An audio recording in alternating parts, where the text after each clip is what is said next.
Are we live? I don't know if anyone's in here in chat. I think we're good. I think the stream, we were able to start on time. Oh, hold up. Let me make sure I got things closed. I don't want no stupid, like, I don't want the app closing. I don't want nothing. Hold up.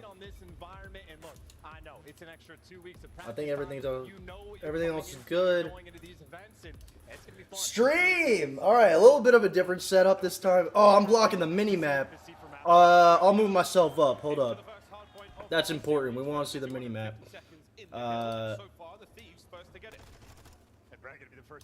Make myself a little... I'll put myself... What do you think? Make yourself a little smaller. I don't want to block the kill feed. We'll get it figured out. It's going to take a little bit, but point is we're live. I got to put out a tweet so people know, but we're here. COD Champs Day 2. I couldn't go live for Day 1 because I was working during at least 2 of the matches. I got out early today on a Friday, so here we are. I did pick LA Thieves to get the dub in this matchup, but I think it's going to be a banger regardless. Hold on, let me put out a tweet. No one in there just yet. Octane cuts out one on the back line. Preds now next up, trying to stay down and stay alive. I don't think he's going to be alive for much longer. Envoy in the hill takes care of business. Now you've got an open field to play with. I hope y'all have been enjoying it so far. The COD Champs. Yesterday's matches were awesome, all things considered. I mean, I thought we had some great matches to kick things off. All right, Stream Elements is running. We love it.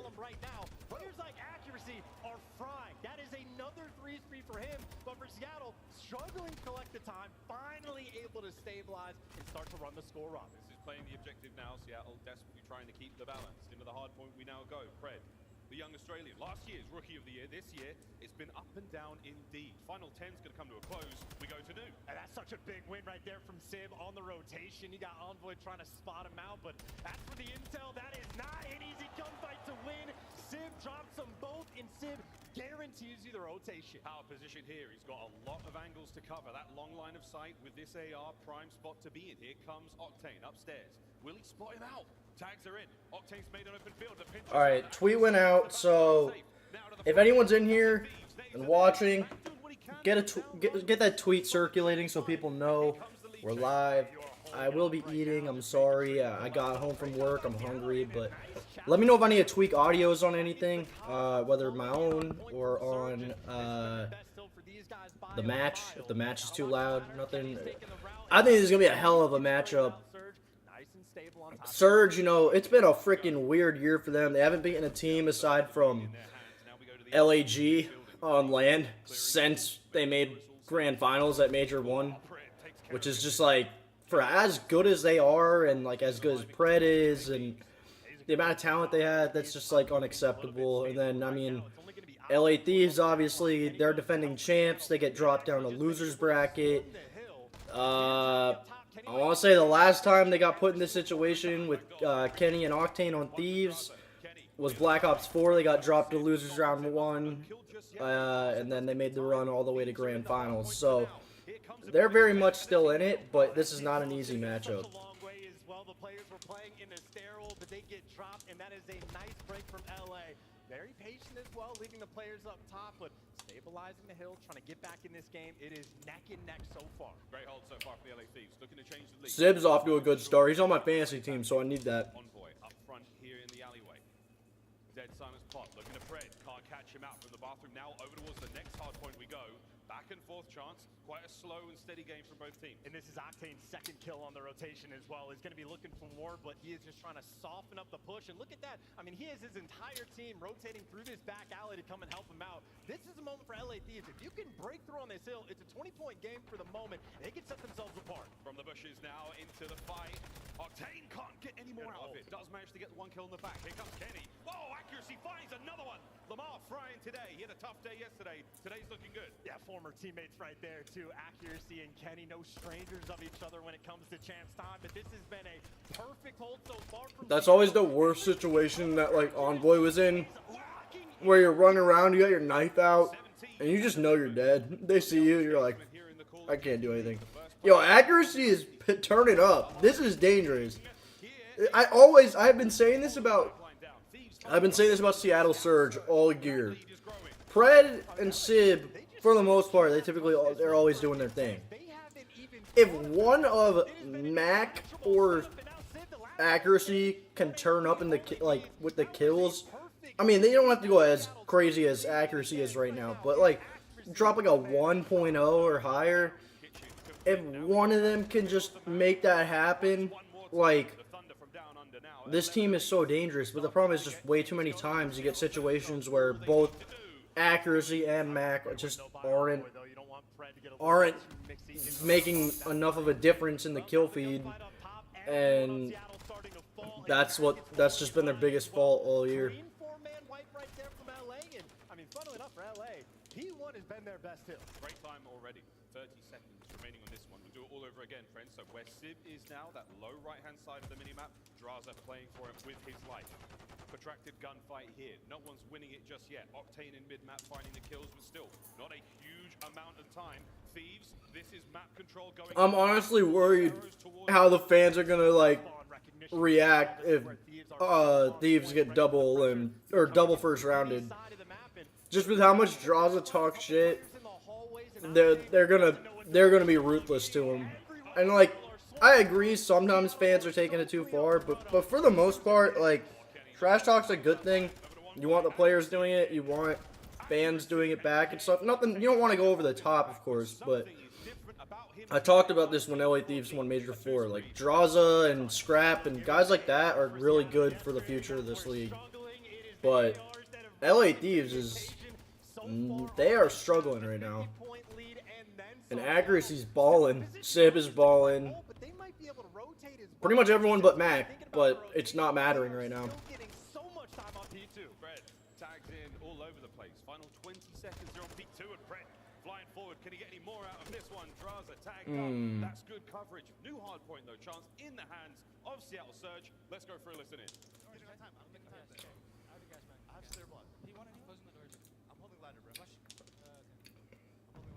Comms are calm. Wow, big double from Mac there. Oh, the reload. I hope the next game does not have it to where you have to, like, there needs to be reload cancel. It's so annoying when that happens.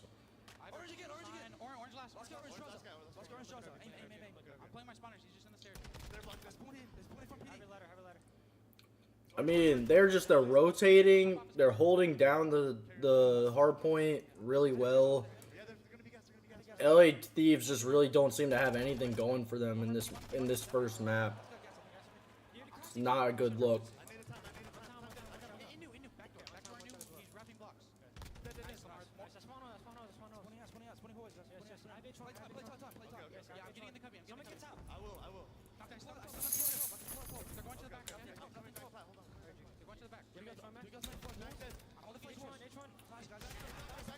Oh.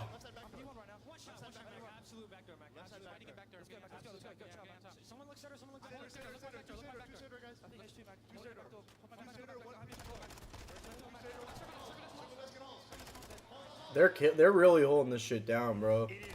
This is insane. The comms are amazing right now. I'm jealous. Everything is going right. They are dominating LA. Insane level of composure. 30 seconds remaining. You could see the win here. Thieves got to get in. Accuracy holding the back line down. The kill's still going their way. It's a break. The Los Angeles Thieves have the hard point. They're staying alive for now. I mean, look, it's a 115-point game right now. LA Thieves have to go such a long way. And Mac, honestly, you got options. You can play for the extra kills. This would take an epic breakdown for Seattle to blow this. I'm kind of surprised Mac was still chowing on old, but they're just gunning, man. I don't blame them. Thieves could, I mean, they have to play perfect from here on out to even have a remote chance. Damn, accuracy's gunning so much to kill his own teammate. It is 6 seconds away, and Seattle are taking map number 1, getting everybody in position. Pred's hitting you from up top. Looking for the breach to clear. All angles covered. In comes Pred. Can he find one? No. What up, Ryan? Gets his first. Accuracy trying to get the trade. Here he comes. There it is. Accuracy's in. The break is on. Draza finds two. Oh. Keeps it alive. Over to Pred. Right back off spawn. Mm. He goes. I mean, Thieves, like I said, they could maybe make this interesting, but it would really take, like, the most that might have done it right there. Yeah. I was gonna say, it would have taken, like, an epic collapse for them to lose that. That was fantastic. Huge map 1 for Seattle. I gotta tip it to them. I didn't know what to expect from them in this matchup. Yesterday, with how they played, I was worried that they were definitely gonna get double first rounded, and then they come out and they do that against LA Thieves. I mean, that's correct. I think it would be shocking if Thieves go out here and get top 8, because I don't know. And then that just makes Roster Mania even crazier, because that's obviously a team that didn't change anything in the offseason last year. I don't know what the hell they'd do if they get top 8. Damn, Draza was the only one that went positive. That is a wonderful sign for the search. Those boys definitely had a good night of sleep Rough. last night, that's for sure. But that listening, I want to keep going back to it, man. I mean, what you were saying, we're hearing, calling out where they were, what they needed to be covering. If somebody had a missing position on the map, those angles were filled in. Seattle Surge with Swiss precision, outstanding start to the series here with that Embassy. A look at the highlights. The LA Thieves. Those comms from Seattle in map 1, that was a masterclass. At the start of the game, LA Thieves were in a decent spot. If I were to ever be like coaching a team or whatever, and being like setting my expectations for what I need to be hearing from them, like in game, I would show that highlight. That shit was perfect. No one frantic, no one like calling out, like just filling the comms with nonsense, like calling out kills and stuff and being like, Dad! Like, I don't mind people getting a hype here and there, but like, bro, comms like that where everything is just like, everything being said is relevant and necessary, and you can see it in the game, like, they're turning in the directions, they're hearing the comms, and making the plays, like, it's just beautiful. Yesterday against the Atlanta FaZe was not a pretty sight whatsoever. However, those frowns slowly getting turned upside down. The Seattle Surge, lovely attendance here in Las Vegas. We'll see how they fare in the search and destroy. Passion certainly flowing. And this is a super interesting dynamic as well, because I know certainly my expectations coming into the series, I'd have to imagine LA Thieves have the edge. Literal world champions on that side of the stage, but these are the only two teams that have stuck together through thick and thin from last year all the way to the end of this one. And Seattle right now rising to the occasion. The KDs look fantastic. The turnaround was there. I mean, that's just an incredibly played map number 1. Have to imagine going to carry that. Oh, that's dope. Family in attendance there. Cheering them on. Nerves certainly there. And when you think about these two rosters, Did they say that's Sib's family? they believed in these squads from start to finish. It's awesome. Scary prospect again for the coaching staff, because if the LA Thieves don't win this entire tournament, Shane remains a dog. So that is definitely the worst case scenario. You don't want that for Shane in the slightest, but also for either of these teams, whoever loses, we know how like often roster changes occur. The ripple effects that can come through, absurd. We'll get to that. But the Monster Energy pregame so far for Seattle Surge, ARs have got to have more impact today. Covered that one. Check.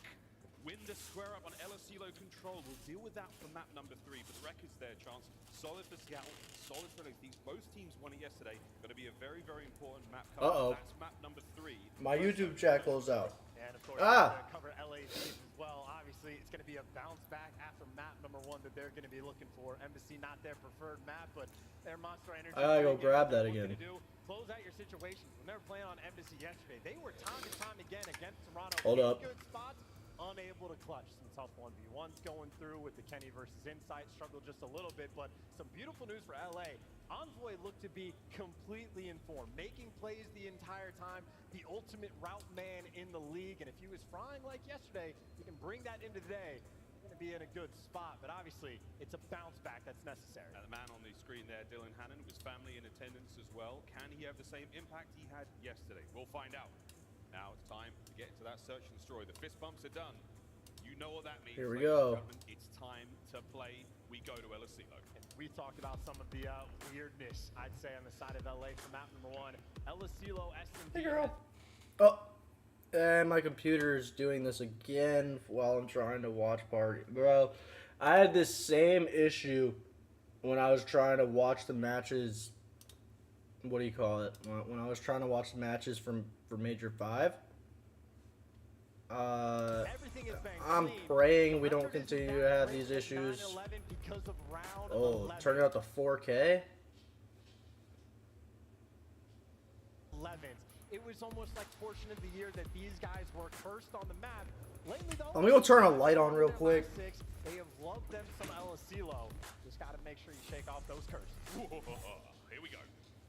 First to 6 here in Search and Destroy. Attacking first, the LA feed. 1 bomb, 2 bomb sites. Good luck. Kenny as well. Why himself to victory. Always going to be slow in these initial rounds. No trophies, no dead silence, but funnily enough, Fred crept up the map and just like Alright, gets your first I blow. think things are fixed. If they're not, I'll do something about it, but... I'm going to rattle a couple of shots across the map here, waiting to see where that bomb's going. A seems to be the target. Mac, he's the... Oh my god. Oh, I'm gonna lose full. If anyone's watching and understands, like, Google Chrome and, like, why mine is so messed up, I need answers. 1 kill at a time. It's so annoying. Set up to be the tack usage, right? We saw accuracy sitting on the nades towards the end. Mac had a frag grenade as well. Didn't use it, ended up getting picked apart, and LA Thieves happy for it. Like, literally, I'll be watching stuff and it just closes. I don't know why. Typically the tacticals, the stun grenades, whereas a Semtex or a frag grenade, they get It's so annoying. Not enough though. Kenny, 3 on the round. Great stuff from him. Honestly, very simple. I mean, even for Fred to get the About to eat first some blood, yogurt. that's great for Seattle, gets traded out within 2 seconds. So Thieves, the teamwork. That's a big round 1 from Kenny, though. Like, he needed that. Round 2, Seattle Surge, their turn to now attack the bomb sites. There we go. Lethal usage. Oh, Great. nice Sib. 1-2 throw. It was Sib and Pred there. The assist lands. That's the kill. Great way to start the round. Yeah, you have Kenny and Octane, though, very quick on the rotation all the way back to B. And, I mean, they're in prime position. You get 2 players up top. They're getting the stuns out as well. So they're... Oh my god. Ah! I'm losing composure. It did the same thing when I was trying to watch Party Major 5. I don't know why I didn't do it for Major 4. But it did the same thing for Major 5. And I was so frustrated. Should I pull it back up on Twitch? I need a new sub-goal graphic. Let's use Photoshop. Oh, Rectangle, great. We got ads. corners, add gradient and texture. Ah! Use this shape as a mask to segment the background. No! I'm losing composure here. This is just me slowly losing my mind. Just close that entirely. Hold up. Do I watch from Opera GX? Is that what's gonna, like, fix this? I haven't used this in so long. But, like... I feel like it's at this point, it's like, what choice do I have? You know? This emote is super cute. Could use a little update in Photoshop though. Magic wand, select the eyes, fill with color. We can only hope. Same with the tongue and stars. And the face. Update the layer style. Gradient overlay. Fade to white. Add some shadows and bevel. Give it some more depth. Merge layers, bevel, emboss. Sweet. Adobe rocks. Try it out, y'all. Though the teammates are there, ready for the trades. The trade. And now the YouTube chat closed. So important there for Seattle. No. Stop doing that. Oh my god, this is so infuriating. No. Okay. No. Close Opera.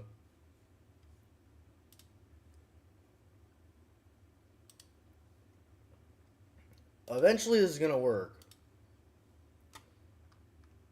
And if not, I'm gonna feel really dumb. Good news for Seattle Surge. You ended all the sprees on the other I side. like literally have not been able to watch a second of this match yet. Distant one. Let's find out what happens now. Or this map. Attack again. Mac managed to dodge all of the utility thrown his way. Frag out. Not going to find anything. Will he check this bomb site? Envoy's down low as well. No waste of time either. Max straight in. Looks like he's going for the plant. So, yep, Seattle read the situation perfectly. Trying to back cross it down. Try to get it down. Oh, wow. Their first blood. That's a big one. Over to Dylan Hannon now trying to get the trade. Yesterday it was Accuracy who did a James Bond, and now it's looking like Draws is gonna. With the bomb planted now, you're looking to try to get the defuse. Envoy once again gets himself Nice Envoy. Point number 3 as he is on a tear across El Asilo. Yeah, he is moving too. Has the dead silence reset. Has his teammates for the pinch. So you just want the trade. Can you get it? Yes. Octane now for the 2v1. And Mac, well, he even saw 17 seconds left. Mac can get this. Mac and Kenny 1v1. Takes 7.5 to defuse the bomb. Mac gets it done. Big play from Mac. Defends the bomb site. The fake out on the kill cam, you name it. We saw Mac, it all in a lot of ways, is like Hixie. round out, sir. In Mac for the past In the sense that, like, one of the best bomb planters. he can drop a He gets it down .6, instantly .7, in the round. Gets it down for free. so long as the kills he is getting are, like, you know, valuable. And, I mean, that's what we got right there. As they are dealt to him, that bomb is open. They are not going to waste any time. And in spite of the Fnatic plays from Envoy, absolutely nothing. Nice little tie. 4 spree for Mac. 2 great rounds in a row. All tied up at 2. First to 6. The momentum shift is a brutal one. Mac now making his way across the map. Runs into trouble. Kenny and Envoy bring him down. Ran to the double chow. A little bit of a overheat there. Mac feeling himself and tries to hit the full send. Unfortunate for the double chow. But now Pred has cleared out so much of the map. Is completely behind enemy lines, and now an interesting situation at this point. You have to know LA Thieves, they're just all over the bottom side of the map. They could be anywhere, though. They close the doors. They leave you guessing. And Wait. Pred, dead silence finished. Has Was- to move quietly. Uh-oh. Here's trouble. Suppressing fire from Kenny is going to make him rethink the play. Still down a man. This round's far from over. And for a 3v4, I was going to say, Good you kill actually from have Seattle Sid. in prime position. Oh. Good news, though, for LA. Envoy gets the trade. You maintain the man advantage. 35 seconds on the clock, though. Starting to run out of time. BB3, Seattle. Accuracy and Pred have pumped the brakes, waiting for the Thieves to commit to the bomb site. Lots of noise as they wait for anything. Pred finds himself a corner. Accuracy by Kegs. Here we go. Bomb down. Oh. Here's the breach and clear. Check the door. They've got pockets though. Still to throw at them. Oh my word. He killed his own team kill. Oh, shit. 35 seconds to go. That was actually kind of funny, though, because, like, he was lined up to get killed, and then the other guy jumped in front of it. Massive damage. In comes Octane for the kill. Yeah. That's the round. Crisis averted. That was dangerous there for a second. I tell you, that is the difference that a bullet makes. If Pred gets that kill, Lily. that is a clutchable situation. Hey. Octane delivers. Might have gotten a team kill, but clutches up towards the end, and he is 5-2, so his gunning has been hot so Does far. Draza have a kill yet? LA Thieves stop the bleeding, because again, I'm watching for the James Bond. I don't know. Very tough indeed. Sib's bounce back was fantastic in that round. Again, you see how lethal the teamwork is from both of these squads. You're fighting 2. No, he's still 0-4. Draza still on the donut. No kills on the round yet. Let's see if Lily. we can find something here on the push towards A. Oh. Trophy's going to slow that one down. Here's Mac. Oh. As he's moving well. Envoy on the Nice. Nice, Envoy. Oh. damage dealt. If he had gotten that third one, that would have been nuts. LA Thieves, there's no way they lose this one. Oh, it's they are chalk. hunting him down. Draza got a kill, too. No James Bond. Absolutely run it then. Draza and Envoy hunting him down. No time Wow. wasted. And that is a confidence play in that moment. Draza dragging so much attention. Wow. So much Good focus job. on him, and a free 2-piece from Envoy. Oh. Exactly how If he you didn't want get it. caught in the That's a tax huge sprint, he win had a from Envoy chance. as well. Not only does he do all of that without using dead silence, it's under the noise of his teammates' explosives being thrown at their Surge players. Great stuff, LA Thieves. They take a solid lead here in the Surge.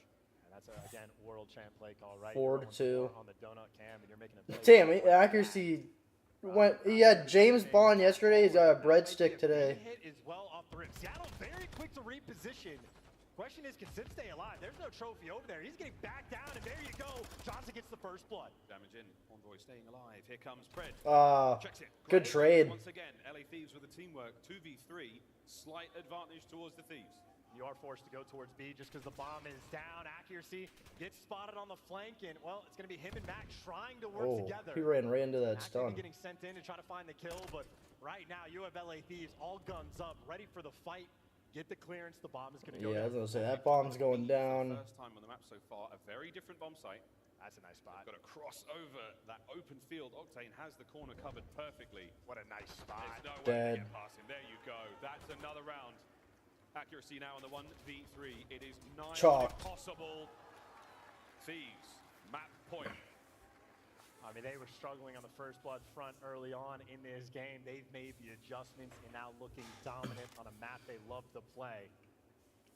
Draza's really turned it around. Again, great angles, no mistakes right now. And it's funny because I mean he had a kill last round, but what was more important was how he was drawing so much attention to himself, and then Envoy was able to get that flank. Tension starting to set in. So it just goes to show, like, you don't have to be getting kills necessarily to be having a big impact on your team's success. About so many things. The round before, they just straight up ran at you. So Octane, forced to be a little bit Envoy, passive, Kenny, trying I to mean, play out the round. they're all just It's playing fun. fantastic, LA, and no fear in Seattle is the complete opposite.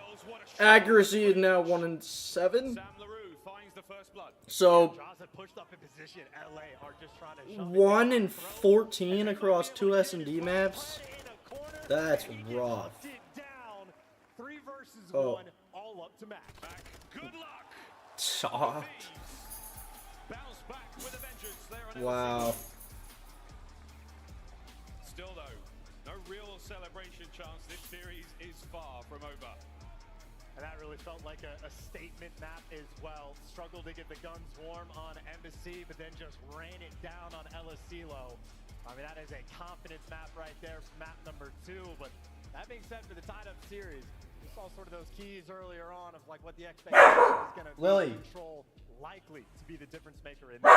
Lily. Three on its way for now. Great looks there out of the LA Thieves in Search and Destroy. We will play Search and Destroy again. 1 and in game number 7. 5, but we have to go that far. But looking across at the stats, Octane, Sheesh. great work from him. Envoy as well. The flanks, the damage dealt in the moment That is needed it rough. the most. That's what was there in the Monster pregame. I mean, really, Hey! even like Draza starts out 0-4, instant bounce back once he starts making those play calls. The first blood front, Fred did a fantastic job early on. Couldn't convert it into anything. I mean, the game quite literally did open up with. I mean, 3v4s for the LA the other Thieves. thing, I mean, you can look at accuracy and be like 1 and 7, It is their happy place. but when Pred and Sib are both That is map number 2 here in our basically league. double negative, Potentially 3 more maps to you're not go winning. for these teams You're not here winning a in map, the not this team. 2023 season. El Asilo. Control coming up next. This is going to be a very important one. The absolute linchpin of the series. We'll find out what happens. Until then, quick commercial Oh, break. man. Out of this, El Asilo Control. Don't go too far, ladies and gentlemen. This is the CDL.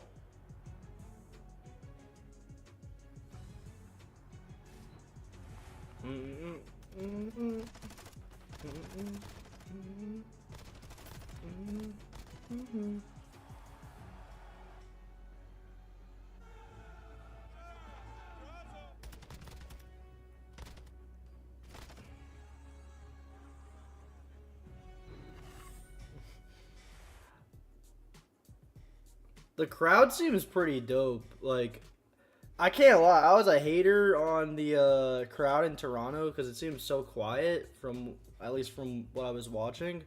But the Vegas crowd seems to be pretty lit. I know a lot of people that are there too, so shout out to them. I wish I could have been there. I wanted to go so badly. Couldn't really find a good flight. And then also, I literally, it ended up being a good thing that I didn't go because I got sick last week. And like all the vacation days that I would have been using to go to Champs, I had to end up using to cover me being out because I was sick. So, sucks, but I'm just so happy and thankful that, you know, the CDL once again did watch parties, and I got selected again. So, very thankful for that. Oh, what's Blaze doing? And once again, it's our Monster Energy Lucky Row, okay? Oh, we do Lucky Rows at the Hurricane, so that's sick. Bag right here, okay? And we got some nice gifts in here. Who wants Lucky roll. Wow. That's what I'm talking about. Oh, man. I like the energy over here. But I'm going to take care of y'all. I'm looking at you guys up here at the top. Oh, shit. I got to walk back here. Oh, that's a nice one right there. I got to come back here. I'm going to show y'all some love as well. That's typical, bro. Monster Energy, Lucky Going all the way Roll. back. Let's He got time to work with. He got 2 minutes till the match starts back up. Who wants it? Who wants it? I was gonna say, camera ain't going any further. You know what? I like this roll right here. This is my lucky roll. That's I sick. got y'all. Let's pass these bags down all the way to the end right here. Give it up for one more time, everybody. I got a bunch of stuff in the back, all right? Everybody's gonna be winners if I can make it happen. Dub from Blaze. Keep passing them down. Keep passing them down. Keep going. Keep going. Keep going. Bruh. People can't follow simple instructions. Take one, pass it down. By the way, yes, my big head is blocking the second matchup of the day. So as you can see, Seattle, LA, that's what's taking place right here, right now. Next matchup, Breach, Rocker. I'm having to dive out of the way. And then obviously down below, FaZe, Ultra, and then Optic, Subliners. Just, look, I know people hated on the 8 teams at Champs, not having all 12. And understandable. I mean, these teams pay a lot of money to be in this league. 2 of the teams, especially Florida and Vegas, probably would have given most of these teams a run for their money in a head-to-head matchup. But the fact of the matter is, when you look at this whole season, these 8 teams are by far the ones that, like, truly...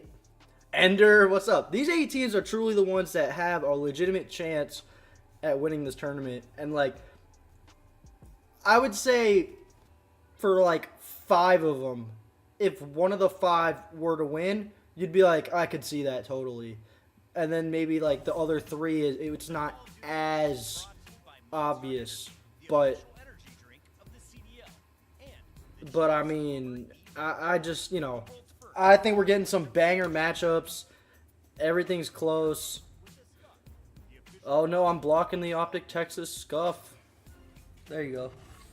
1-1 here in our first elimination. I love that they did this at... From Las Vegas at the Thomas You're good? Things are getting hot. I'm glad to hear it. I'm actually very happy that they did this We're all tied up. We at a university. Like, I don't know. The fact that they did it at UNLV, I mean, again, that's really cool. effects that this series has will literally This like stage CDL looks sick. for years to come, because roster mania always crazy. A top 8 placing, you have to imagine, is going to have dire consequences. And tied up for the moment, the expectation is control is going to be the difference maker in this series.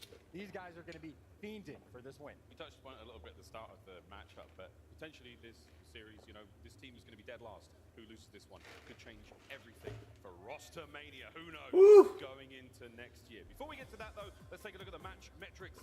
Overall, this season in control chance, both teams perfectly solid. Well, absolutely an edge, though, for LA Thieves, right? Better on defense, better on offense, better KD, and a much Wow. better record. That being said, as far as LSU, How's everyone doing today? Ender, you don't wait. Do you mean like me, or like how's everyone like match wise? Like how are they doing? If you meant me, I'm doing great, man. I got out of work early. Excited to watch some matches. It's Father's Day this weekend. Gonna be celebrating with my dad on Sunday.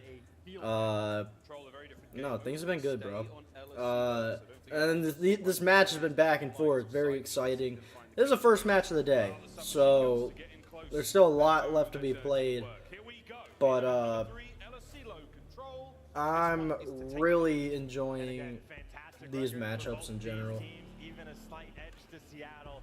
They need it That's here. weird. They need Seattle it. has the edge on this Pressure map, shift but LA for Thieves this overall very is just the moment. better Have to control be able team. to perform at the biggest stage in the biggest moment. Right now Oof. for these two teams, this is it. LA Thieves will be attacking first. They will be capturing. I just can't believe, Trying to work through like, lives. one of these two teams is done after this match. Flying forward. Mac with a bit of covering fire. Dealt with. There's the trade. And it really, the question is, where does LA Thieves want to approach? They have two players still effectively turtle up in spawn, and Kenny trying to hunt these players down, but that's only for the trade. He's in position, but pick up an AR, might not need it, does get dropped.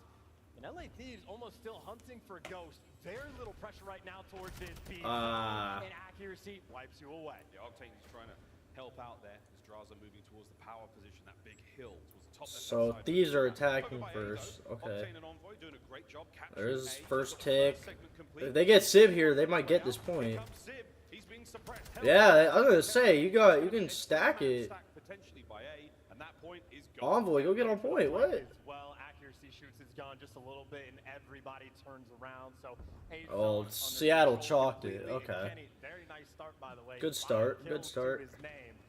Love to see it for an SMG. Yeah, great stuff. Well, the A Good. was captured. Envoy, that's a bit of an ego chow, but way to spot him. And grooving. Finding the kills. Kenny and Draza in the You just field. gotta get accuracy out of soccer field here. Yup. Accuracy's been dealt with. Massive advantage for the Thieves. Pred's the one making the push here. Pred gonna be forced to try to make the big play. Able to get the first, hasn't gotten traded. Uh-oh. There it That's goes it. through, and just like Yeah, LA, that's it. That is a cakewalk Easy. of a round number 1.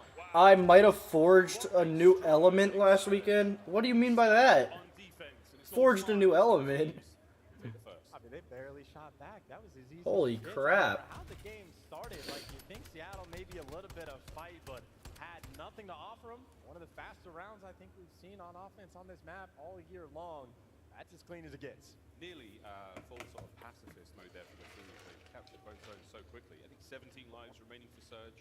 We have a tiebreaker scenario when It comes got to to 41 degrees Celsius and my sweat got me stuck in my chair that day. They will be attacking. Oh. See if they can't get on the board. See, I don't know the conversion of Celsius to, Sweat at what do you all call for it? Seattle. Fahrenheit, because in the US we go by Fahrenheit. Round number 1, and Because, you know, we just like to be difficult, and while everywhere else in the world goes by Celsius, we go by Fahrenheit. But that seems like it would probably be really hot, yeah. Poops the A fire. record for your country? Kills keep going. Surge That's not the type of record you want to be getting, either. Here's the contest. Envoy manages to save the point.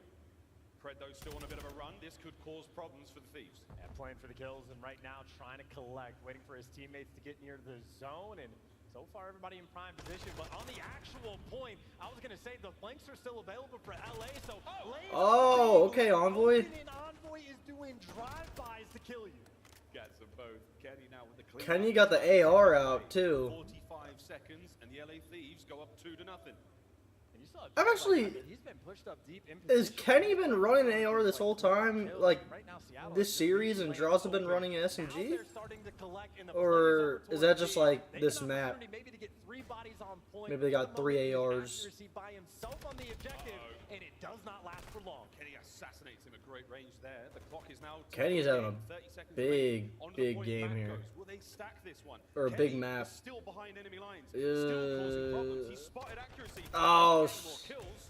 3-man stack. That's on B. probably a It's gonna be cap. Good look for Surge. Got to survive one more. Gotta get Six Octane kills, here. and the zone's there. Yeah, Matt's living large on the hill, goes on a 3 spree. They still got The it. objective as well. The B zone captures go through, and finally Getting some B life first. out of Seattle. Got a 4 spree right Yeah, now. I know. Nobody move. I'll go convert. Capture A is so much more difficult to defend this one. 105.8? Oh my god. Gets one more kill. I would cry. Christmas. I really Just over a would. minute to play. He's going to be dancing around what we call the gym down here. 20 lives for Surge on attack. And right now, as long as these guys are at least I'd having one straight player on up the would objective cry. and stopping the clock, they're in a great position because LA are starting to run out of lives. So 2 ways that Seattle could win this round. 1 minute over. The clock to go. Draza holding it down. Kenny on the Oh, outside. and that shoot. finds his kills as well. Look at the mini-map. The halfway mark crossed over. Thieves in full control. Pred, though, from this position, could cause some damage. And you have every Envoy's single player getting on close LA to now starting streaks. Go on a spree. That's a 5 for Envoy. They were down 19 to 13 in the life count. Nah. Now you're tied up on that front. There's 2 men down. This is the opportunity opportunity for Surge to start making moves. Uh-oh. They've got to get Draza out of this spawn. They do. Now, the field is wide open. You might be able to make the run forward if you're Surge. One kill at a time. They've got to get things going. We got 35 seconds here. Takes care of Sib. Good hold now. They're kind of just trading kills back and forth. No one's really getting the edge. Struggling to get pressure on this objective. They had a lot of time to work with, but now you can see the pressure's on. Only 25 to go, and I mean, players all over surrounding the A zone. For Surge, still not stopping the clock. Finally, get a play. Envoy's gonna spoil it here. Seconds, paused. Oh, good comms. Towards the front, Draza on the contest. Fred and accuracy. Oh. Uh-oh. Down under strikes from above. 10 lives left for Surge. That's going quick. Halfway through the point. Second segment done. They got all 4 on it, that's why. They didn't even push. It is not over. All right. Until it is over. Surge equalized. And this has just been a weirdly paced Asilo, but Surge clutch up in the end.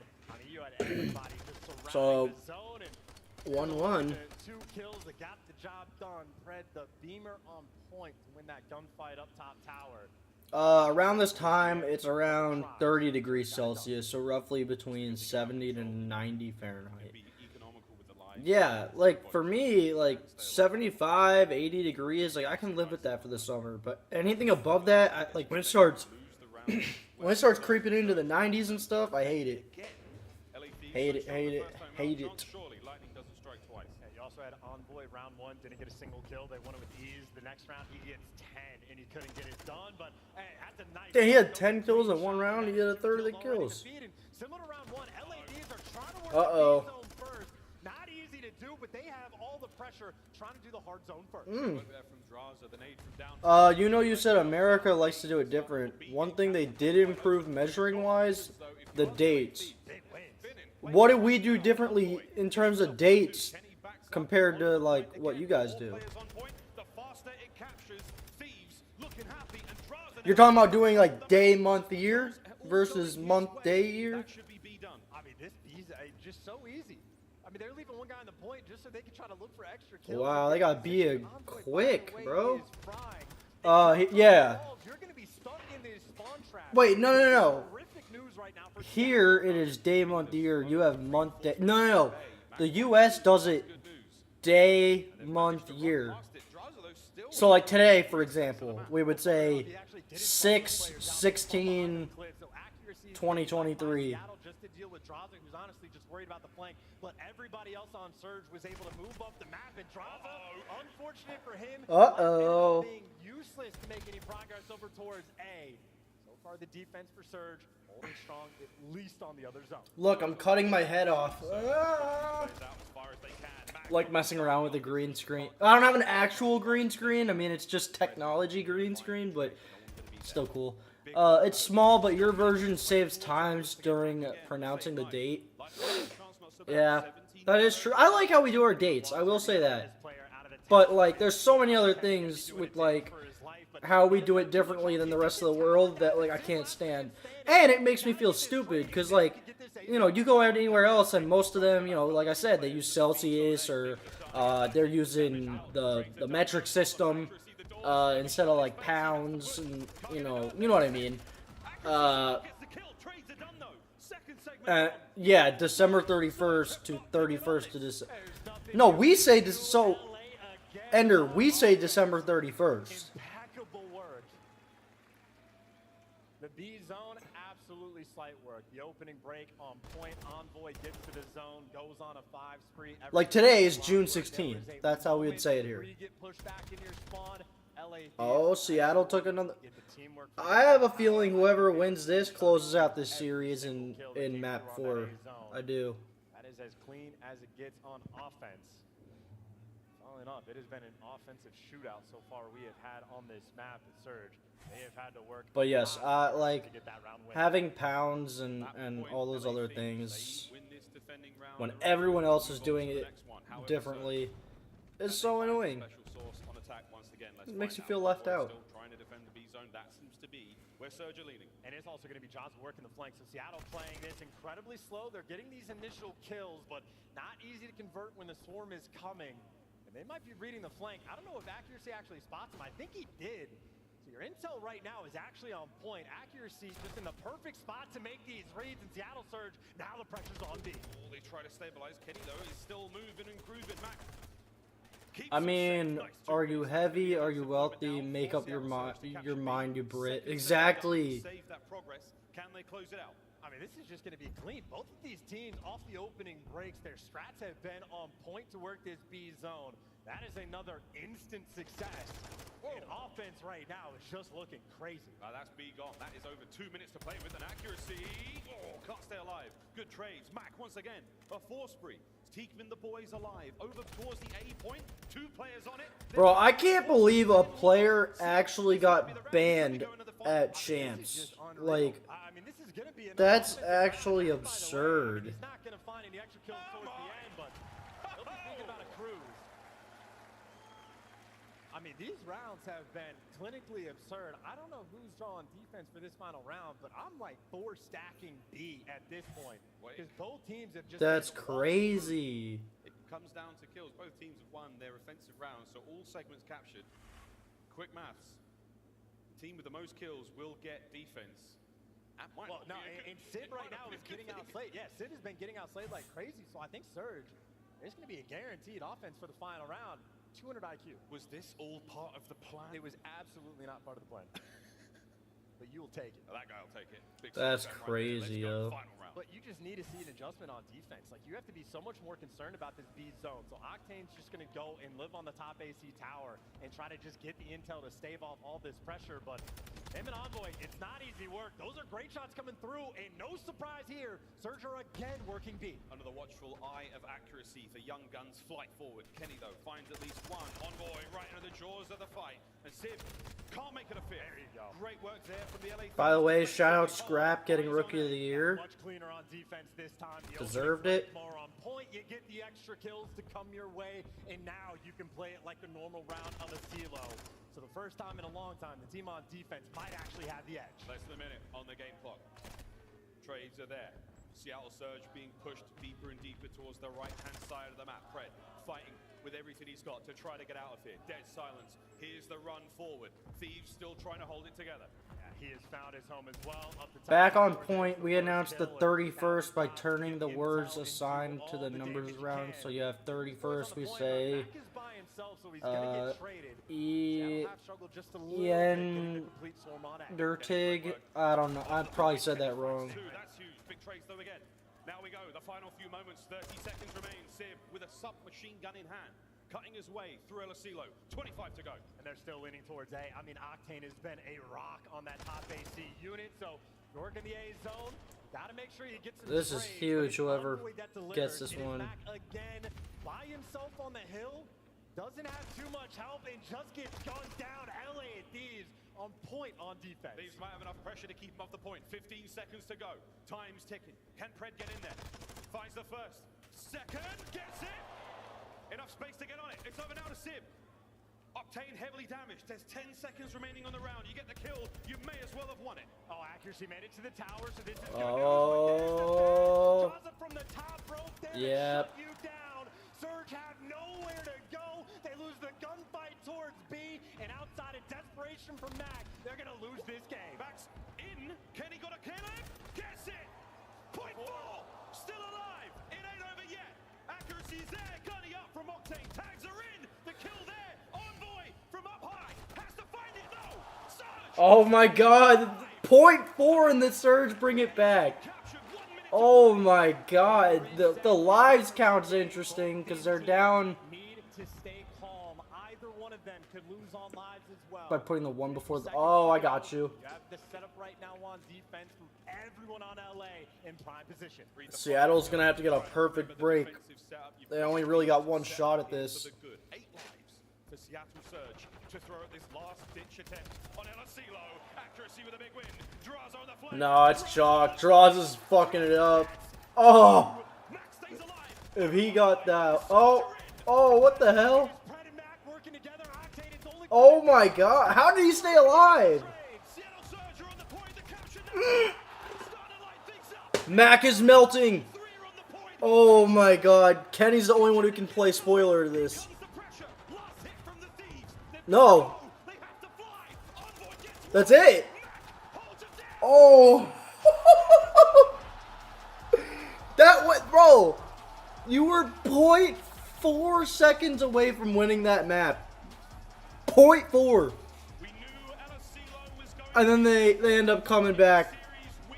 Is it 108? No, it's not 108. It's not 108. Welcome to Call of Duty Champs. How do you do? Surge with all the momentum. 0.4 was all they needed to work the A zone in potential devastation on the other side of the stage.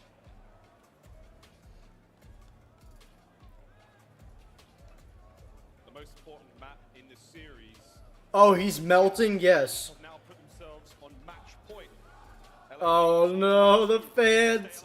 It is 90 here though. Very clear about why Control is going to be the swing mode when these two teams. These fans are The next ruthless. map that we have, as Toronto fans rejoice in Just Canada, straight up hitting draws up with a fuck you. That's you just have that swing mode. rough, Such a man. advantage. We can dig into it later. Right now, we got some replays. They're going to be lit. The final few moments here. What are they chanting? They were saying, fuck you, Draza. One of the players for LA Thieves is Draza.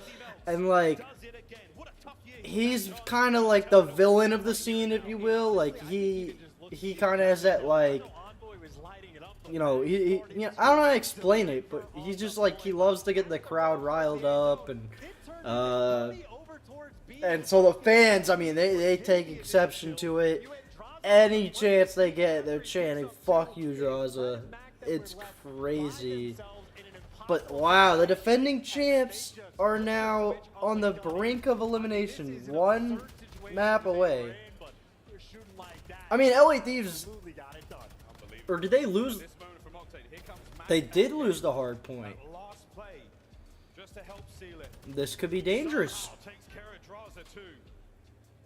I don't know what to expect now.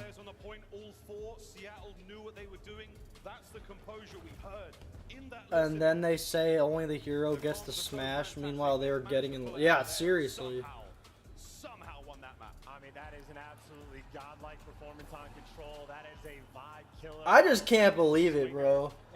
0.4 seconds to win that map, and you choke.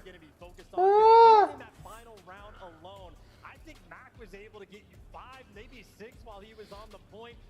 That was a huge map from Mac. 24 non-traded kills out of 28. 28 kills as well. That is a ridiculous performance. 21 on offense? I mean, good lord. 28 and 21 overall. Now back towards the series we go to Mercado. Oh, shit. Once again, Seattle Surge, match point. And for the Embassy hardpoint for LA Thieves on land, they haven't played it since Major 2. For Mercado hardpoint for Seattle Surge, nearly their auto veto all year long. They've only played it 5 times, and they haven't played this map in 4 months. Online or on land, it has been such a long look. Oh. Up, though, on the win, Seattle 4 months since you played this map? Well, the plot thickens. That's crazy, yo. Never tell him the odds. It's the Iceman on screen. He and the boys keep their composure. They somehow pull that one away. Now, chance we do go to a game 5. Fortress, search and destroy, the showdown. Flip a coin. Well, we're in the right city for that. A moment now to compose themselves once again. The LA Thieves. Dude, this is crazy. Cat, world champion on that end of the stage. For Seattle Surge, just try to get the nerves back down, the adrenaline pumping. After that one, confidence though. This team has come so close to success throughout the year. 1 or 2 moments go against them, and you never know, they could be champions. Here in the MW2 season, is this the turnaround for them? Last chance for the LA This is Thieves. it. And, I mean, this is the type of series that just tests. Backs their against the resolve. wall right here. Incredibly capable of rising to the occasion, of bouncing back. You know how difficult they are to put down, but Seattle Surge, they have set themselves up. 1 map away, they continue their journey. LA Thieves, desperate. Oh. They need this Mercado. Last chance. for the 3 and 2. strong record for them. The Seattle Surge, they don't get a lot of reps on this one in match play. Doesn't mean they're not well versed in it from practice. I was gonna say, you better hope you've been practicing it even though you've taken 4 months off from playing it, because that's nuts. One more map for Seattle. Oh shit. Oh, Seattle starting on the good side as well. Advantage on the rotation, but that's a long-term battle in the short term.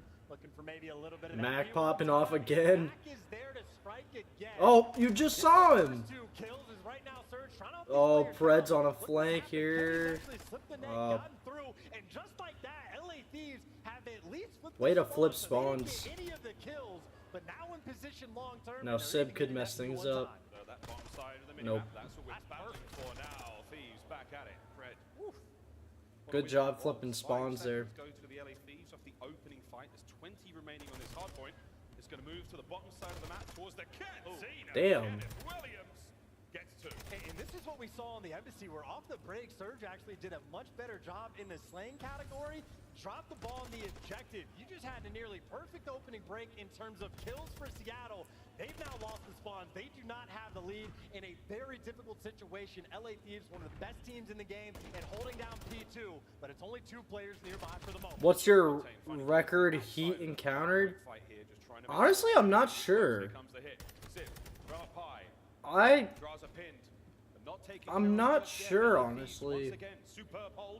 I don't think we've ever encountered anything as hot as what you're encountering. They get at least one of the trades, but it's accuracy and Civ, last one standing. They get the close spawns, but a long way to LAT go. off to a great start. Great hold once again, the Thieves. It is nearly watertight downstairs of the cantina. 20 seconds to They're go gonna here. 1-point They're looking club to him? get it all. Comms from I was gonna Kenny say, I goes thought he upstairs, saw that, reads yeah. the bottom play. Final 15 on the point. Everyone else rotating. The question about the bounce back and the resolve for the LA Thieves, literally perfection. Kenny on just the getting first 2 free hills. time. Now you got Draza in prime position to try to break this down. He is by himself, but there's an I feel like they got a full 60 on that one. Big trouble. Cleaned up. Envoy now on the flank trying to get forward. Seattle Surge, they were starving for points. Now they've finally got themselves into 10. Can they hold on?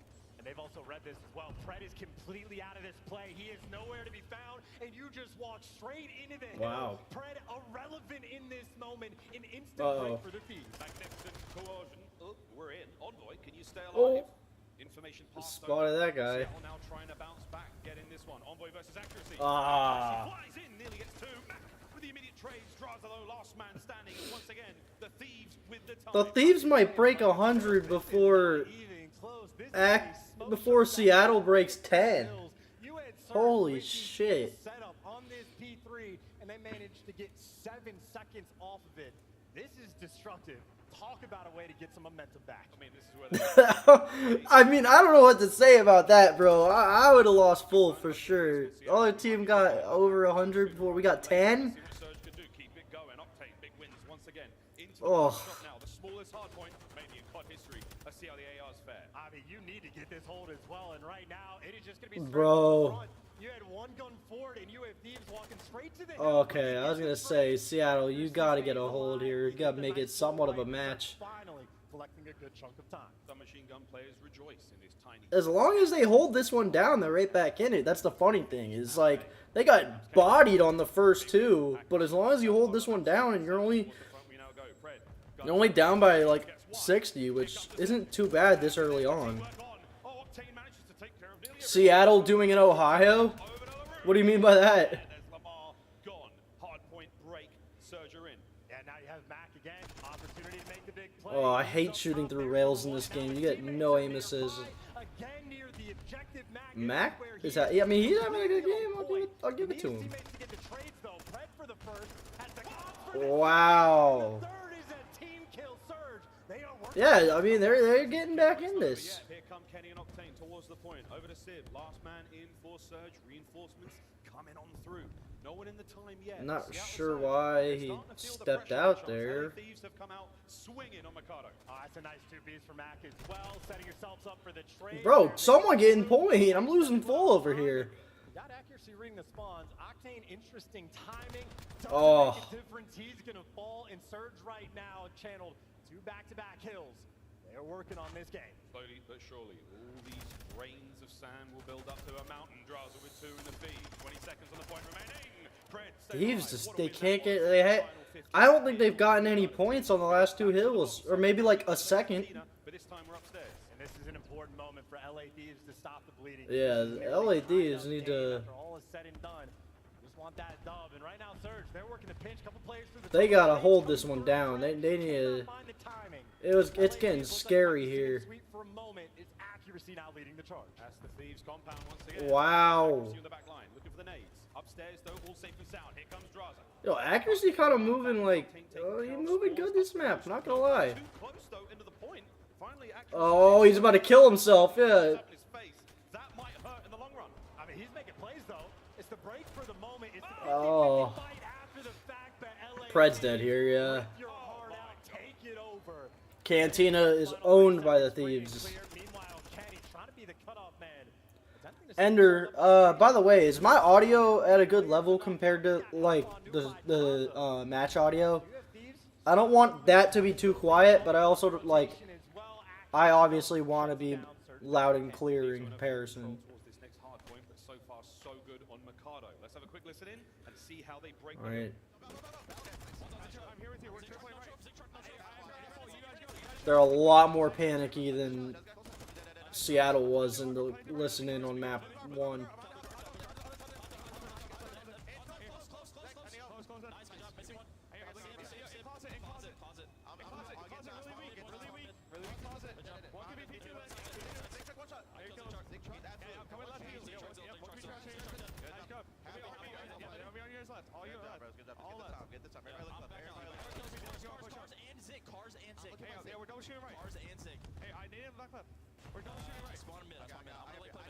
All good, maybe 2% lower yourself, but it's not an inconvenience.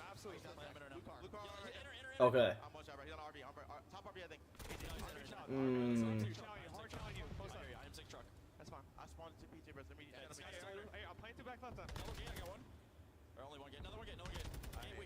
Oh, he dodged the shit out of that. I thought he got stuck. Octane, fantastic comms.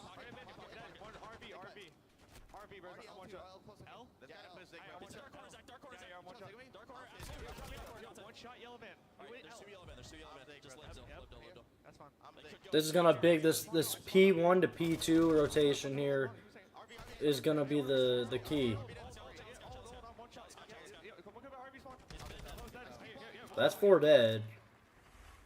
Mildly frantic. The LA Thieves. Oh, yep, definitely frantic.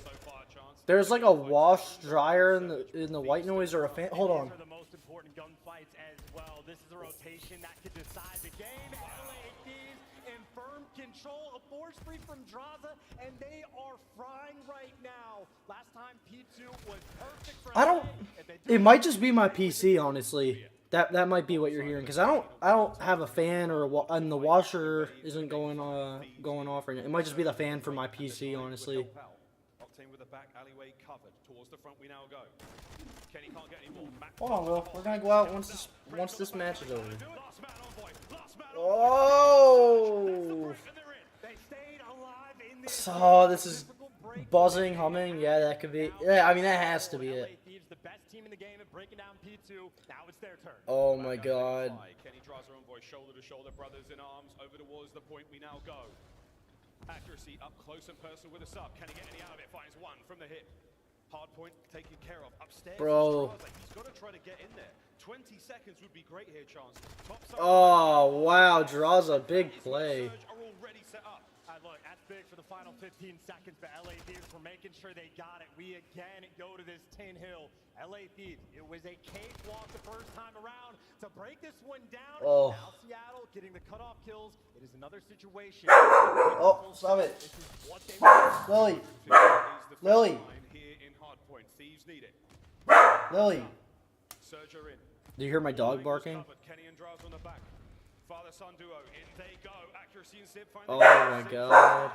This is gonna come down to the wire. This time, Seattle And obviously all pressure's on Thieves. locking it down. A doge, a dog. Lily, come here. Long way to go, but perfect on tin so far. You might LA see her. Thieves setting up for maybe one more She attack. flashed across the screen there for a second. She's being very loud. reads them, Pritt guns them. Oh my god, dude. All right, it is going to be a near tie Oh. game going into new. LA Thieves are turtling This is around the barbershop new, yeah. getting picked apart. Fred working through the back alley. This is not an easy one to like hold. The barbershop we now go. The final few seconds. Such a small hill. Our reigning world champions, the LA Thieves. Can they hold on? Dude. Oh my god. Here it comes.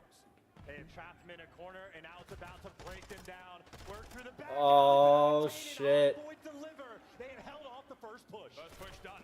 Draza from the front line. Can he get any more out of it? Oh no. Closer, but you gotta get going. The canine companion specimen. Soaking bullets will run Oh wow, yeah, we're going map 5. Which I called, by the way. I did say, the final match. actually no, I said Thieves would win in 4. Map for the season. So Here we go into oh, map 5, loser goes home, loser's done. This is wild, man. Wild. There was enough pressure at the start of this series for these two teams. It is Oh now my an all-time god. high. Oh shit. Fortress S&D, top 8 winner. These, that's what I'm talking about, bro. It's champs again. I know a lot of people gave it shit for not being all 12 teams, and I get that, but like you can't deny that these matchups haven't been great. Just go look at the other major. Go look at Major 5. How many sweeps we had. And granted, some teams were just playing completely off, or maybe weren't giving their full effort. I don't know. But like, But in the end, it's a little too much. The barbershop. this has just been fantastic, dude. Shade you could have asked for there. The LA Thieves, they buy it. Back and forth we have gone. 6-2. LSCLO chance, but Fortress Oh is my such a god. beast. Why is this Thieves honestly got really lucky that they had such a hot start. That they had that like 110 start, because after that initial 2 points, after those first 2 hard points, Seattle outplayed them. I mean, you could say LAT played better on that last hill, but like, that's all. Seattle just throwing themselves pressure.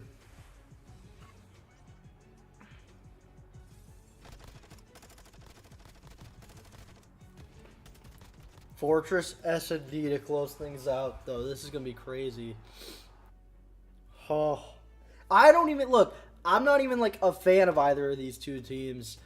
I'm obviously not playing. Like, I have no stake. I didn't bet on this. I just am a fan of COD. And, I mean, a writer for it, too. But, like, you get my point. I'm just enjoying this shit. Watch partying it, sitting back, and like I can feel the pressure. I don't know about you guys, like the pressure I'm feeling right now, knowing that it's map 5 and the loser's season is over, and it goes, I mean, round by round because it's S&D. You always end up getting some crazy shit here, and some of these players have been a part, like Accuracy, for example. Some of these players have been a part of some of the craziest moments in Call of Duty history in Map 5 S&Ds. So, I mean, I don't know what to expect here, but I'm sure it's going to be a banger.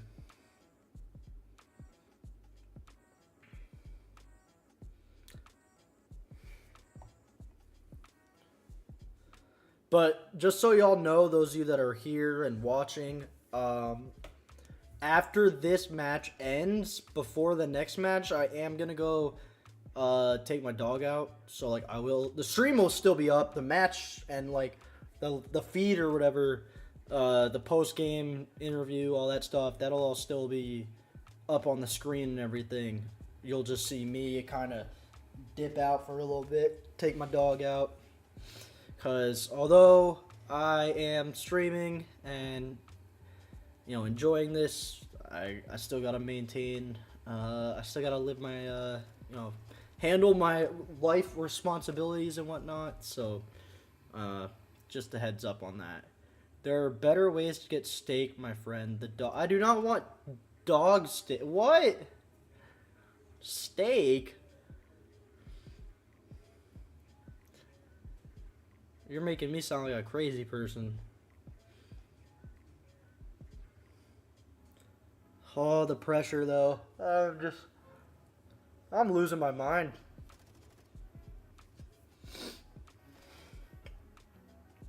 It's been a fantastic matchup. Just really trading back and forth.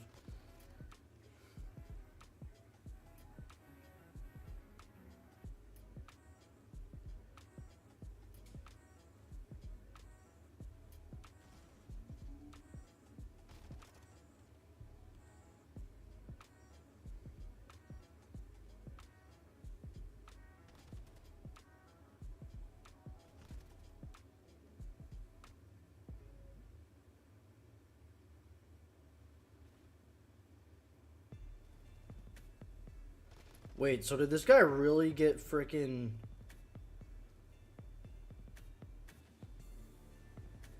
Did this guy really get caught cheating?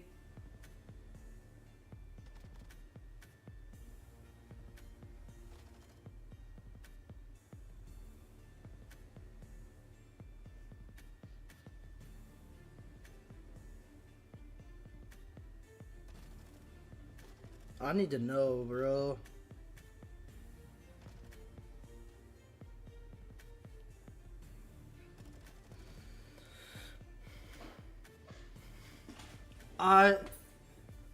She ain't got no pockets, so no wallet. Gotta buy it yourself. Facts.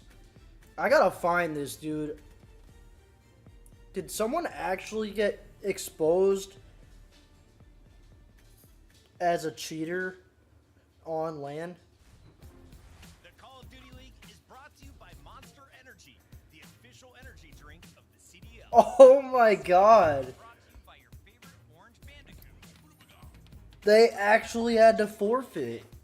This is the most whack shit. Game 5 to start the day off here at the Thomas & Mack Center live from Las Vegas as the first of our elimination matchups has gone the distance. One of our teams goes home after this. We play one game of search and destroy. Dreams are crushed and the other team advances onwards. But what a den of demons we have here at CHAMPS. Championship Weekend 2023, the Friday has been a delight so far, mate. And it's only the first game of the day. Can't wait to get through the rest of this one. But for now, Seattle Surge, LA Thieves, last hopes. It is as spicy as it gets in the fact that it is Albagro Fortress that we have for the map 5. It is as interesting as a map between these two teams that you are going to see. Neither of them have been hyper successful on this map. I know initially on the side of Seattle, their only game plan was set and pray he gets the first blood and try to convert. I know on the side of LA Thieves, they have struggled with converting their rounds even when they're finding those first bloods. Both of these teams will be tested. How much work have you put in the meantime? How prepared are you for this map 5? Your entire year comes down to this map 5. For the LA Thieves, our reigning world champs, keeps the dreams alive of going back to back. No team Oh has done my it. god. Seattle Surge, it's been a year of tragedy, drama, and difficulty. For them to keep it alive here, what a way to do it. Here we go. And I would be Fred and Envoy pissed. are going to be those two players to watch, the playmakers on the map. I know Mac will be getting Nixie as well. Successful. That's to get this absurd, bomb down bro. over towards A. That's where LA Thieves are going to be leading, but already the hit down low. It is Pred and Mac again working together, trying to apply that pressure. Now I gotta just pay attention to this damn map 5. I'm losing my mind. This match is good. There's drama in the challenger scene. Freaking someone getting exposed as a cheater on LAN, costing his team to have to get forfeited. I mean, holy shit. Seattle try to get aggressive without the trophies, but it is Envoy picking Big round 1 W from That is what he is Thieves. there for. The Dark's Prince with a perfect round 1. I definitely say advantage to the Thieves in the S&D here. They're just the better S&D team.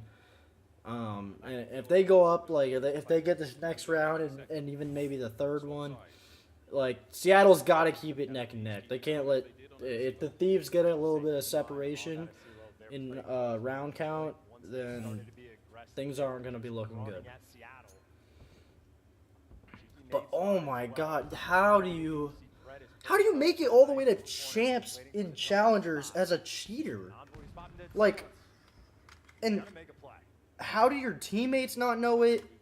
Like, someone had to have known. Pred is in position for it. Interesting. Because, like, why would you take that risk? Not a whole lot. Pred there. Oh my, I'm losing my mind. Make a move happen.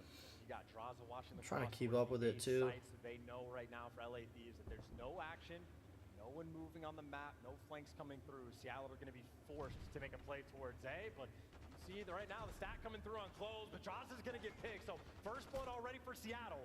Now you made your move towards the bomb. Max now trying to take control of the bomb site. He has the bomb in hand. Can he get the plant? Sib stays alive on the top side of the fortress. Kenny wins a big fight. That's the bomb carrier down. It is all down to Kenny, though. Kenny, can he find any more kills here? Pressure! And the re-challenge from Sib. Perfectly played, no mistakes made. You read the flank of Envoy. Again, he will be the playmaker. If you don't identify where he's going to be, he will pick you apart. Sib there to shut him down and gets the final kill on the round. 2 for 2 on offense. Back and forth. Round 3, here we go. I'm always baffled by their amount of effort to find working code instead of taking that time to train and get good. To decide to play cool. Both teams very adept. Dude, facts. Just play the fucking game. It's a video game. Trophies and dead sides. Just play it. If you don't like it that much, that to be a pro and compete, you have to cheat.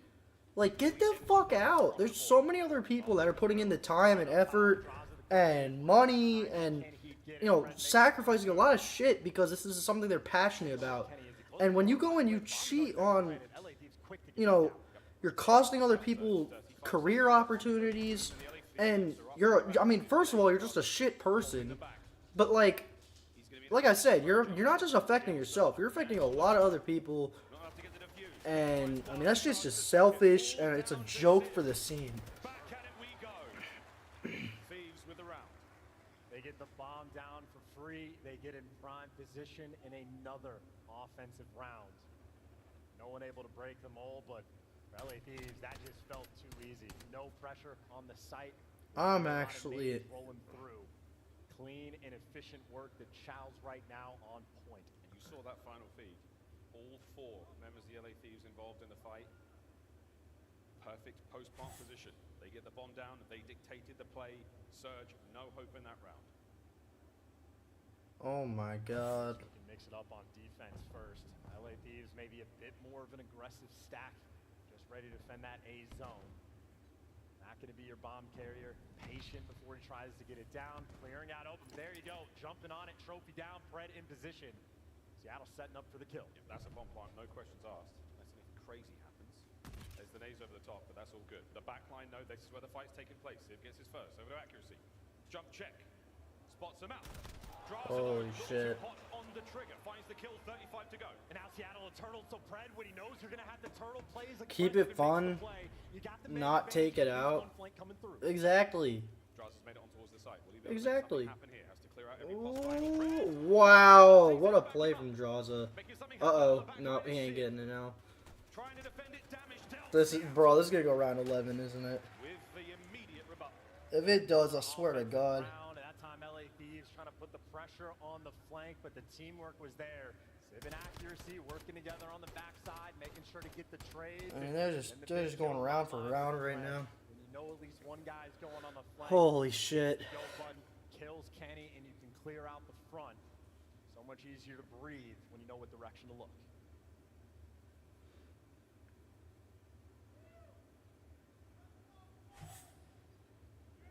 Dead silence there. Ready and willing for accuracy. On the other side, the trophy's at play now. Trades opening the round with a bang. Octane holding that cross towards the middle of the map. The stun check tells him players are there. And he is so aggressive. Pred's gonna spot him. He's got a Octane's pushed up great as far as spot.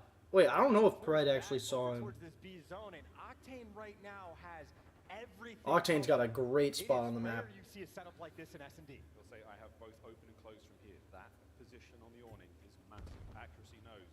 Don't let him through. The A bomb site is wide open though. And that's a problem. Ooh. As is Pred though, huge damage. He don't have enough bullets. They're gonna, he get double chowed. He's screwed. They haven't killed him yet, though. Oh, nice accuracy. Gunfight, the bomb is planted. Kenny evens up the odds, got a 2v2. Uh-oh. Here comes Pred. Mm. Pred takes control of the site. Can Envoy be the hero for the LA Thieves. in He's three too. Nope, he's not looking down. Yep. gets two. Seattle Surge with the clean retake. Is he doing pull-ups? They've got some time. Oh, it's not working. Here he goes. Come on. Oh, come on, Fred. He sucks. Anyway, I have to go now. See you around. Yo, Ender, I appreciate you stopping by. I know COD's not really your thing, but you're always here supporting me. No matter what I'm playing or watching or doing, I really appreciate you, brother. Have a great rest of your day. Bro, this man tried so hard to do them damn push-ups, though. LA Thieves. That is a custom-built like setup that you have for that 3v3. Fred does a perfect job. Oh, of not man. getting caught by Octane, getting the intel, sending in his teammates for the kill, and they deliver after the fact. Make no mistake, that is a massive round. The first on defense we've seen. Fast one from Octane, snipes up. The timing on that is unbelievable. The timing on this is fantastic. Nice, Octane. Smacked out of the round. Fred, same angle though. Fred has played it before. He has done the homework, and the spot pays off. Might be the last time he can use that one, but he got the use out of it that he needed. 3 versus 3, and again, not a lot of pressure. They're gonna get this ball down for free, but again, Octane picking players. Oh, my God. Yeah, this is going Thieves. Now it's 3-3. Oh, my God. Massive snipes from Yo, they got now. Thieves got to try to do the pull-ups. And the second, a small victory lap now for the LA Thieves. Let Kenny get that trophy back. They're not doing it. They're booing them because they're not doing it. I'm calling for pull-ups here in Vegas. Kenny was not Way gonna get too it. late. If he was gonna do it, he would have done it in 30 seconds. They're booing him. This is great, bro. I love the fans sometimes. This community, look, okay, the COD community, don't get me wrong. There's a lot of bad aspects of it, a lot of bad eggs in the community. But, like, a moment like that, this is freaking champs. And you're booing a guy for not stunting on the other team. Like, that's funny. That's funny. Feeling great. The second one, absolutely singing sweet. Tied up game. Now Fee is back with a bomb on hand. Accuracy just crossed out quick. Nice Envoy. Oh, he almost killed himself throwing that down. What an opener that was. Simple magic from the LA Thieves. Oh. And now, Draza at range with the AR. He's got watchful eyes over the A bomb site. Civ and Pred. What do they do from here? Oh, that was... They're gonna wrap this over towards I thought Pred was about to push up Riz. Draws and started turning away. Just do not die. His teammates are gonna be the ones making the play. They're about to get flanked hard. Cross has been covered. Yeah. Kills it, trying to cross Envoy is about to get the ace. It's a 3 versus Oh. 5. The door's been open. And that round has Oh, been shut. shit. Seattle tried to get 4-3 aggressive, now. and they instantly got punished. What an opening break. That was sensational. Envoy got Great 3 play kills out in of the round. Kenny. Kenny with the final one there. A brilliant turn from the LA Thieves. Momentum shift. Surge. I just... To Oh. change something. Yeah, Envoy snapping as well to get those first 2 kills. He's got a couple solid rounds here in this game number 5. The end of the year for one of these teams. Advantage LA. 2 more rounds, LA. Seattle with a bomb towards A. Draws a V Pred. Pred's in a good spot here. In a moment, he's nerves of steel. Yeah. Now, a solid A. Oh, that's instant reposition. Oh, they both reach out each other. Like, they didn't know they were reach outing, but they did. Going to be planted. Oh, Seattle got bombed down. And there goes Mac. But he did his job. He got the bomb down. Oh. From accuracy with the bang through the door there. The bullet penetration enough to finish the job. Kenny with an A. Oh my! Surge right back alive. Wow. It's literally... I don't think anyone's out a 2-round advantage yet. It's literally just back and forth. I'm losing my mind. I mean... Again, whoever loses is home, done for the year. Like...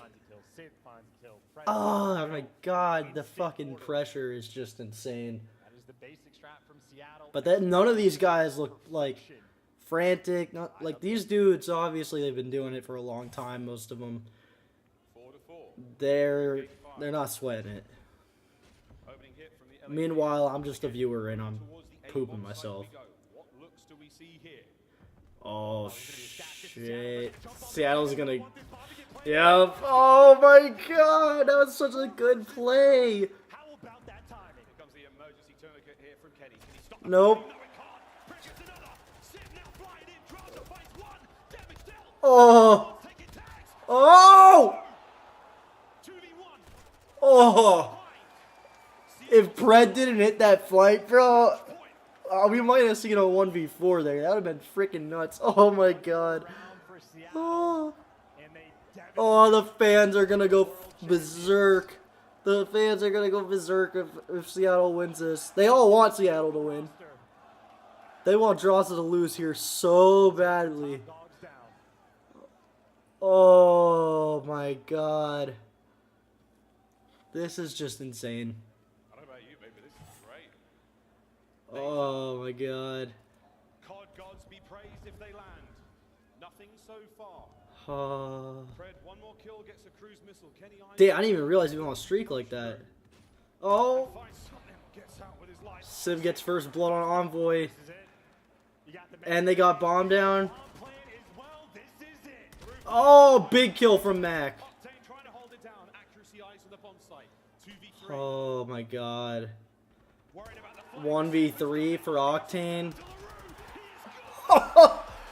They just took down the defending champs, bro. Seattle have shot the lead. Oh my god. Our first team Pred's waving. pre-season. Last year's world champions. I can't believe it. Did not think Thieves were losing that. With how How about our these fans are nuts. An incredibly shocking turn of events here in Las Vegas. It's mainly Optic fan, bro. They gotta shut up because Seattle will march forward through the they are asking to get like shit on by New York and talk about by taunting someone like that after like they get eliminated. 4 seconds. Like, don't get me wrong, I love the trash talk, but that's a little rough, man. The miracle. They just got a limb from champs and you're chanting "fuck you." That's rough. Tippable from Seattle, though. Like, pretend I'm wearing a hat here and I'm tipping it to them. I didn't think they had it in them. Like, this is their first LAN win against a team other than LAG since Major 1. 6-4. What an Like, unbelievable series to start. they've shown us nothing to tell us we should have any faith in them in this matchup. And Sid just went fucking huge. Thank you for my fantasy team, by the way. My Breaking Point fantasy team. Loved that. Start to the day right But, from the oh my god. they came to play. It was I honestly, when these matches go best of 5, I love seeing a team that wins 1-3-5. Like, getting a win in every single mode in a matchup is huge. Indeed. Well, what a great start to the day. Very exciting one. Commiseration Wow. to the LA Thieves. They will end their tournament here. We are ready to rock and roll though on stage. We've got our monster spotlight. It is accuracy on stage with Blaze. Take it away. Thank you so much, Miles and Chance. Las Vegas, if this series taught you anything, it's never give up. Give it up for the Seattle Surge as they come out on top and progress on through champs. Lamar, that was a tough series, man. And if there's anything that we also learned as well is that it only takes less than a second for things to turn around. Let's hop right into that control where things was looking grim for you guys. What was going on in your head as you captured that beat point, going into the last one and stayed in this series right there? I mean, it wouldn't be a Seattle Surge control if it wasn't an absolute buzzer beater win. You know, Seriously. control win. Typical from accuracy, bro. He had a good series. I mean, they all did, honestly. And I'm happy for it. You know, They all stepped up in their own way. Locked it in right there and got to that map 4. And even in the map 4, you guys lost it. Still fall hard. Only lost by 25 points right there. But then you go into the search and destroy, and we know that your search and destroys on land hasn't been there. How did y'all clutch it up right there? Was it the champs vibe, the crowd? How did y'all beat them in that SMP? you know, we just played with no fear. We wanted to go out swinging, make plays, play with confidence. You know, as champs, we got to live up to the moment and, you know, just be be in the moment and live up to it, you know? It definitely lived up to it, and y'all struck thunder on this stage once again. Anything you want to say to the fans you guys won over in this crowd? Because this venue was jumping. We appreciate you guys. We feel that energy. It gives us a boost, so keep going hard all weekend. Keep going hard all weekend. That's going to do it for me and Accuracy here on the stage. Puckett, take us away. Thank you so much, Blaze, and congratulations to all of the Surge fans around the world. Pred and crew get the job done in a Game 5 and send the 2022 World Champions packing as the first team to leave Champs. Clay, none of us picked Surge in this matchup, but Accuracy said, you know what? We didn't even show up yesterday. We're starting fresh. They got the job done. They came out swinging, and like Accuracy said, in that control, winning with, what, 0.4 seconds on the clock. Huge plays out of Mackenzie Mag. Honestly, seeing him play the way he's played this weekend, all right, maybe he's got something to show everybody here on Champs Sunday. Al, you've been Friday. a fan of Mac Wow. since day number 1. Oh. You got a long weekend, Long Clay. weekend, sorry. Al, let's Only day lock 2. in with Mac, though. What did you see from the young man? Because it felt like he was setting the tone early for a roster that normally isn't used to that. Yeah, and what's great about Mac is like he's capable of having those moments, right? When it came to that control, I mean, Hold on, it Lil. was Mackenzie melts once again, getting some of those big plays, and it's one of those players where if he can consistently keep that up all weekend, that's when we see Seattle Surge contending for championships, contending to make it to that grand final on Sunday. So if he continues with what he showed us today, Seattle Surge could be looking to make a little bit of a run here. Nameless, we start day 2 with a Game 5, and it goes the distance. Surge versus Thieves, back and forth every single round. What did you see from these two teams? What was the difference maker in this Game 5? Yeah, in this Game 5, well, one, the retaking ability on Seattle Surge was absolutely fantastic. You know, they lose the first one, and then after that, they figured it out. Something that plagued them all season. But really, I mean, you talk about this team and on their offenses, getting that bomb down, the way that Thieves were playing it, they were giving Seattle enough time to set up and get that first blood and played their lives. So many rounds, Thieves just played it far too slow. Just an error in their strat going up against Seattle Surge, maybe thinking they were going to close it out early, but they did not look prepared for this Fortress S&D. Also, very impressed by these guys in their communication. There were a couple of rounds where you needed to be close for that quick trade. All right, y'all. I'll be right back. I gotta go take my dog out. Every single time. I'm gonna leave the stream up. Obviously, I'll just be muted and out of the picture. Talk about it. Seattle Surge won a search and destroy on Fortress. land. It's unbelievable. On Fortress of all maps in a game number 5. We have not seen Seattle Surge win a search and destroy on land in literal months. They are bottom 2 in the entire league when it comes to land search and destroy. So the fact that they were able to ice up when they needed to, that is a testament to Seattle Surge and hopefully what we will see the rest of the week. What I love is Seattle doesn't play around the numbers. Accuracy didn't need to pop off in Surge. You didn't need Mac to get the kills. You play around Sib and Pred with Mac planting those bombs. They played their game plan to perfection at Sib. One of the best series we've seen. He's doing it at a great time here at Champs, Clay. Hey, Civ dropped an absolute bomb on Thieves' forehead. And what really surprised me about this match was how underprepared Thieves looked for that Fortress Search and Destroy. They were letting them get bombed down for free, not making any moves around the map. Fortress S&D is a specific map where when you see them cross to that A bomb, you have to make a play. You can't just sit there, let them play. At one point, there was a 4v4 with bomb down, and it's like, Thieves, what are you doing? Like, this is COD Champs. Are you nervous? And I think the only round that they ended up winning in that situation was when Pred threw his life away in open, right? So Seattle looking on point. And also, I don't know if you guys, but that control was ridiculous. Let's take a look at that control. It's our scuffed play of the game. The final moments. Nameless, walk us through this bad boy. So in this situation, Thieves had the massive advantage. They were slaying them out. We thought they were going to be able to just get the time to run out. Mac's able to get on the point at the very end here. They find a couple of kills. Once again, Mac making a huge play. They get that A point. And then at this point, Kenny's behind them in their spawn. They're not able to stabilize, though. You see number 8, that's Octane. He's pushed all the way out towards that 18. He gets caught, and quite frankly, he gets absolutely pooped on, man. Like, you cannot get destroyed in that position. Right here, I think this is the game-winning play by Mac, finessing his life. And they end up capturing the point. When you die here, when you spawn that far out without getting a kill, it's basically game over. Mac pulling out the tack and sealing the deal. That game 3 kept Seattle Surge in it and helped them on their way to a game 5 victory as the AC takes down number 5. LA Thieves are out. Surge powers into our top 6. And as we celebrate Seattle Surge, I want to give a big shout out to all of the fans who have had the Surges back.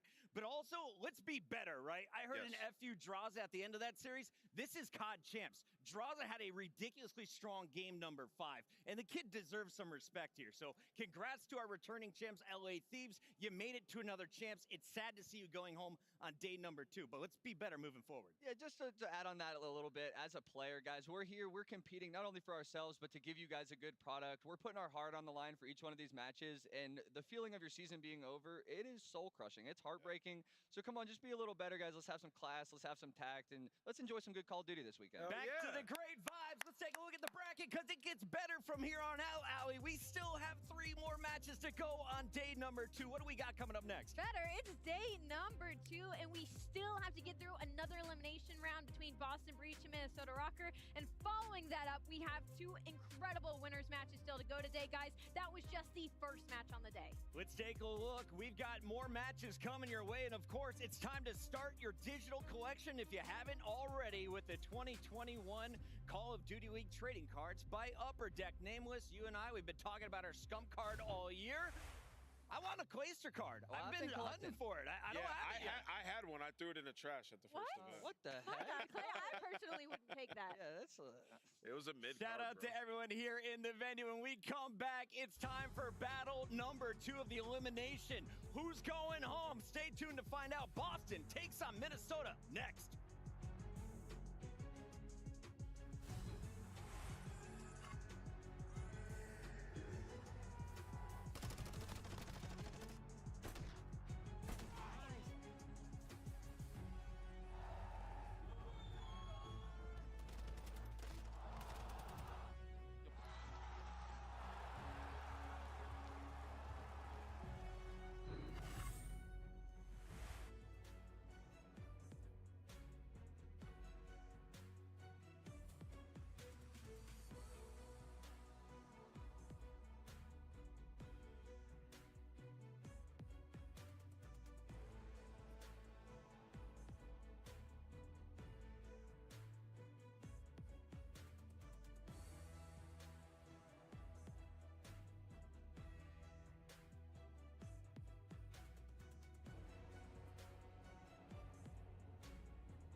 Attach from Minnesota Rocket ahead of their first game of day number 2. Attach, first of all, obviously yesterday wasn't the result you guys wanted, but you came out frying. A 2-0 against New York was pretty convincing. Obviously, the reverse sweep happened. How are you guys bouncing back today?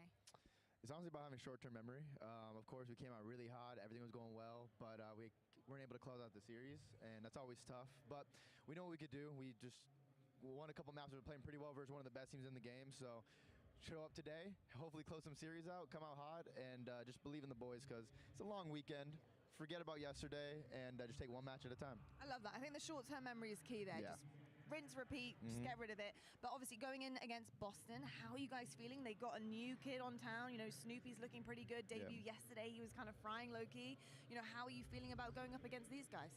Yeah, I mean, he's a really talented player, and I feel like their team is just like the both subs, just like the sprint, get crazy map control. The 2 ARs just kind of like post up, look over, and play kind of islands. So I think if our teamwork is just on point throughout all the modes, we'll be able to just have better cohesion and be able to hold the hard points, get the control points, and then break setups when we need to. So just teamwork is going to make the dream work. Love to hear it. A bunch of experience on your team, so best of luck. Thank you so much, Attach.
Welcome back to Las Vegas. COD Champs continues right now, day 2, as we face off in our second elimination battle of the day. One of these teams powers into the top 6, the other goes home. Minnesota Rocker versus Boston Breach, another best of 5.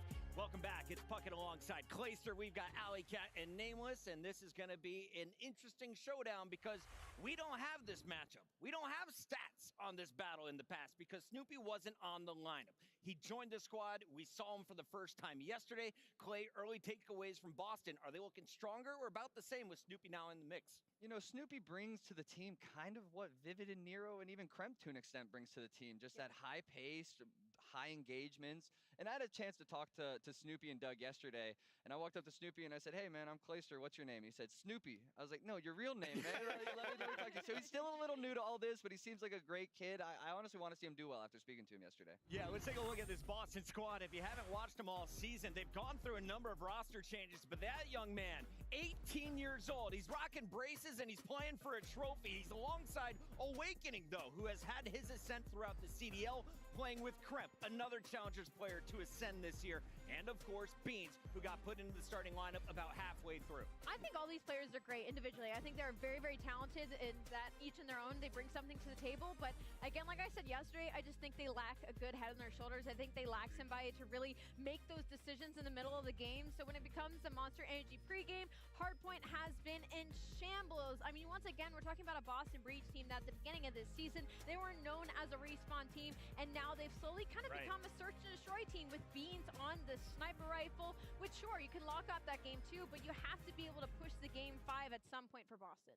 We'll see what Beans is able to do in this one. He had a pretty quiet day number 1. On the other side, we've got the Minnesota Rocker squad that has looked very impressive, and we've got our maps and modes ready to go. So let's dive into it right now as we have Fortress, Mercado, El Estilo, Hotel, and Hotel. If you're looking at the bands, well, we didn't want to play Hydro or Hotel if you were the Minnesota Rocker. On the other side, Mercado and Embassy are out. Yeah, honestly, Attach always gets his piece of the pie, right? He's got a little bit right now with just the last place finish at Champs, but he's trying to get a little bit bigger of a piece, and he's trying to start it off on Fortress Hardpoint. It's time for one-word prediction, starting with me. I'm going Rocker on this one. How about you, Clay? I'm going Rocker. Rocker Chip. I'm going Rocker. I think Boston are not prepared. I'm going Rocker. We're all hanging. Are we wrong twice on day 2? It's time to find out as we send it to the stage to get this party started. All right, Las Vegas, it's time for another elimination matchup between two amazing teams, but only one can continue. The first team coming to the stage is ready to ice up. Get ready, because here comes Minnesota. Give it up, Attach! Bang! Cammy! And Bench! The Minnesota Rocker! These guys weren't able to get it done in 5 yesterday, but the last time they played Boston, they got it done. And guess who it was? It was the new guy, Fame, absolutely popping off and frying them throughout that series, especially in the Search and Destroys. Will he leave a lasting impact on this season? He can start right now by taking down the Boston Breach once again. Let's bring out the Boston Breach. It's time.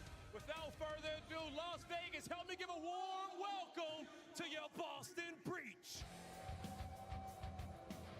Show some love to Awakening, Beans, Snoopy, and Crimp.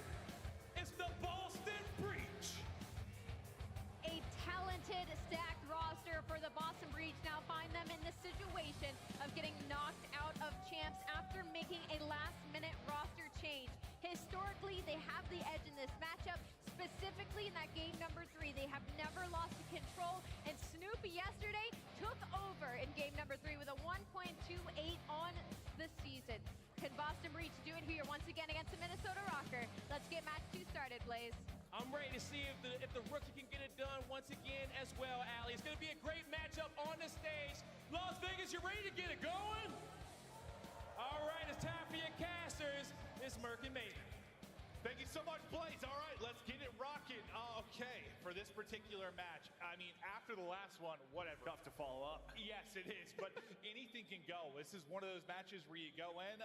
I know as much as I think you and I had picked Rocker in this particular one, we went through and did our predictions. Who the hell knows? This Boston team can catch fire. They have the ability to make some noise. This should go 4 or 5 maps. I mean, they slay well. It's just sort of turning that into objective time, especially in Hardpoint, right? Their Search and Destroy has been great. Beans has been magnificent on the Sniper, but the Hardpoint, it's like you're getting all of these kills, but not turning into time when you need to. We're starting off with that Fortress Hardpoint. They haven't won this in a long time, but they have choked a bunch of these maps. Well, I think it's something like, you know, they've lost like 9 in a row or whatever it is, but they've put up like 220 points, on average 210 points, somewhere in that ballpark. So it's like, yeah, you're getting very close games. You're just not able to close it out. And, you know, after we talked to Skies after a major and talked to the FaZe guys, and you talked to a bunch of teams that are really focusing on Hardpoint, really trying to fix it, fix the fundamentals, get the right people in the right spots. Some teams have really improved there. Like those two are a good example. This team's been trying to work on it. The improvements just haven't really come. Yeah, it's hard to work on your fundamentals when you have a different roster every couple of weeks, right? Especially young roster. I mean, these guys are trying to figure it out and do what they can. But you can see right there, Minnesota Rocker with a clear advantage on this map. But we'll see what the Boston Breach can do here. Here we go, ladies and gentlemen, to map 1. You see the 4-map win streak here on Fortress for Rocker. Can they keep it going? And experience, definitely something we are going to talk about. So much youth, so little experience. When you talk about Champs, you got 3 players that have no Champs experience on Breach. On the other end of it, Attach has won a Champs. Cammy's got a second. Bance has got a second. You've got big-time Champs experience for Minnesota Rocker. Yeah, I think the one thing maybe for Boston is, you know what, you had a tough matchup with a young team against the crowd yesterday, against Optic, and you played pretty well, right? It's not like the slaying wasn't there, just you couldn't turn it in to wins. But I think for the pressure of these young guys to have a solid performance yesterday, it could turn into something better today. And I think that whole pressure thing experience can be overstated because it doesn't apply to maybe 99% of the moments. But it's like that 1%, those crazy moments where the experience could really be everything. We know Attach could be one of the most clutch players in the world. We'll see what kind of performance he's going to have. This Snoopy already on a 5 spree. He was 6-2 to start so far. 35 seconds off that first hill and already set up here at P2 is this Boston Breach team as their main AR Beans. Locking it down, has the trophy, and waiting for the teammates. Rocker spawning out, trying to get a breakdown through, but the nades on point for Breach. He's just tickling them, just getting damage in. Beans just putting in a few headshots here and there, letting the teammates clean it up behind the utility, and it's Prep now up close and personal, able to take down one. Beans still sitting in the back, and through on the flank is Snoopy. 7-3, the hot start, as you mentioned. His Beans just went Batman soar across the gap. This is worst case scenario here for Rocker as we're going to rotate over to that right side of your mini-map. Snoopy, he flies out the window, flips the spawns. They're able to find those kills. Awakening, such a great individual performance. We've seen that time and time again from him. But it's like, you know, is he trying to do this a little bit too much? Can they be better today? The slaying was there. Now, here at P3, about to pop. They find the kills on rotation. And you can just see in the top left, Fame and Bance. 2 and 13 to start as a duo. Yeah, they've got to get it going. It's a very slow start, which can happen at times. But at some point, you got to start to come alive. Now for Breach, those kills right now are turning into time. It's turning into objective points. Really fantastic stuff from there. That's going to be 3, make it 4. Everybody dropped, the entire team basically involved. And you're getting close to eclipsing that 100-point mark. Now on rotation, we're watching Prep trying to get out, and it is flashy. I'm back. 4 in a row. Drop shot is on. Oh, okay. So I picked Rocker to win this match. I won't lie. But Boston looking good so far, and Fame's 2 and 10. As you can see, already to score almost to 100 points. Minnesota, they need to lock down this rotation. They need to lock down this hill. I will say, LA Thieves had a lead like this on map 4 against. Help me, I'm down. Oh shit, Dylan, I'm sorry, bro. I forgot you're a Thieves fan. Oh, hold on, my dog got something. Bro, we gotta talk about it, okay? We gotta talk about what happened there. The slaying is there. It's just not. Everybody negative. Beans winning a big one-on-one, trying to play his life top dart, but he will get cut down. There's a break that comes on through. That would just be a nightmare for Minnesota Rocker, but Cammy with a couple of kills, able to lock it down on Guns are going to get hot. They're going to get hot at some point. They're going to start to bring it back, and it's just how to breach the open. You can see the kill feed, just the color starting to shift a little bit. Kills start. All right, Dylan, what in your humble opinion, what went wrong for the Thieves? I have a few opinions, but as someone who's a fan, I want to hear your side of it. Right back to a 100-point lead. So you can see 3 players double positive on the Boston side. Boston's doing really good. Wow, look, Awakening playing the objective, and the team is playing good. What do you know? One player in maps, that's going to be Awakening, just waiting for his teammate.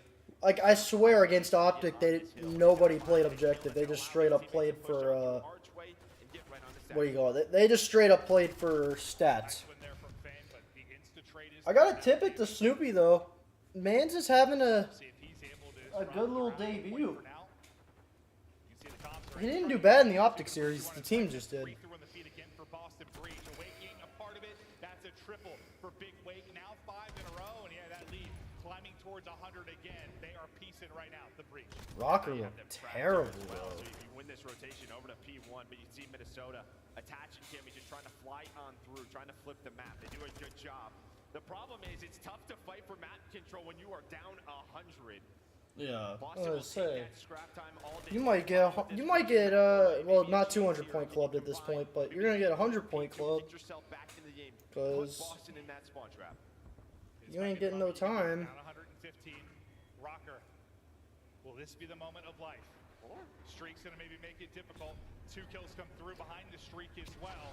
This could be a great. All right, hold on, you responded. I gotta see that. I'm folding laundry at the same time. I don't know, man. I just think they couldn't get everyone going at times, and their teamwork was questionable at times. Big difference from last year. Yeah, I mean, it was just really, it was really weird because, like, you look at the stats, and, like, it wasn't like anyone played horrible. the team in general had a good stat line. I was kind of surprised when they lost the opening hard point.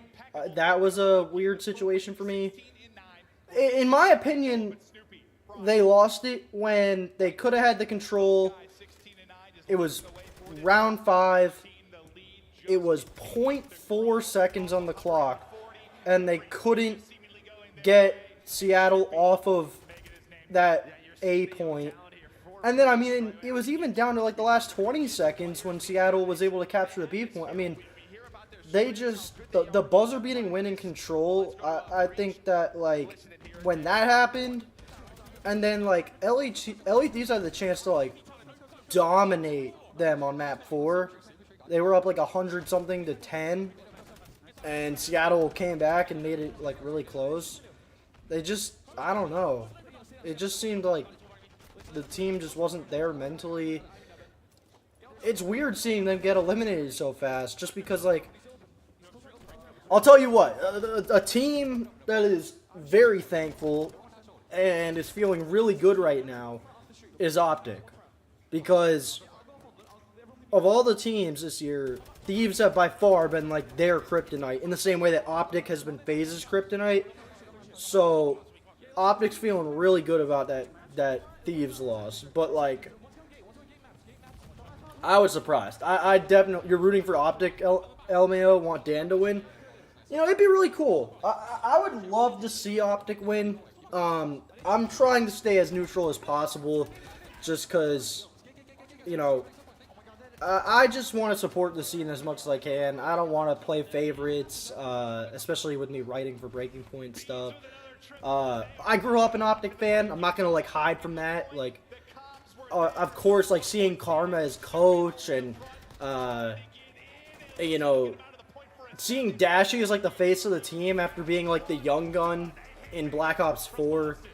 It's cool to see. It's been really cool to see the progression, but, like, I'm trying my best to just keep it neutral. But look, I've now been surprised twice now, because, I mean, I expected this series to be close, but I did not think Boston was going to come out and just absolutely shit on Minnesota map 1. Especially with how the map's already over. Yeah, it went really fast. It was like 250 to 86 or something. What was it? I mean, it was a big score line. It wasn't close. Which is so weird. Yeah, 287. I was close. 11 and 22 from Fame. I mean, everyone negative.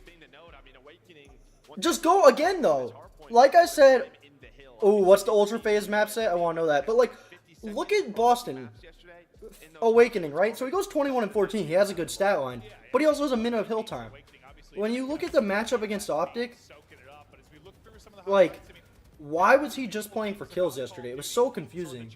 Mercado, Embassy, Asilo, Fortress Hotel.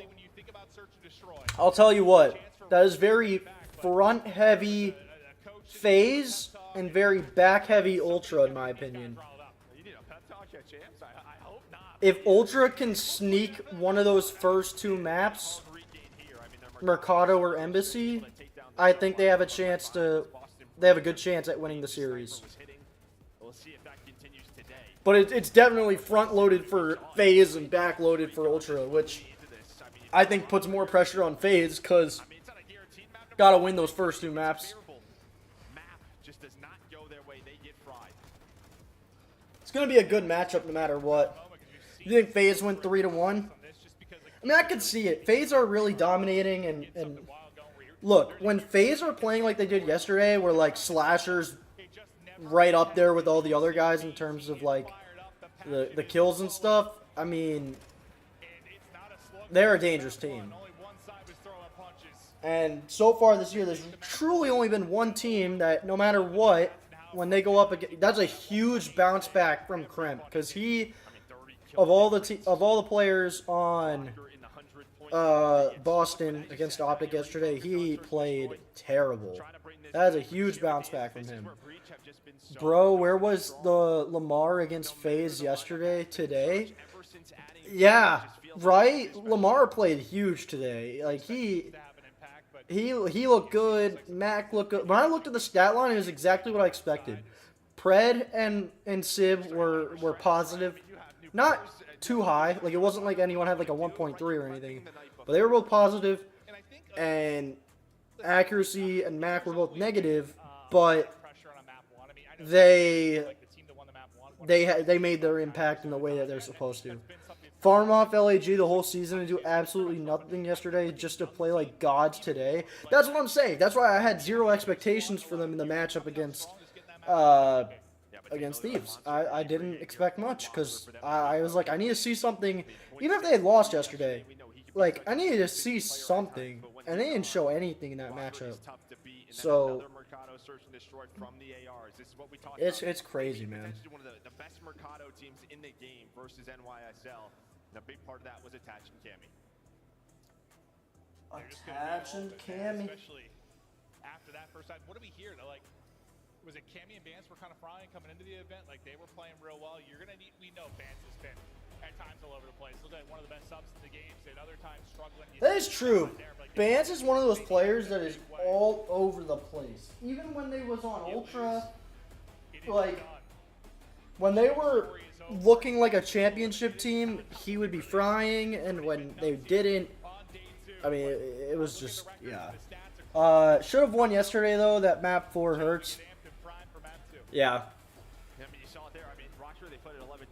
That map 4 was rough for Thieves, for sure. I wonder if Beans is going to have a map like he did yesterday. This is the exact same map that he dominated. Oh, my, yeah, dude. I got to tip it to him. At least here at Champs, he's been the best sniper. He dominated on this map yesterday against Optic. I'm actually kind of surprised. Good trade from Awake. I'm kind of surprised that Rocker let this one get through. Because they looked, I mean, Boston looked really good on it yesterday. Nice double chow. Ooh, Bance could spoil things here. Nope. Damn. I love that from Boston after that first blood. It's a good first round. Every single time there was a challenge, there was a second player there. There was no one-on-ones. It was always a 2 versus 1. Snoopy, he would have probably loved that kill, but Awakening was looking over him. Yeah, I was going to say, who cares about... Snoopy, I'm sure, doesn't care that he didn't get the kill because the trade went through. At that point, who gives a shit? We saw it at Major 5 with NYSL, with Skies, what he was able to do. The threat of it on this map is so important. Dude, Snoopy's POV was so frustrating. Like, every time he just jumped forward to narrow that angle a little bit, he was just out of sight and finally had the chance. But yeah, it all worked out. Big Wake with 2 in the round. Big Wake. It looks like a fast B hit. You've got a quick rotation over from Cammy, but the only person really here right now is going to be Fame. He's trying to play his life. He is stunned up. The utility coming in. I thought maybe I don't want LAT to change, but I also want to win, so I'm lost in thoughts. But everyone has already hinted that. I was going to ask you, do you think they are going to make changes in Roster Mania? Or do you, like, it's hard to say, right? I mean, they won Champs. They've won 3 events together in 2 years. Like, that's not light work by any means. And I know this is a disappointing way to go out, but, like, I don't know. Like, what exactly would LAT, what would they do to get better, right? Unless they're going to go out and get a guy like Pred to replace Envoy or something like that. Like, yeah, I was going to say, Octane would be nuts. Unless it is a guarantee. I've been seeing rumors that, like, he could potentially... I've been seeing rumors that Octane could potentially go to FaZe. I don't see that happening. I don't see... Why would FaZe switch it up? They've gotten second or first all year, basically. And who knows what they'll do here at Champs. But, like, I don't know if Octane... He just doesn't strike me as a type that'll leave. He... You know, I don't think he ever wanted to leave to begin with. And then, you know, he gets back there finally after those dark years of being with Seattle. I think Octane's safe. I think Kenny's safe. I don't think either of them... The only reason I could maybe see Kenny being a question mark is just because kind of inconsistent this year. Like, it was clear when he was playing well, the team had a lot of success, and when he didn't, they didn't. But I mean, he's also another one of those guys that's like LAT or 100 Thieves for life. I think the only ones that could potentially leave are Draza and Envoy. But, like, again, realistically, you said if they want to win, you think they should drop Kenny. It's so hard to say, man. Because, like, Kenny really does step up, especially in big moments, but it's just, it sucks when a player's inconsistent like that.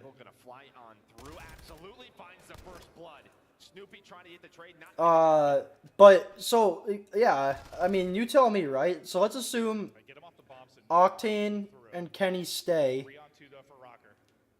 He went neg a lot this event, to be honest. Yeah, I know. It's tough, man. It really is. But assuming that Octane and Kenny are the two that are safe, right? Just because they've been there the longest, they have a history together, all that. And let's say they think about getting... Okay, Scrap ain't going anywhere, so keep dreaming. Pred, I don't know. Everyone keeps acting like it's a sure thing he goes to Optic, but, like, I don't know. If Optic, imagine if they make the run, they win this event. Do you still go and get Pred? Why would you break things up? Or even if they, let's say they get top 3.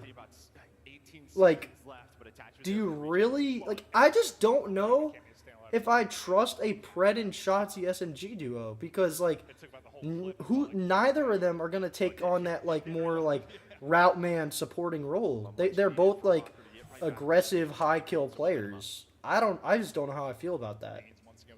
Obviously, Pred's a very talented player. Damn, Snoopy can't buy a kill, he just keeps getting assists. Uh-oh. Cammy's able to go big, so he gets 2. They go 2 for 2 on either side.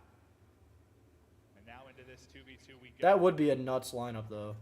Just give me a little peek on that head. Sees it for a moment. Tagged up, though. The beam's there from Cammy. Cammy, all 3 in the round so far. Yo, the thing I was thinking about was, like, so only 2 teams had 2 players making the All-Star team, right? You had Optic had Dashy and Shotzi, and FaZe had Abizi and Celium. Imagine those 4 together on a team. Like, I think that would be crazy. I don't know. That was a snap. Here you see though, Fame though, right there for the child, jumps on top of the hedge. That would be a nasty team, in my opinion. Beans is able to hit a shot, he can turn that into something, but just the movement on point for Cammy. Yeah, he only got really one opportunity, right? One little flick, saw the head for a moment, and then Cammy probably sees the barrel, saw the shot, just wall bangs him right through the window. But really, I mean, Cammy probably just at the block getting the 2 kills early. Just keeping them that 2v2, really the big thing. So where we saw... I just don't know what the second AR spot... You're talking about for LAT? If they... You're saying, like, if they moved on from Draza? Maybe keeping them honest. You still have 2 players. They are not an early rotation, but... I mean, how would you feel if LAT... I don't think this is anything that's, like, rumored. Yeah, they ain't getting Celium, but good luck. I don't think this is rumored or anything. This is just me talking out loud, just for the hell of it. What would you think about if LAT got Illy? And their AR duo was Illy and Octane. In this map so far, Kremto able to find the snipe on the ground, able to connect. Damn, now Krem sniping? Able to spot him. Not sounding too good to you? I don't know what to, I don't know. I'm just throwing it out there because he's a free agent. I assume someone's picking him up. Wow, Kremp almost made a huge play. Someone's gonna pick up Illy this offseason. There's no way that he doesn't, but maybe LAT is not the answer. Just nothing to know about Illy, kind of an unknown. Yeah. I mean, I just think the biggest question mark for Illy is, like, look, he's basically had this entire season off outside of Major 1 and 2. Is his thumb, like, are we good now? Now that you've had so much time off? Like, do you think he's... Like, I think it was smart that he didn't play in Challengers this year, that he just kind of took the year off and probably took it to get healthy. LAT abuser? Yeah, I mean, that's the other thing. There's so many guys down in Challengers to go get. Oh my god. Yo, what about LAT Jimbo? Too soon? 2 versus 4 for Breach. Too soon? Yeah, see? We're on the same wavelength right there, yeah. Dude, I mean, come on. Who wouldn't want Jimbo on their team right now? He can drop a 1.5 in Challengers, but when he's in the league, he drops a 0.5. And, I mean, dude, the fact that you got, like, banned from a tournament and cost your team... Like, I'm sorry. I'm not one for violence or anything like that. Don't get me wrong. I'm not, and this is just jokes. But if I was on his team, like if I was Classic or someone like that, oh, I'm throwing hands. I'm fighting that dude. Like, are you kidding me? Since that start, so nice adjustments for them. And all the people like Doug and all these guys that are like tweeting out like, what the fuck? Like, this guy costed us. I feel bad for them because it's so true. Like, they didn't get to play at Champs because of this one dude cheating. I need to look at the free agent. That's the thing. It's the one thing I'm not happy about with, like, the CDL and honestly just, like, esports in general. I don't like that, like, oh, do you stick him? No, trophy. I don't like that, like, contract details and stuff aren't, like, well known. Like, I feel like it should be, like, you look at every other, like, sport, right? Like, if I wanted to know LeBron James's contract, I can go look it up right this second and know it. But, like, there's, like, so many people that, like, I don't know who is available. Dashy a free agent? There's no, Optic ain't moving on from him. Because, again, he, you know, there's a sheet for it. Oh, yeah, I think Jacob Hale made it or whatever. Or the rotation. Someone made one. I know it. I just wish it was more, like, public information, you know? Like, I wish it was a lot easier to find than, like, someone having to put a sheet together for everyone else to see. No, I don't see Dashy going anywhere. What are they saying? Bruh, they're shouting, "We want censor." They won map 1 by a ton. Why are you chanting that? It's, oh my god. Yes. Finding a sub would be easier than finding an AR. I was gonna say, I feel like there's gonna be more subs to go around than ARs, but maybe I'm tripping. Okay, Bance. Dude, I need Bance to pop off. Like, this is so good for my fantasy team. Him, Sib popping. Oh, the trophy.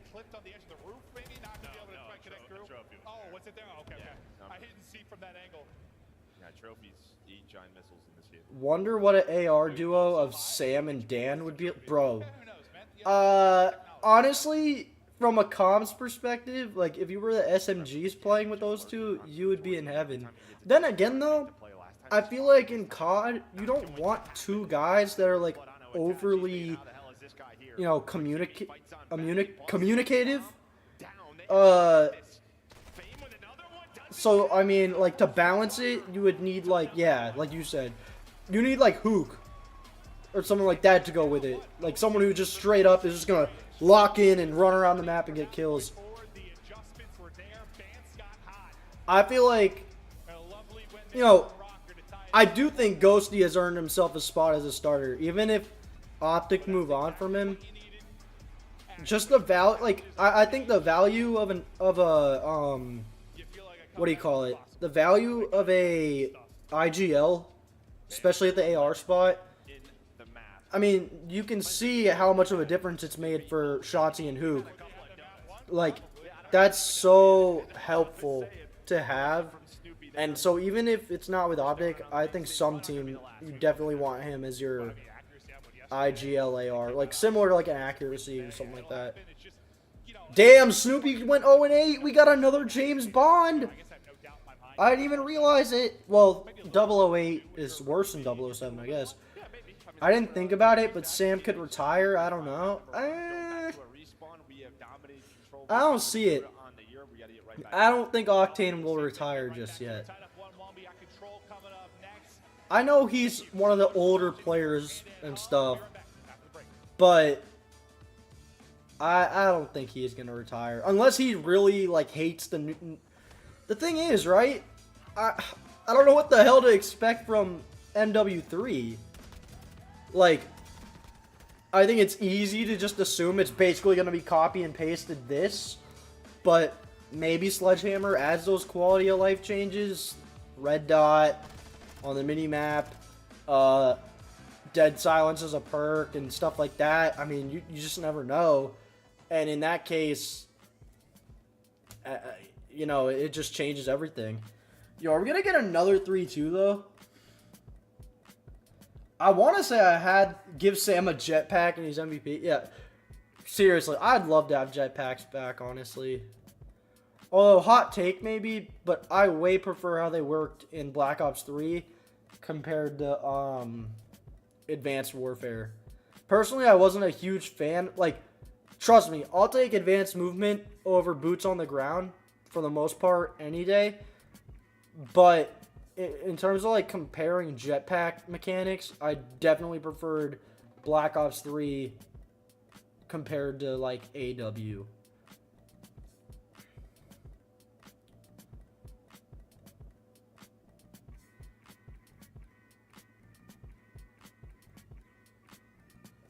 This is crazy though. I don't know what to expect here.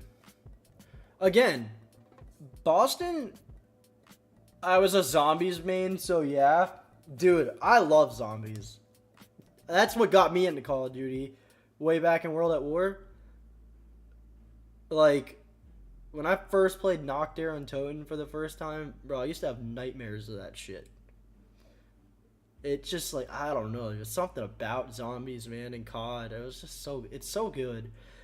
I hated Vanguard zombies, I won't lie.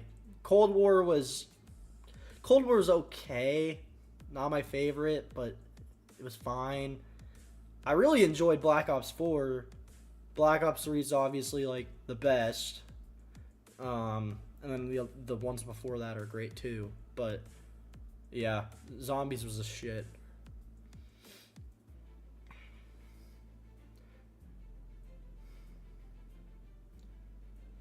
Who do you have winning this matchup? Like I said Rocker, but I don't know. I don't know what my brain in 2018 was thinking.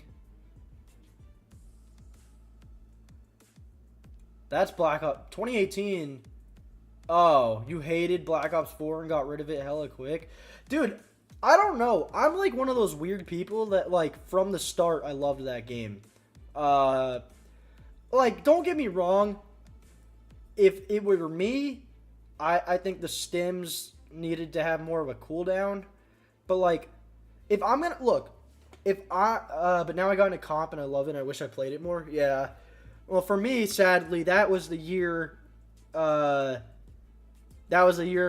I was injured in the school shooting, and for a little while I had to step away from like FPS games altogether. Just because, like, the sounds and stuff would obviously be, like, really triggering. So, sadly, I, like, really didn't play a whole lot of Black Ops 4. Even though I really loved it. The only thing I really played was zombies on it. But multiplayer for that game, maybe just because 100 Thieves, they were goated, bro. They were a good team. Damn, yeah, it's understandable. Yeah, I'm lucky it hasn't affected me in the long term. Like, watching and playing Call of Duty now doesn't affect me at all. the passion pit. Are you gonna tell us about the cheater? All day today between the 16 total squads across all 4 regions of challengers who have made Yeah, but like I said, thankfully doesn't affect me long term. I can watch and play COD all I want now. But Black Ops 4, like I said, if I could go back, I would add more. Oh, there's Kelsaruni. I would add more, whatever you call it, of a cooldown for the stim shots. I think that you could use them too fast. But like the thing, right, with like Call of Duty right now. So you have the thing where you hit R1 L1 or R2 L2, and that's how you activate your dead silence. Whereas like back in Black Ops 3 or Black Ops 4, that was how you activated your specialist ability. Like, I don't want a basic mechanic like dead silence to be a freaking, like, whatever you call it.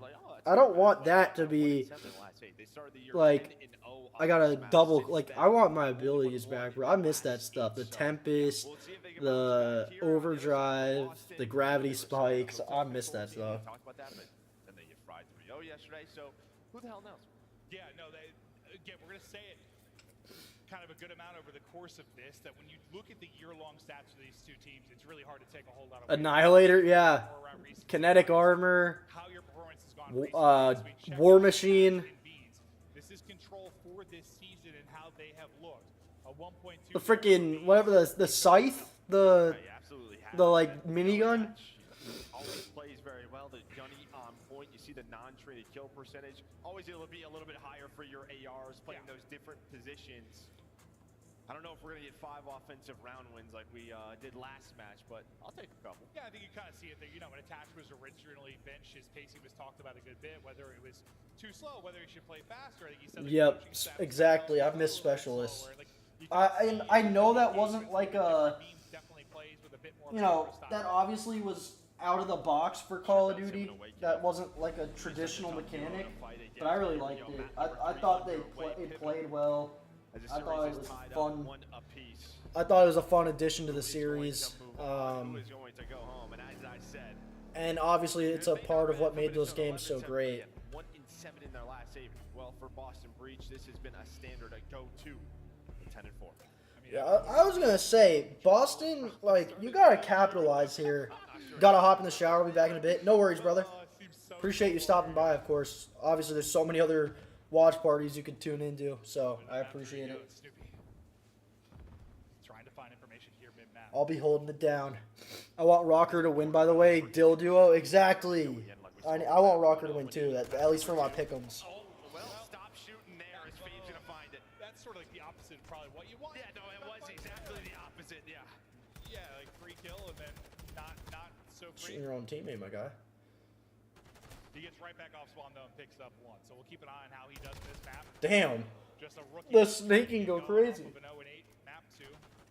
Crowdgate going a little bit behind Beans, a little snapper there as he was hit down to 4 HP. And this is what we saw with Seattle and LA, right? I mean, it was just so many opening B hits, and the offensive team was winning it. Now this point is done. These opening B hits are crazy. Push top hill, work the spawn kills, 2 minutes to work with.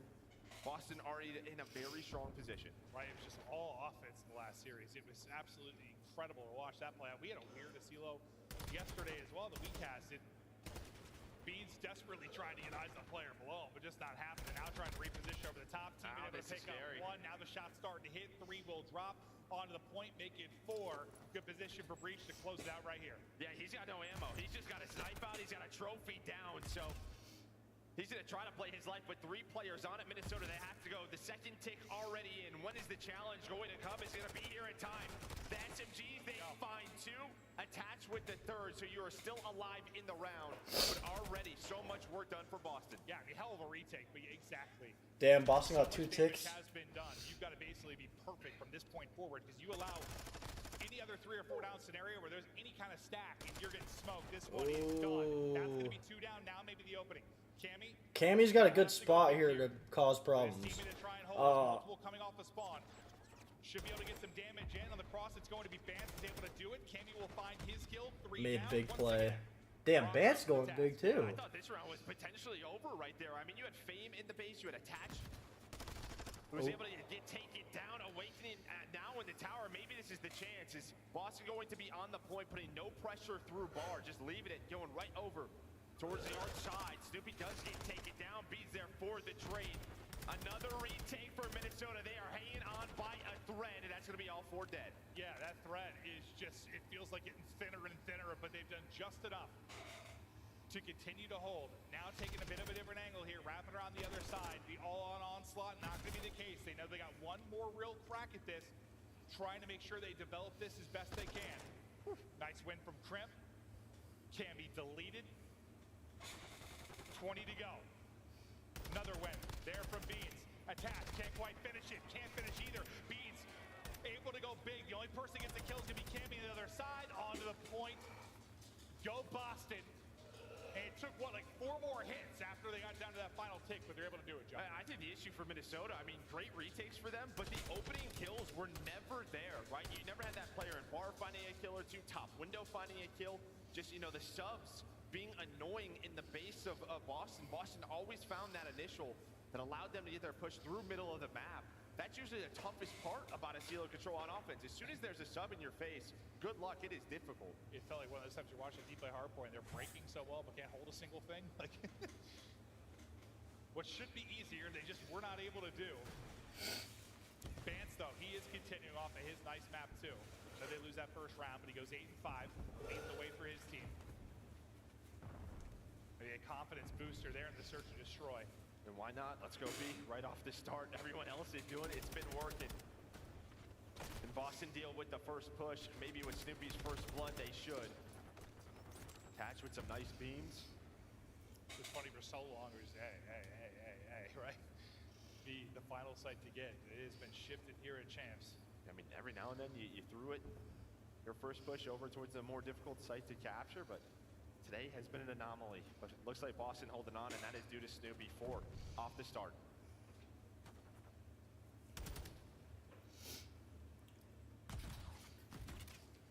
Tatch just trying to stay up as nades hitting from everywhere, and eventually he falls.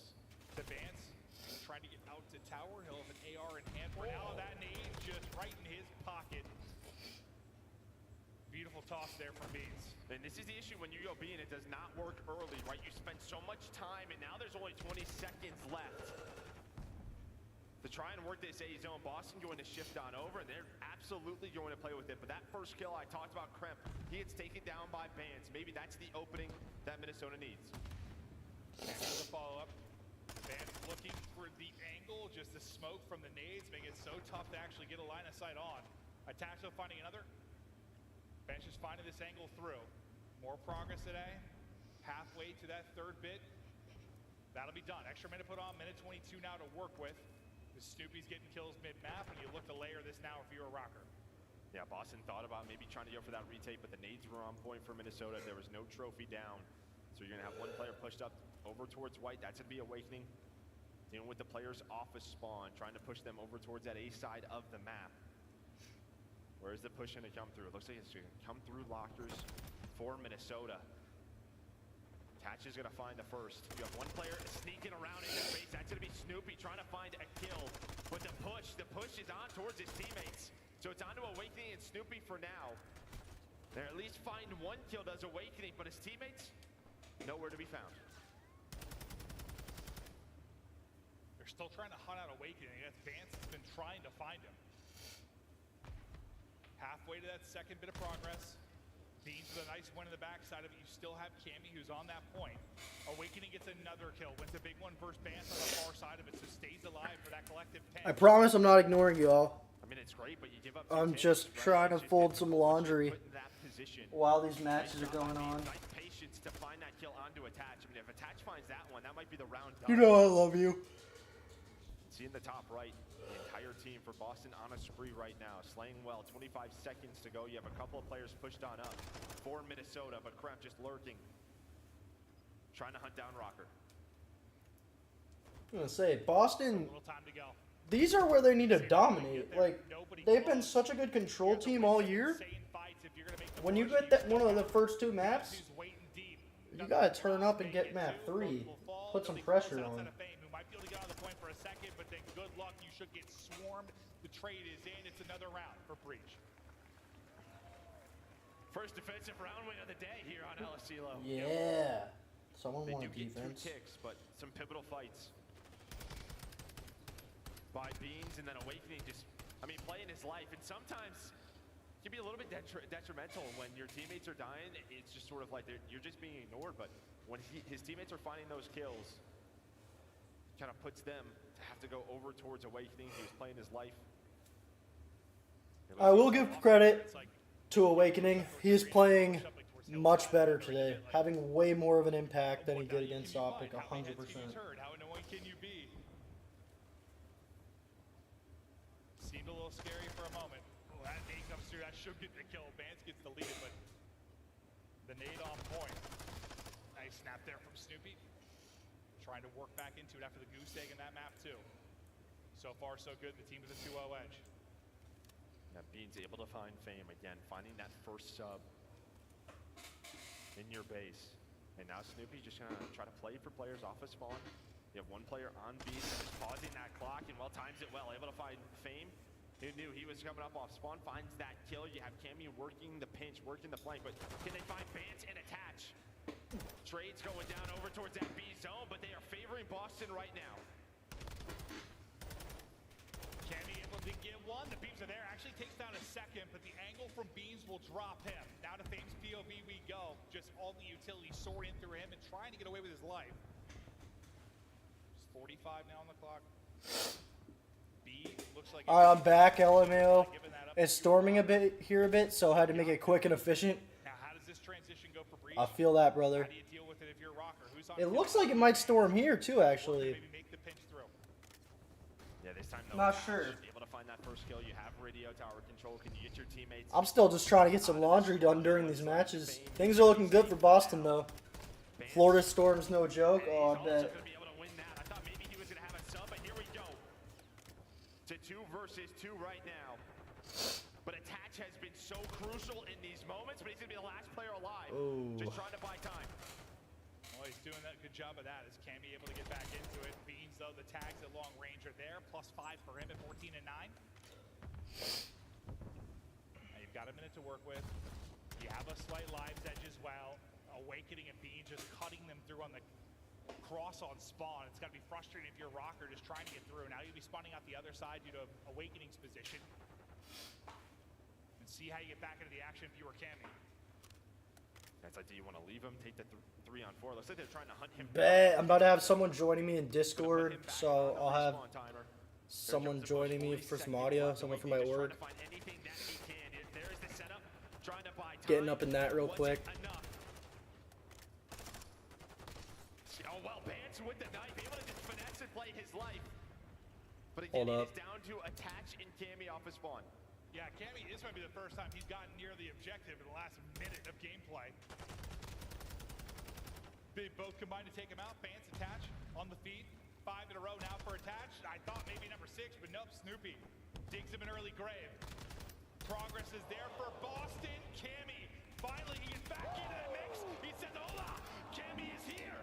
The triple through, not quite able to get the 4th, but after that frustrating sequence here Oh, for shoot. Cammy just pops off on the point. 9 versus 9, the lives department. Fame gives Rocker the edge. They got to get the hold here. It's a map win for Breach. It's looking good so far. Oh, Snoopy able to get pushed good on nade. Well, now that is 2 dead. 2 dead for Rocker. Bezo onto the point. Yo. Here. What's going on, my dude? Yo, what's going on, guys? It's your boy. I was watching Zuma stream, but I got checked afterwards and couldn't deal with the high energy. Oh, yeah. Oh, I'm talking to chat. I'm pulling up your stream. Dude, did you see that LAT got eliminated? Yeah. Isn't that wild? Wild. And now Boston's up 2-1 in this series.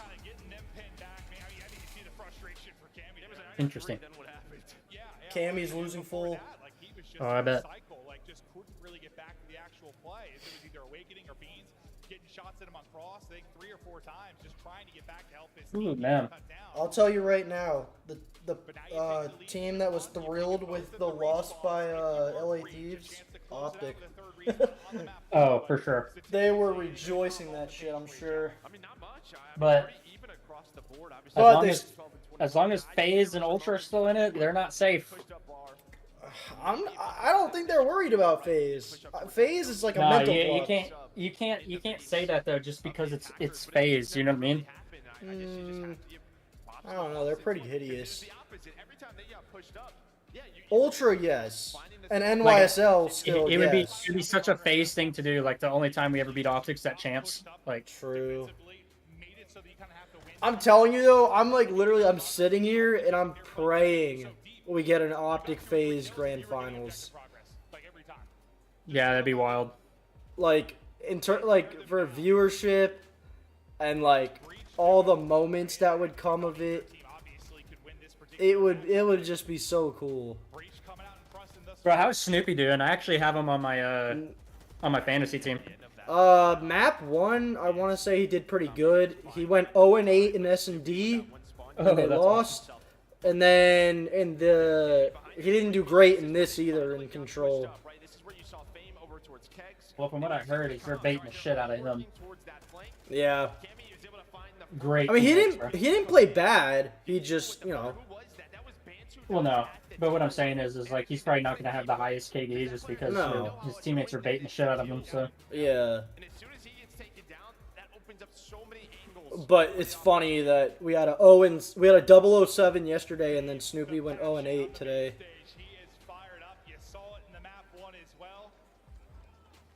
I got me a smoothie. Oh. Oh, Bance is losing full.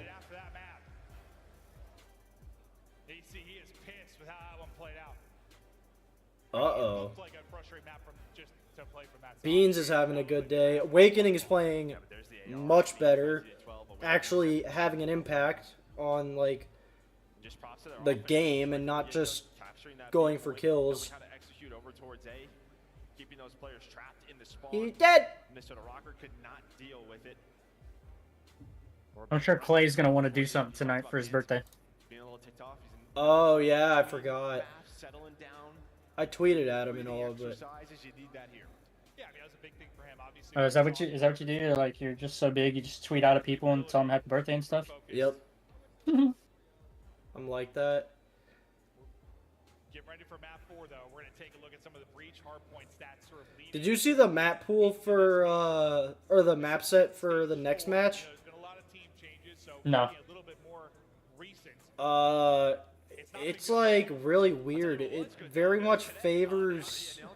I'll tell you it. What's the next game? FaZe Ultra? FaZe Ultra. They do it once again, and I mean, I think Where'd it go? Bracket busters potentially. Oh, Mercado, Embassy, Asilo, Fortress, Hotel. Mercado, Embassy.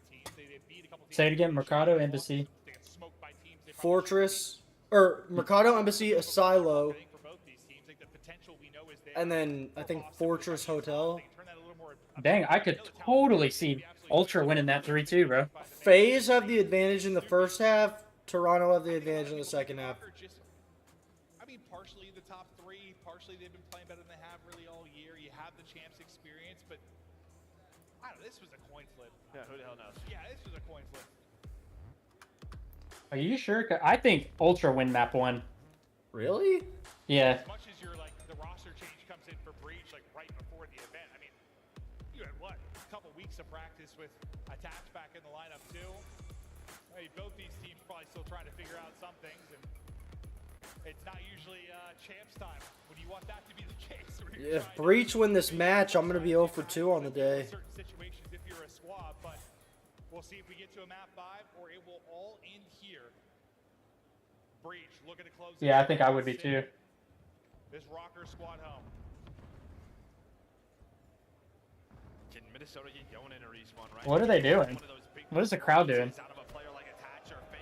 Why are they booing? There's gonna be 3 dead as Minnesota with a nice start here. I don't know.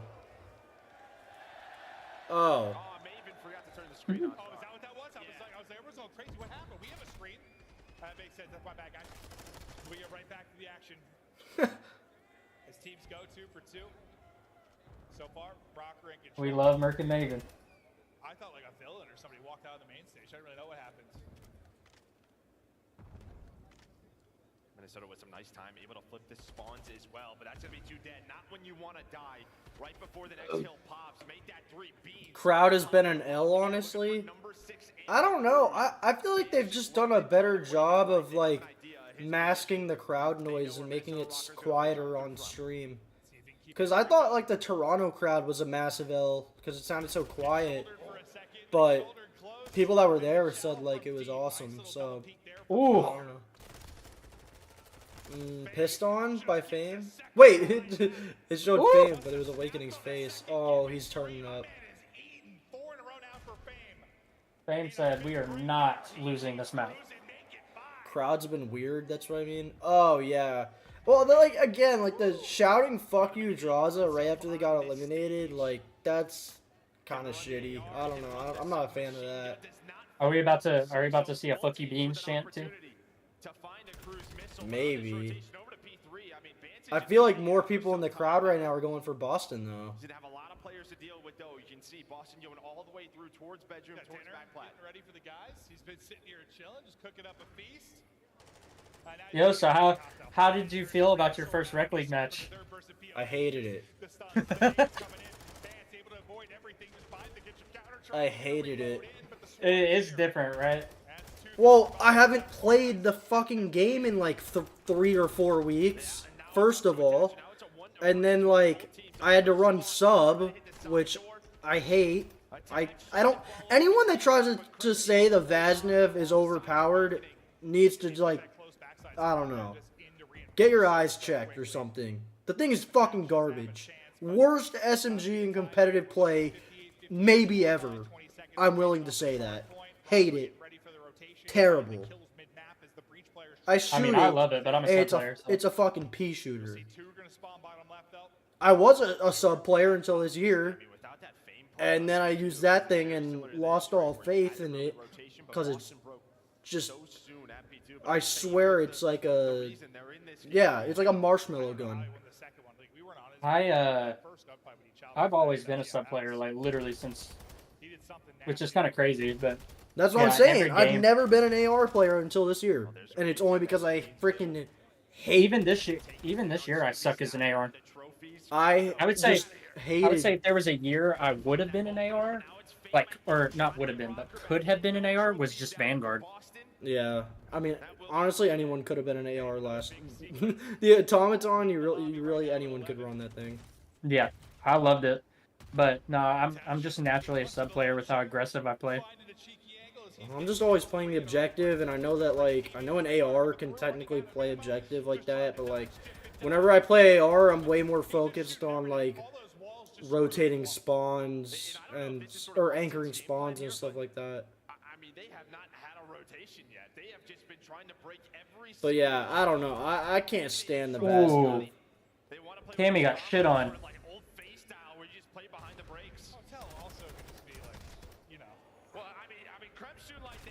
Oh my god. He's stair glitching. I'm kidding. He's not doing it. Bro, I've never been one of those to complain about shit like that. I don't even understand. Like, what do you mean it's a glitch? Like, you just can't see them, and you can't really shoot at them.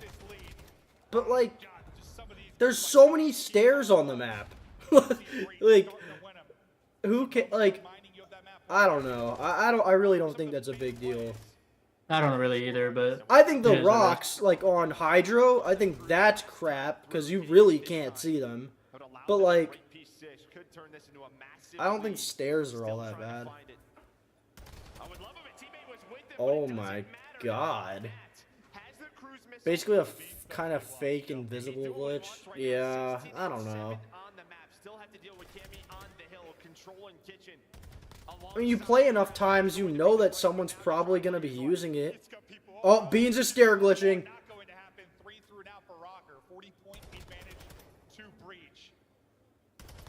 Oh my god. Nope. I need some comms from the Boston Breach. I need to just hear Beans with a dad. That's going to get the hard point to be Bance, who won a one-on-one on the other side, and he's just going to hop right on into it. So you get the streak to come out. It's led to no time. Chipping away at this lead is Rocker. Yeah, interesting play there. I mean, he gets the call out. All three players are inside a kitchen. I thought they were just going to flood bedroom, try to deal with Bance, but that doesn't happen. They try to go through mid, through hot tub, and they get cut down. So if you are Rocker, only down by 15 after the first rotation, you take this all day. But Yeah, I don't know how Rocker have kept it so close. Oh my god.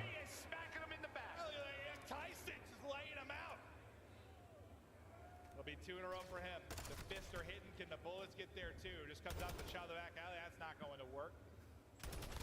Oh my god. Chaos to the central point we go. Nobody in for now, and it's going to be tough to maintain. But these first hard points in the second rotation can be so crucial.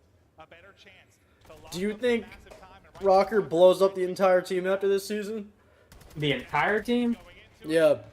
Probably not the entire team, no. Who do they keep? Probably Fame. Has Fame played good enough to where you'd want to build around him, you think?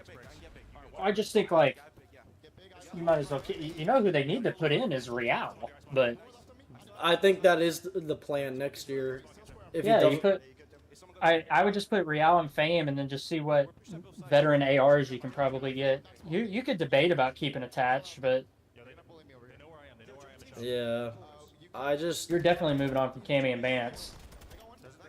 I mean, I could maybe see them keeping Cammy, but Bance is 100% gone. He's just too inconsistent.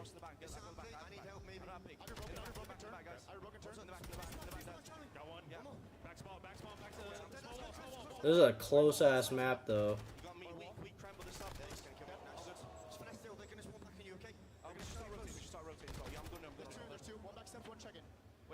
Yeah, honestly, I think Real is the move.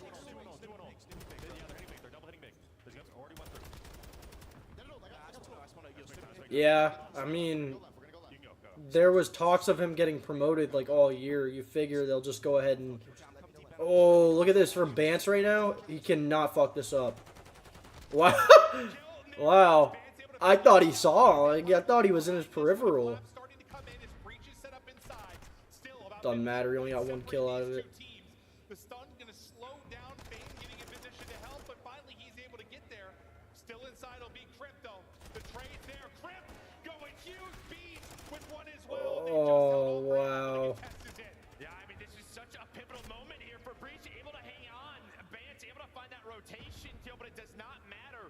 Crypt popping off. Damn, Cammy's 11 and 22 right now with their backs on the wall. That's ugly. That is ugly. They have to get a full 60 here, brother. So, do you know, does the bracket flip? Like, does the loser of FaZe Ultra play Boston, and then the loser of Optic New York plays, whatever they're called, whoever it is? I thought that's how it worked, but they didn't do it for this first round. Well, I know they didn't do it for this first round, but I'm saying so that you don't have any repeat opponents. Loser of New York and Optic play Surge. Okay, yes. Yeah, got confirmation from chat. Okay. I mean, this has just been it. I mean, Minnesota have not been able to hold on. It's been the break after break. Oh, wow. Yeah, this is it. This is it. Oh. Yeah, Attach is having a good map. Are we about to see the craziest comeback ever? We almost saw one earlier in the Surge, and I want to say it was Surge LAT. There was a point where Surge had like 243 on map 1. And no, it's over. Is it? Oh yeah, no one rotated. The fuck? Yeah, it's Chalks. Shut up, Beans. Is he talking shit? Yeah, he's pointing at his headset for like the loudness EQ shit. Loudness EQ? Oh shit. He's talking shit. Well, in fairness though, this was the team giving them the most shit for it. Bruh. Y'all just got shit on by a rookie on LAN. You're dog shit. Bro, they have 3 rookies. Oh yeah. Well, I just mean like Snoopy literally has no experience in the fucking league. Oh.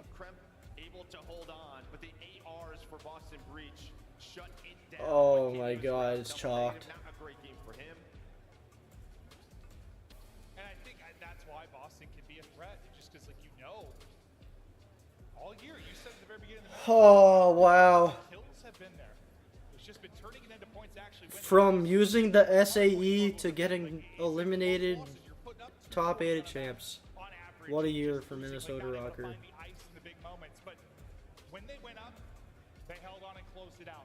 And map 1 never allowed for that comeback potential to happen from Rocker, never allowed for any sort of insanity wow. on that map. And here it's a close one, but again, they just don't. I kept expecting Rocker to like have that surge, that moment where they really tested him. They never really let it happen. 15 and 25? Yeah, I'm 0 for 2 on my picks as well. I mean, can't be 15 and 25. He's gonna be very upset about that. Even in, that control didn't play the best. 15 and 25 in the limb?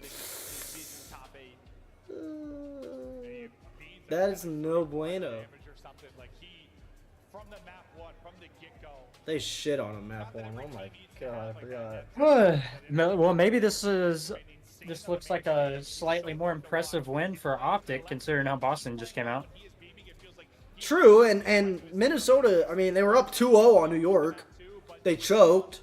Yeah. But, like, they were up 2-0 against them. Sometimes the mistakes are going to cost them, but when you're hitting all your shots, you're winning every fight, it can be absolutely nuts. But speaking of Beans, let's get to our Monster Energy Spotlight. We've got him on stage. Blaze, Beans, take it away, baby.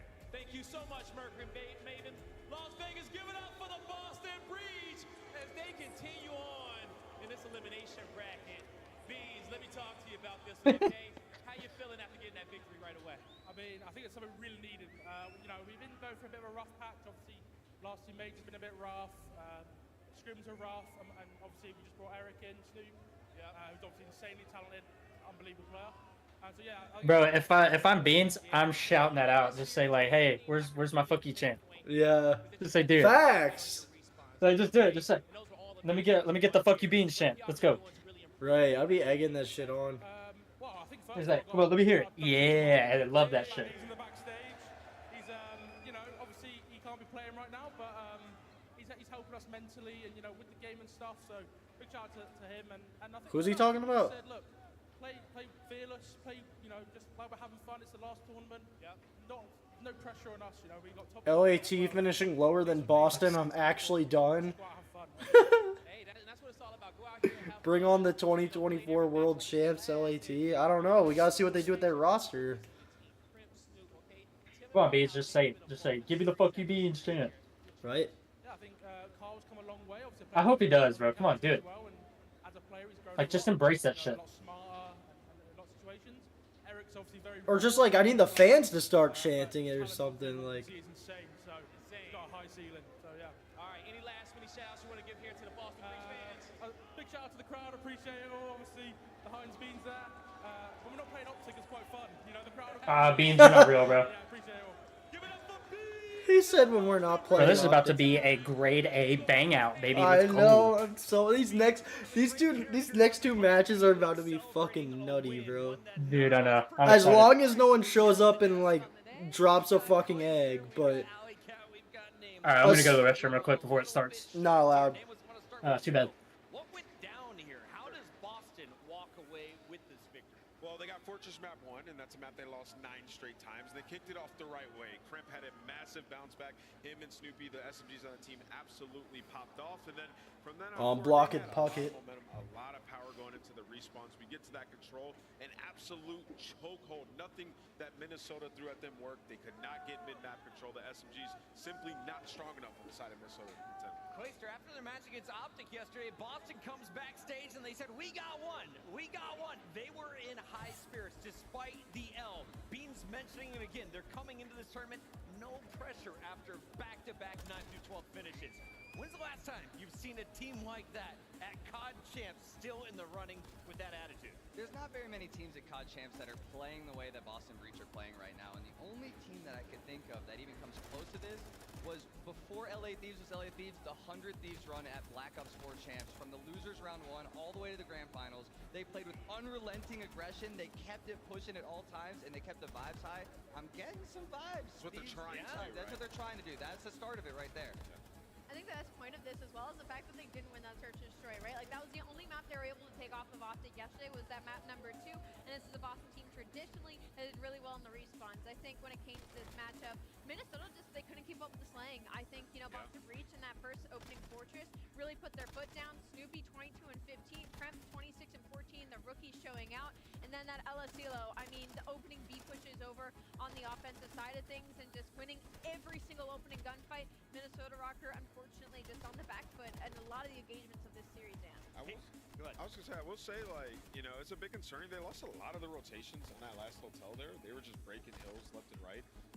Obviously, that's credit to Boston being able to communicate and get through those situations. But at the same time, that's a lot of blunders made by the Minnesota Rockers. So Boston, you can play loose all you want, but you're going to still have to be tightening it up just a little bit as we move on through this tournament. Boston's looking to continue to play spoiler already into your top 6. They'll wait and see who falls down to them from that Optic Texas, or sorry, from the Atlanta-Toronto matchup. But Clay, as we wrap up this battle here, take a look through the numbers. Who's impressed you? Giga. Oh. Dude, that's what Ant's been calling him. Nameless has been calling him Giga Wake for a long time now. 1.5, 1.55 in the control. You got a question? What's up? What's up? Doug Sensor Martin pipeline for amateur players.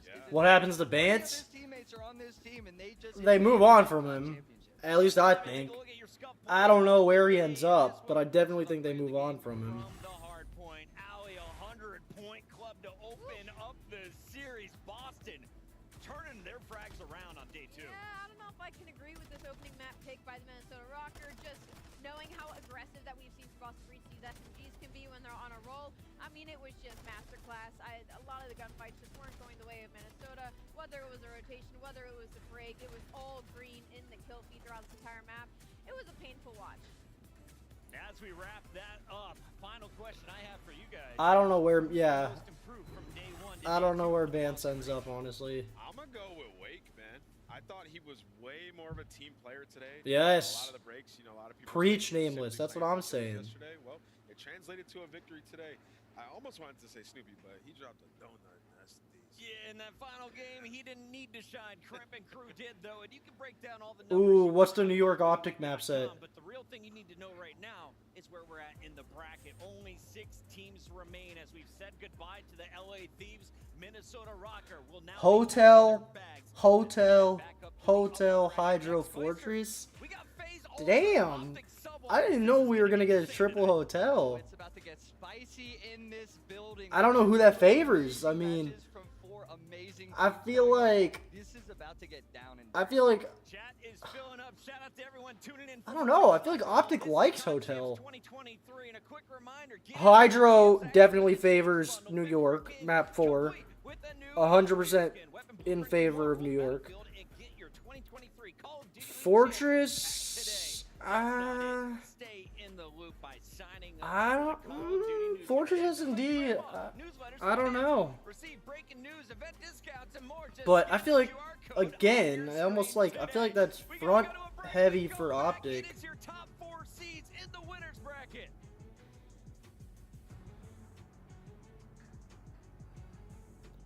I bet they. My guess here is Optic had the veto for control, and they vetoed a silo. Hotel, Hydro Fortress. I think that's front heavy for Optic. Yeah, very front heavy. The Hydro definitely favors New York. That's like their fucking map. That's the thing too, though, is it's technically it is a good map for Optic too. Yeah. But I just mean Kismet and Hydra just be moving fucking different on that map. Fortress S&D, I don't really know who that favors. I don't really know what... You would think Optic just because of Shotzi, but the last few times they played on there, they haven't looked all that great. Yeah. But I think them getting hotel control, especially with some of the blunders New York has had on that map, and getting hotel S&D and hotel hardpoint, I mean, I don't know.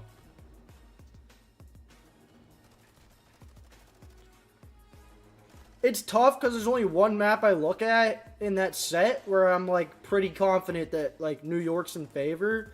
But like you said, it's not like that's a map that Optic has been horrible at.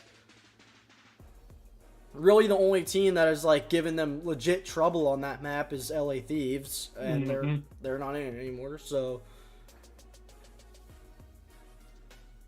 correct me if I'm wrong here. The two winners of these last two matches, that they guarantee themselves top 3, right? These two? Whoever, like the two winners of these last two matches. Yes. Because they'll be in. Sorry, yeah, too soon, I know. Didn't have to bring it up. I know, I'm sorry. They do. Wow, okay. Yeah.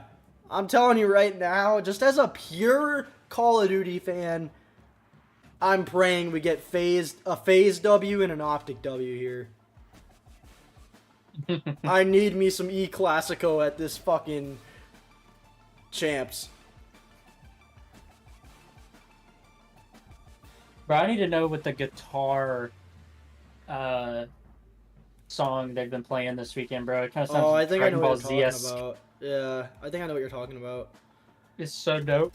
What was I gonna say? I think the last time Optic and FaZe met up at Champs was when Optic was Huntsman, and yeah, it was in losers finals. Yeah, because guess who they lost to? They lost to FaZe. No, that's not what I'm talking about. It's like guess who FaZe lost to? Oh, they lost to Dallas. Yeah, I know. Yes, sir. But I'm saying, like, that's the last time, like, Optic, you know, quote unquote, went up against FaZe at Champs because they didn't face off in Cold War. But I mean, you could say that, but technically it would be more like they're playing Dallas Empire this time around, not Optic. It's 50-50. Well, actually, no, it's not. No, it's not. No, it's not. Not even. Yeah, no. Actually, no one from Huntsman's left on this team. Yeah, this is all Dallas Empire mostly. I mean, 50% of it. Yeah. Well, and then you got one from OGLA. Hey, OGLA is the greatest team ever.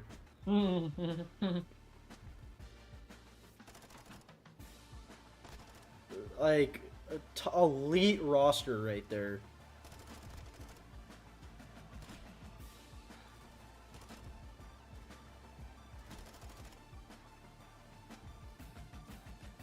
Oh my god. We got some good fucking COD coming up. Call of Duty world with two rookies. The 2023 Toronto Ultra. Now the Ultra are known as being smart, cerebral dudes who play the cleanest COD. But this year, they picked up Scrap. Not like trash, Scrap is his name. He's probably the least quiet guy in the league. You guys are bums. But he didn't stand on the roster for too long. Ultra looked internally, promoting their other rookie Hixie to the lineup. Vibes were restored, and the squad found their groove again. Toronto has won a lot, including Hixie's first ever LAN event at Major 3. Only one other person in COD history has won their first LAN Major. Yup, Scump in 2011. They almost even won Champs not too long ago. But the Ultra are pretty tired of almost. With this confident rookie duo, Toronto believes the future is now. There can only be one Call of Duty League champ, and you just might be looking at him. Oh shit.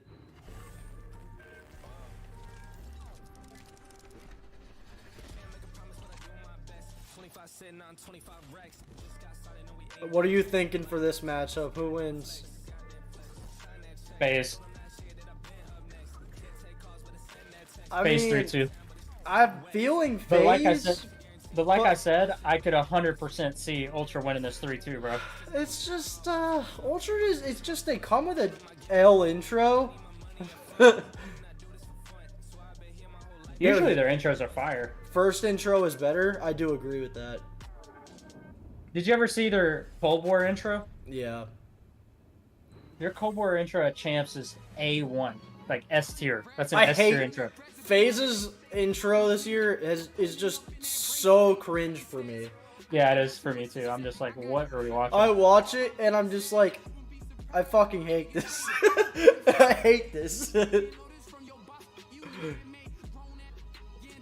Oh my god.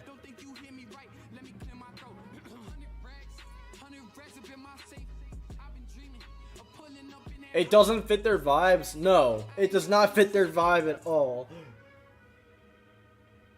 It's terrible. I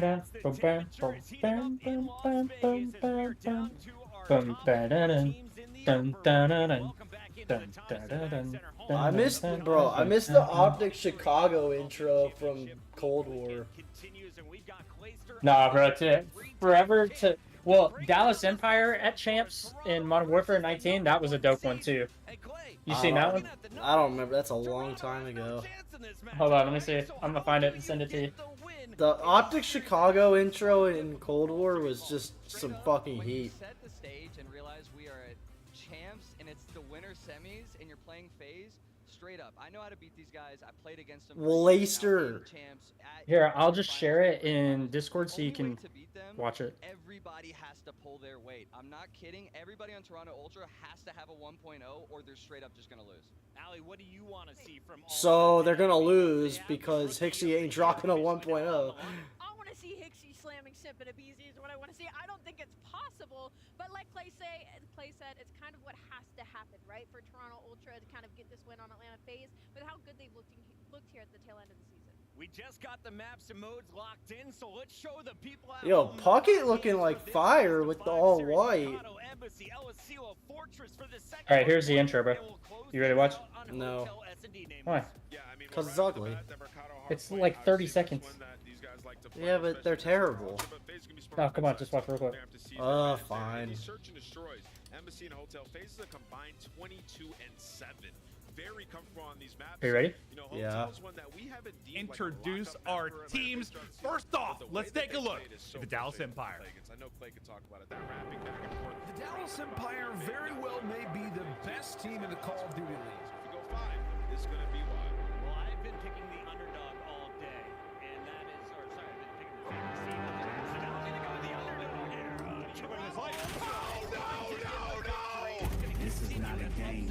I didn't come to play. Who's going huge? Where are these surf rounds go? Once again, Empire steal around. I'm with Chris. I think it's the underdog. Shotzi is ridiculous. Hey, run it up. Yeah, you know I'm coming for the crown. And we don't play around. You better get out my way. Yo, the Dallas Onliners? Bro, they won the very last LAN event that year. Onliners? How do you call them onliners when they won the last LAN event that year? We all know London Royal Ravens were better. Toronto coming out. Is this the guitar you're talking about or no? No, there's a different song. But this is pretty cool. Yeah. This is giving me like Black Ops 1 vibes. They already have a chip on the season, and they're not shy of the matchup against the Atlanta FaZe. Scrap just got crowned Rookie of the Year earlier today. I just don't feel like this matchup is favorable for Toronto. Because, like, the SMG battle, like, Kleenex can keep up with Abizi and Simp, but, like, I don't think Hixie can. FaZe up, baby.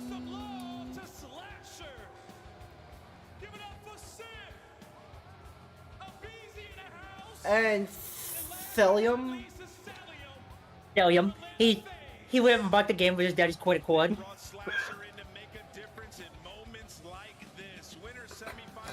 Oh no! Hi, my name is Swellium, and I play with a Wheezy, Shrimp, and Swasher. Swasher? Potentially the greatest Call of Duty team we have ever seen. But it starts right With now. a Wheezy, Shrimp, and Swasher. Gotta get to that winner's Bro, I literally see Slasher and all I see is fucking Thanos. L crowd? Get loud, whores.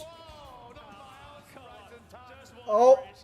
CDL apparently. Here we go. Yeah, no, I'm excited though. I know we're miles are not. We are very excited to cast this one. Yeah, we certainly are. This is one of the big games of the day. Bryson Ton. Both these teams have tasted Goated. so far this year, but there is no nectar quite as sweet as those rings. Now the two of them, rookies coming into this year trying to do it, echo their name into Ayo! Why are you chatting? Did you leave Discord? The losers will drop down, maybe get another chance, but who knows? Yeah, look, when you talk Did you dip out of Discord? we kind of have this conversation backstage. If there's ever a time to drop the loser bracket champs, it's only an 18 tournament, things can get a little bit easier. You can still very much go on to win it comfortably from that position. But Okay, I'm now confused because you could be quoting me from hearing me in chat, or you could be quoting me from hearing me in Discord. You're a rat. You are a rat. I need to use my dad's credit card? You gotta use your daddy's credit card. I need to buy me a win? Guys, I think we really should like implement my new strategy that I just came up with. We're playing Mikado. We're playing a Mikado.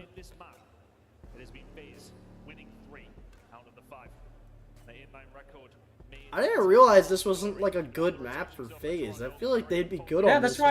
That's why I told you. I was like, I think why? Ultra wins Like, game one. Why is FaZe not good on this map? Like, Abizi and Simp should be dropping 1.4s on this map. What? They should. No, the nades. Oh, the nades were terrible. What? They're being nerds. Hi! 1 second. Rotation going to start coming through over towards P2. That's what both these two teams are going to be fighting over. But FaZe happy to lock in these spawns as early as they can. Hey, there's one. I get the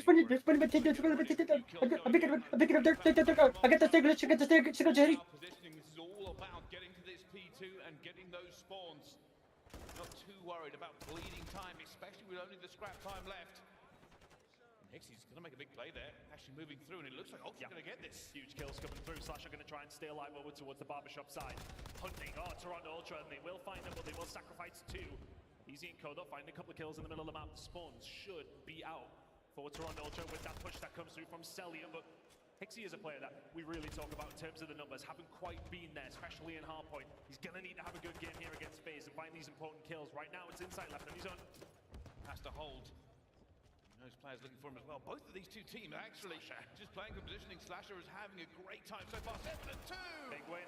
And eventually they get a bit more control onto it, but it has been a bit of a dead game for time so far. Neither really able to lock it down as much as they want to, but Slasher on a 9-3 as they finally get control of this point. One last push, Mulder scrap firing back as well. Slasher doing a really good job there. It was the push coming in from the dark side. Could not find any way past. If you are Slasher, he locks that down. Atlanta FaZe will lock down the final 20 seconds here as well. And it's all about Slasher and what he did there. A 1.31 against Surge yesterday. He's going just a little bit better after 2 hills up against Toronto Ultra. Have this rotation over towards P3, but they get blown out the water in every single gunfight. Insight's the only one who can answer, but here comes Abizi. That's 3 in a row from him in Toronto Ultra. Folding very, very easily so far. Here comes the push now. They've got a couple of players. Simple already taking out Kleenex. Scrap. Rookie of the year, but they're going to need every bit of firepower that he can bring to it because Abizi is still in this point, still staying alive, still trying to play his life at every point as well. Hixie against him, the bullets fly, but no kills. Ultra break back into this point that they so desperately need. Yeah, they absolutely need that now. They've got FaZe kind of where they want them. They know where the push is coming from. We've got Insight holding down the mid-map, and the rest of the boys just about rebuffed them. Kleenex and Scrap combining well. And it's going to be the first decent chunk of time we're going to see from Ultra. 30 seconds to go here, over towards P3. And look at this transition over towards Barbershop. Hixie there on his own. Doesn't make them any of kills, but when he does find them, they're impactful. There's another one. Can he find another? Staying alive over towards Cantina would be brilliant, but Sim looking for it. How is Celium doing? Did you miss my Celium impression on callouts? Oh man, was it? Did they go to a listening? No. But I'll do a good one for you here in a minute. I need them to go to a listening. Yo, Hicksy's 3 and 10. Burger alert. Whenever it gets on Celium again, I'll start doing the callouts. This just shows like how annoying Toronto Ultra are, though. What? What are you doing? Stop! You're a rat. Like, Hicksy's straight up 4 and 11, and it's an even match. 6 and 11. That was a good double kill, but.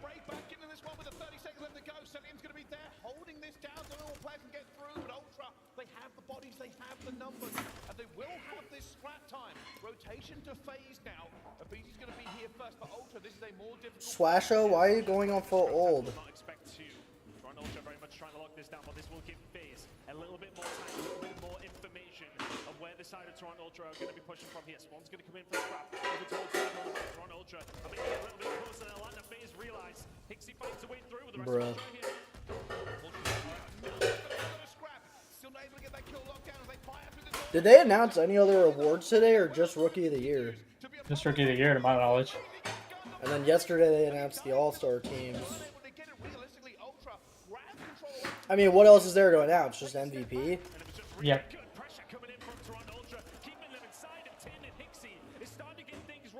Who do you think ends up getting it? Abizi. I mean, it's either going to be him or Hydra. You know, my off-season prediction was that Scrap would win both Rookie of the Year and MVP, and I wasn't too far off of that. Yeah. Scrap's probably, what, finishing 4th, maybe? Who do you think's finishing? I mean, Abizi and Hydra, obviously. Yeah, he probably finished 3rd. I mean, the only one who would have maybe finished ahead of him after that is Pred. Actually, sorry, don't forget Scump's in the running.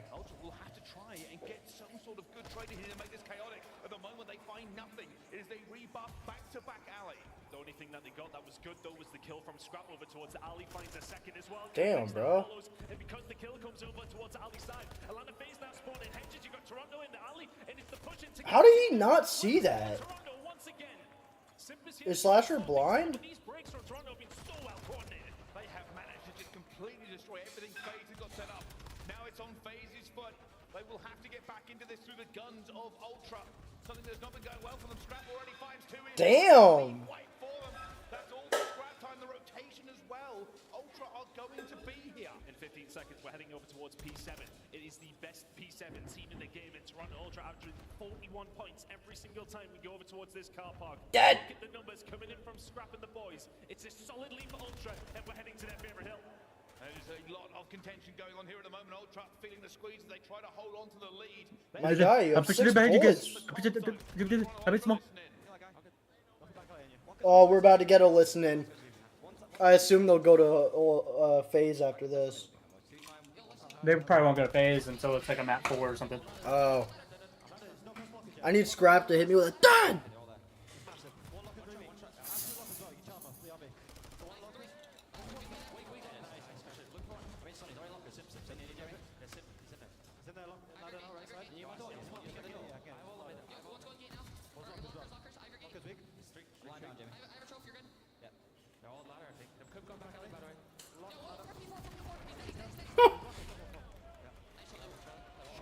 Not the team kill.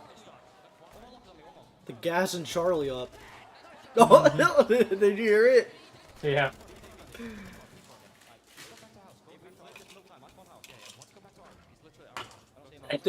Did Scrap just yell that for him? Yeah, I think so.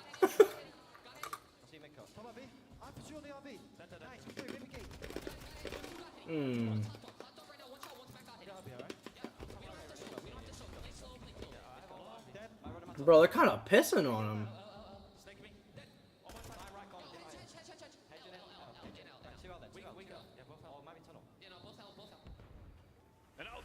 Oh, that COD timing was crazy.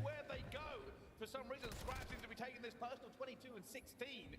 And for FaZe, not only do they need this scrap time on P1, but they need to get into P2. Oh, he's just Damn. I was about to talk about Hixie finding so many important kills. Scrap is having himself a map right now, dude.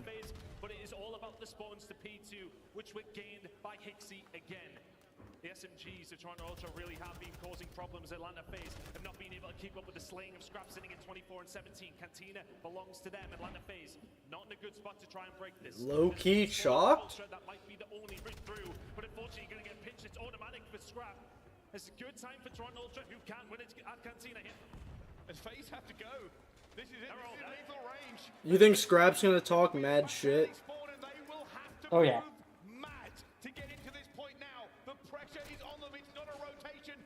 I mean, that would low-key be nuts if Toronto, you open up Champs beating LAT and FaZe. That'd be a hell of a start. Yeah, it would. And think about it like this, right? So let's assume, you know, let's just forward thinking. Let's say Toronto win this series, and let's say Optic win the next series. If Toronto were then to win winners finals, that'd mean the run they made to get into grand finals at Champs would be LAT, FaZe, Optic all in a row. Like, that'd be kind of nuts. Yeah, it would. That'd probably be one of the most impressive runs we've ever seen.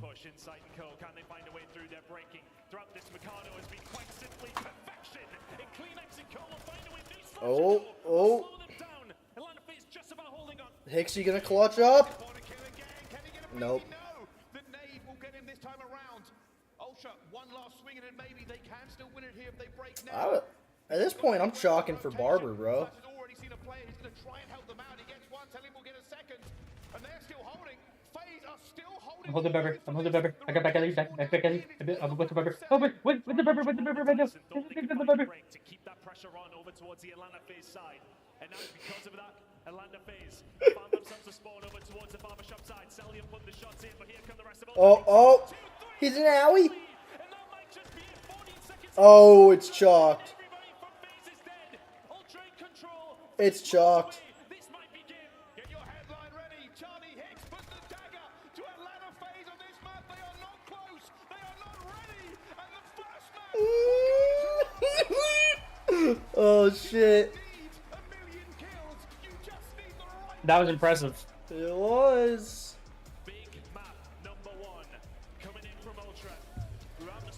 So wait, yeah, loser of this plays Boston.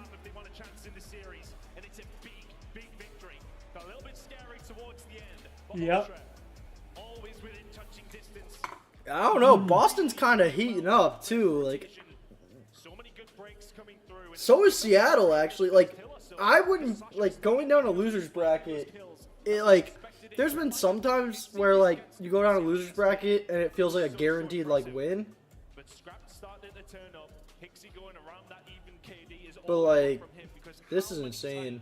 Are we watching him on the minimap, finding important kill after important kill? I think we try to preach it so much because he gets so much hate in terms of his numbers. But you watch what he does on the map, important to what Toronto Ultra are always trying to do. It's a big map number one from them. And a nice 90-point as well.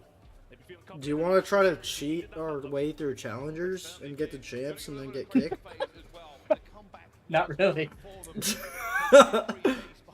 Yo, XQC just signed with Kick. Really? Yep. What a game.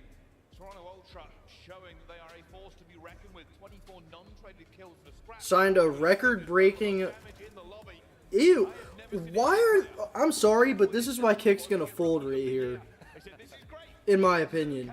You want to hear the deal this man just signed? What? He signed a 2-year, $100 million non-exclusive deal. Wow. They're paying him $50 million a year, and it's not even an exclusive deal.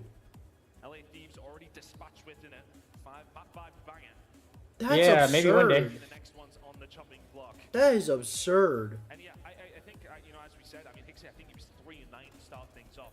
something along those lines. He never really has a great start. And That's It crazy. really does come down to the rotation kills. That's where he really pays back his faith that Toronto Ultra put in towards him with big kills like this. I think it was 2 or 3 in different moments, just to lock in solid time every time, or rotation every time.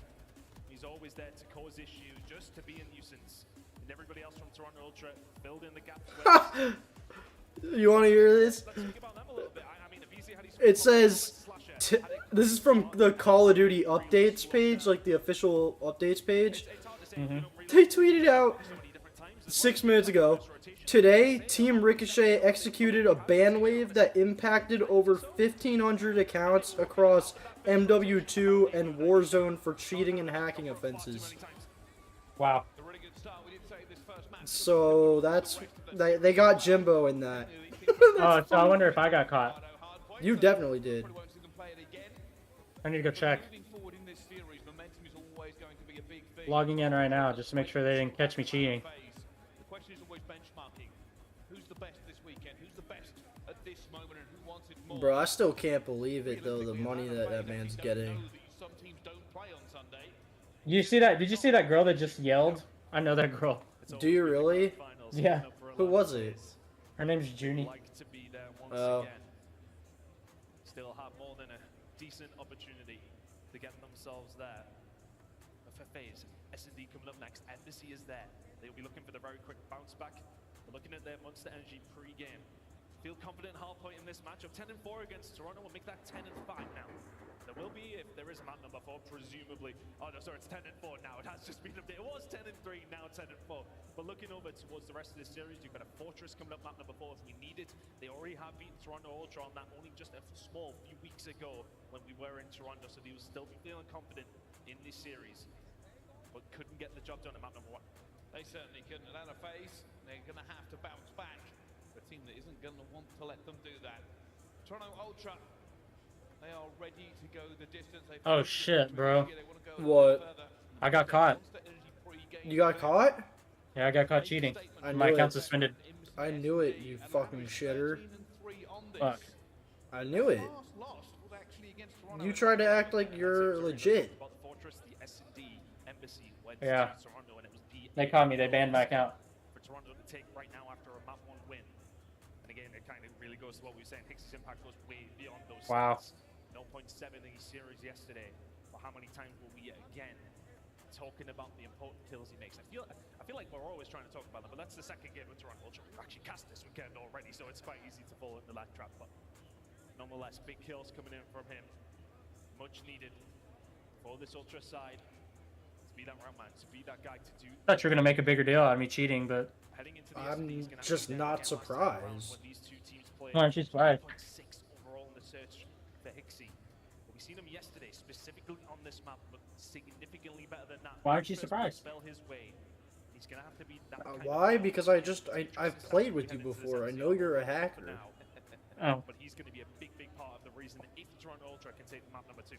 Certainly is. I mean, just to kind of put a button on that final thing as well, you've got to remember, Hixie getting into this roster, probably one of the most controversial roster shifts during the season. And then they went and won a championship and continued to be great. The other side, and Anna Fade has not made a change. Bro, I wouldn't even know where to start to get cheats. Right? I would just have to Google it, I guess. Where, where are these fuckers finding this thing? Do they just type in MW2 cheats and then they pay some random ass site and hope that it actually gives them what they're paying for? They have to, right? Because I would know. You would know. No, I wouldn't know. I would know what. I guess just type in Modern Warfare 2 cheats. I guess. Some people say some weird cheat stuff too, and I'm like, what are you even talking about? I don't even know what that is. Right? Yeah, the amount of times when you be playing and people try to accuse you of using something and they just rattle something off and you're like, I've never fucking heard of that. Yeah, it's I've never I don't even know what you're talking about. I didn't even know what soft aim was until this year. I thought you could only. I heard you can get soft aim where it'll auto lock on you or something as long as you're relatively in the hitbox or something like that. It just locks on you and won't it won't Like unlock. I knew Cronus and like wall hacks and aimbot and stuff, but like that's See, I it. didn't know what Cronus was until this year either. I knew aimbot because that was like the big thing back in the day, and then I knew wall hacks. Yeah. That's it. That's the only things I've known about. Oh, Simp is balling. Oh, Scrap gonna 1v4. Is he gonna 1v4 with a sniper? Oh shit! I thought he hit that. Oh, he did get Simp. It's still a 1 versus 3. They will throw shoulders all day. Oh, he missed Celium. Hey, he missed Slasher twice. 30 seconds for a miracle. Oh. Dad! He's dead. Not going to happen this time around. Really comes down to that first button. You've seen Atlanta face with Simp is him. Wimp. Exactly what's going on. It's Swimp. It's Swimp. That's my teammate Swimp. He also uses his dad credit card. No, I bought it for him. I bought him the game for his with my daddy's credit card. Your tweet today was funny as hell. Just the interesting. He just said interesting. Good play. For Atlanta face, though, on the defense this time is much more aggressive. Scrap finds nothing on the cross here. That'll be called out very, very quickly. You're worried about Abeezy with the first blood again in this round. Abeezy with the first blood. Looking for Celium, but he's good at snaking. Oh, the double chow. Now 2 versus 3. Atlanta face have control. He's dead. Dad. The difference maker there. Scrap looking over, thinking they're Why do you just run around the corner, bro, without aiming in? That just does not make sense. You're a pro. I don't fucking know. Yeah, that was cringe. He had to have thought they were all over on the other side, but you can't be doing that. If you don't have info, like, you can't just be running around a corner like that. This is alright. No, I know you've got the sniper. I'm really just not going to worry about it. A 1 versus 3 is much more difficult than a 1 versus 2. For Scrap, he has 30 seconds to play with. 30 seconds to figure out if he can do anything this round. He ain't doing shit. Time is just not on his side. He ain't doing shit. Looking for something over towards this side if he can as well. It would, I believe, be his 3rd kill of the round. 15 seconds to go. He's a very, very aggressive boy, Abeezy. That was quick. Atlanta FaZe picking Toronto Ultra apart here. Yeah. I think it comes down to just if Scrap had held for a little bit What was that? longer, he would have seen the Okay. play coming in from mid-map. Chooses to move away, and as Love he you. goes, FaZe walk through that open door in the defense of Toronto Ultra. It's a very easy round from there when you find the first blood up top. You've got nobody putting that pressure on over towards that B site. Just about picking them apart. Good work from Abeezy and Co. Losing it. Hey. You get mad when I open the door, but you get mad when I open the door. Stop. She knows what it means. A Stop. bit more aggressive. This is change up already from Atlanta FaZe. Oh my God, Abeezy, bro. Abeezy is a freaking rat, dude. Oh! Hey. Hey. Dude. This is chalk. They might 6-0 him. He's 6-0. Hey! Is he expecting the flank to possibly come through? He's called it correctly, but does he have the cover? The bomb's going down. My teammate Abeezy is getting bombed down. Looking for a moment, looking for a pick, but he needs to be the aggressive. Oh, but good trade from Celium. He's up top and alone. Knows where Celium is, knows where Slasher is. Slasher? One of them just makes a mistake. I don't think they will. Celium showing mechanics off in this game over and over again. Oh my God. I'm snake himself, bro. Snaking? See, guys, this is what you're supposed to do right here. If you get the snake, you can obviously get the Bro, kill. that man Celium is the Snake King. Yeah, I mean, what can you do? What can you do? The answer is very little. I believe the correct answer is actually phase up. You can do it too. You can do it too. Phase up. Care less about those twos. Not a single given from Celium. Toronto Ultra, though, what's the real adjustment here? I think that round is a much more winnable one. I think, you know, if Pixie finds that kill on Abeezy, it's a very, very different round. You're looking at 3 versus 2. Gets gunned out if he sucks. Not ideal. Toronto Ultra, can you find something in the search and destroy? It has been a limp performance so far. FaZe have been very, very good. Celium? Here just a little bit, but It's William. being the aggressor as per usual. Sim doesn't want to go for that wide chow. He knows that Scrap might be on the other side of it.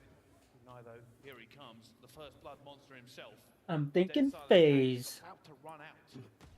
Thinking phase. Cruise missile is there and available. May well use it for information if he needs to. Slasher would have seen the glint of Scrap's sniper and Sim. inside who didn't see that coming whatsoever. They have no idea. The one thing they're about to get fucked up by a who BZ. Scrap? All of them. I will say the one thing I am so thankful for that we haven't seen yet. We haven't had anyone pull out the Signal 50. And they don't know where he is. That's the other thing. Ultra are going to be coming this. Because I swear, if someone pulled out a Signal 50 at Champs, I'd be losing composure. Oh! A BZ! Shock. You can do it too! Every time you think Ultra might have an opportunity, it is taken away from them. Swasher 4-0? Every single time. And he finds himself in that position just because of where he is. They're just saying, probably just sit tight. He's crawling around. He doesn't need to make any noise. Doesn't need to take any risks whatsoever. After this game, I'm going to run to the gas station real quick. No, you're not. That's just simply not allowed. Another round beckons for Atlanta FaZe. One at a time, boys. One at a time. 4-0 now. Toronto Ultra have offered very, very little. Come on. There you go. You get up. Ultra, what can you do to answer back to what has been flawless S&D from FaZe so far? 5 kills, 4 rounds, making it 6 kills in 5. They get the first blood. They must convert this one. They must stop the bleeding that has been going on. Kleenex finds a BZ. They finally slide the giant before he can do anything coming through. 2 versus 4. Toronto might win a round. Hugely important round. You've got to put this one to bed if you are Toronto Ultra. Simba's found himself in a good position though, and those cards do go and explode. Scrap will have to back on down. Need some he didn't even get touched. He's about to die. Is Celium about to 1v4? Oh god, the snakes. He's getting hit from all 3 angles. Hey, somebody said in the chat, snake up, you can do it too. They're right. No snake, no kill. Ultra have not. And now there is a hope. It is just a whisper in the darkness for Ultra. But if they can find a couple more rounds, take this away from FaZe, there is an opportunity. There is a reason Atlanta are so good at this match. Do you think Ultra have any sort of a chance on this map, or do you think FaZe closes it out? FaZe closes it. Oh, I figured this would be a 1-1. Yo, you gotta love a Hixie 1 and 5. Just not gonna cut it on FaZe's best map. I think whoever wins the control wins the series, bro.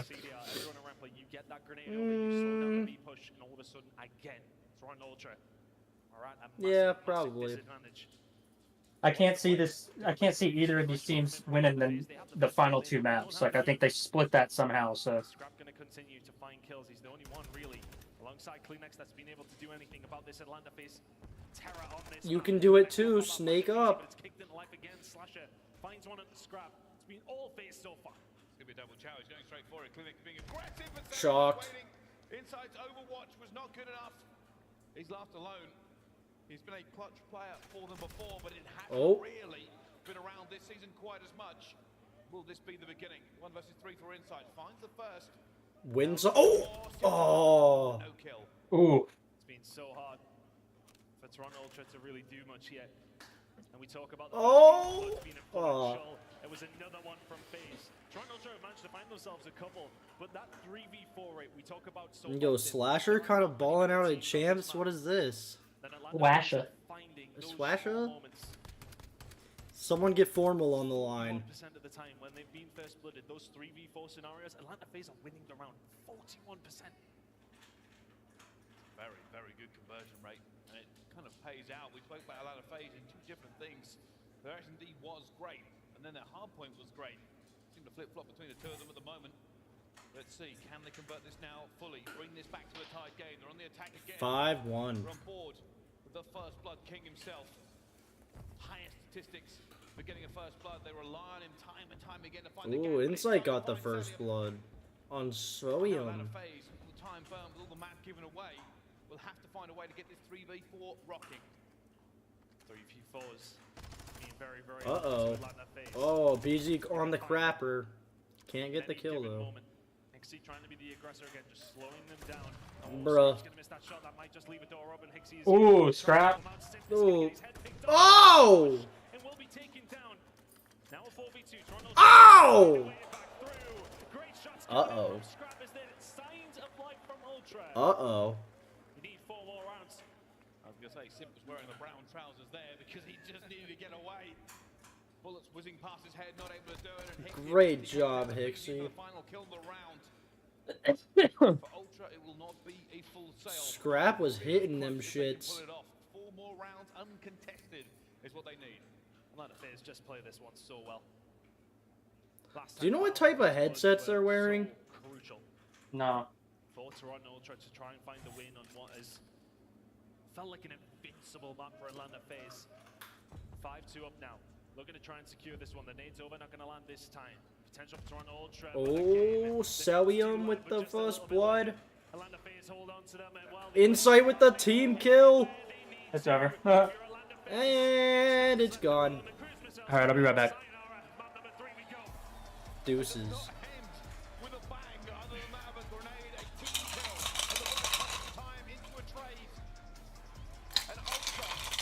You can do it too. Phase up.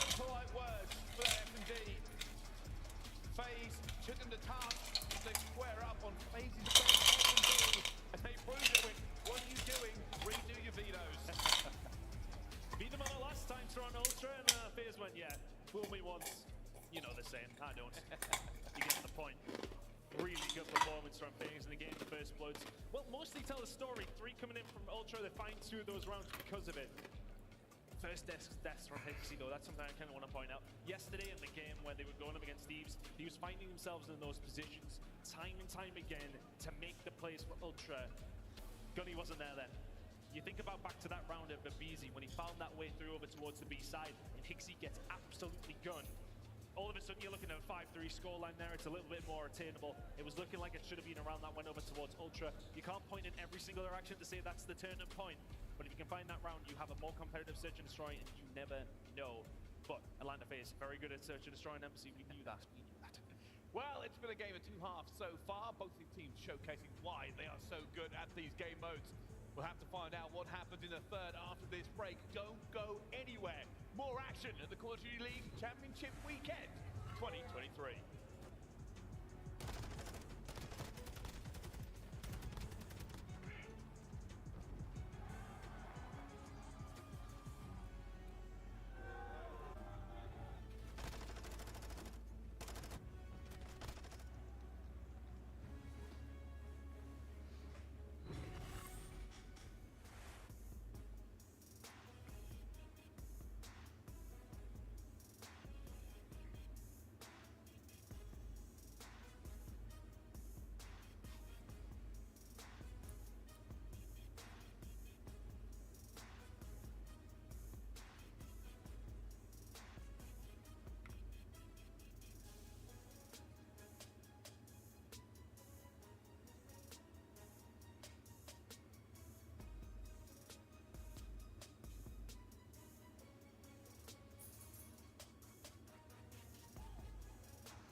Huge map 3 coming up here.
Greetings. I am the king round here.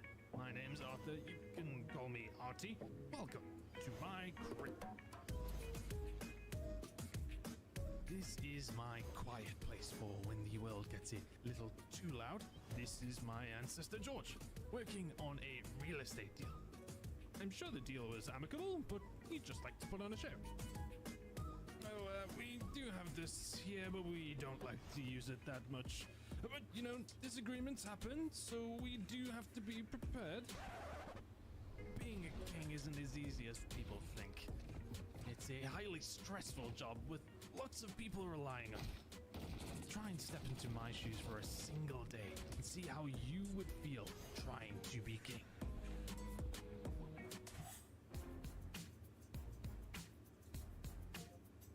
The Call of Duty League is brought to you by Monster Energy, the official energy drink of the CDL. How does it feel to be named Rookie of the Year?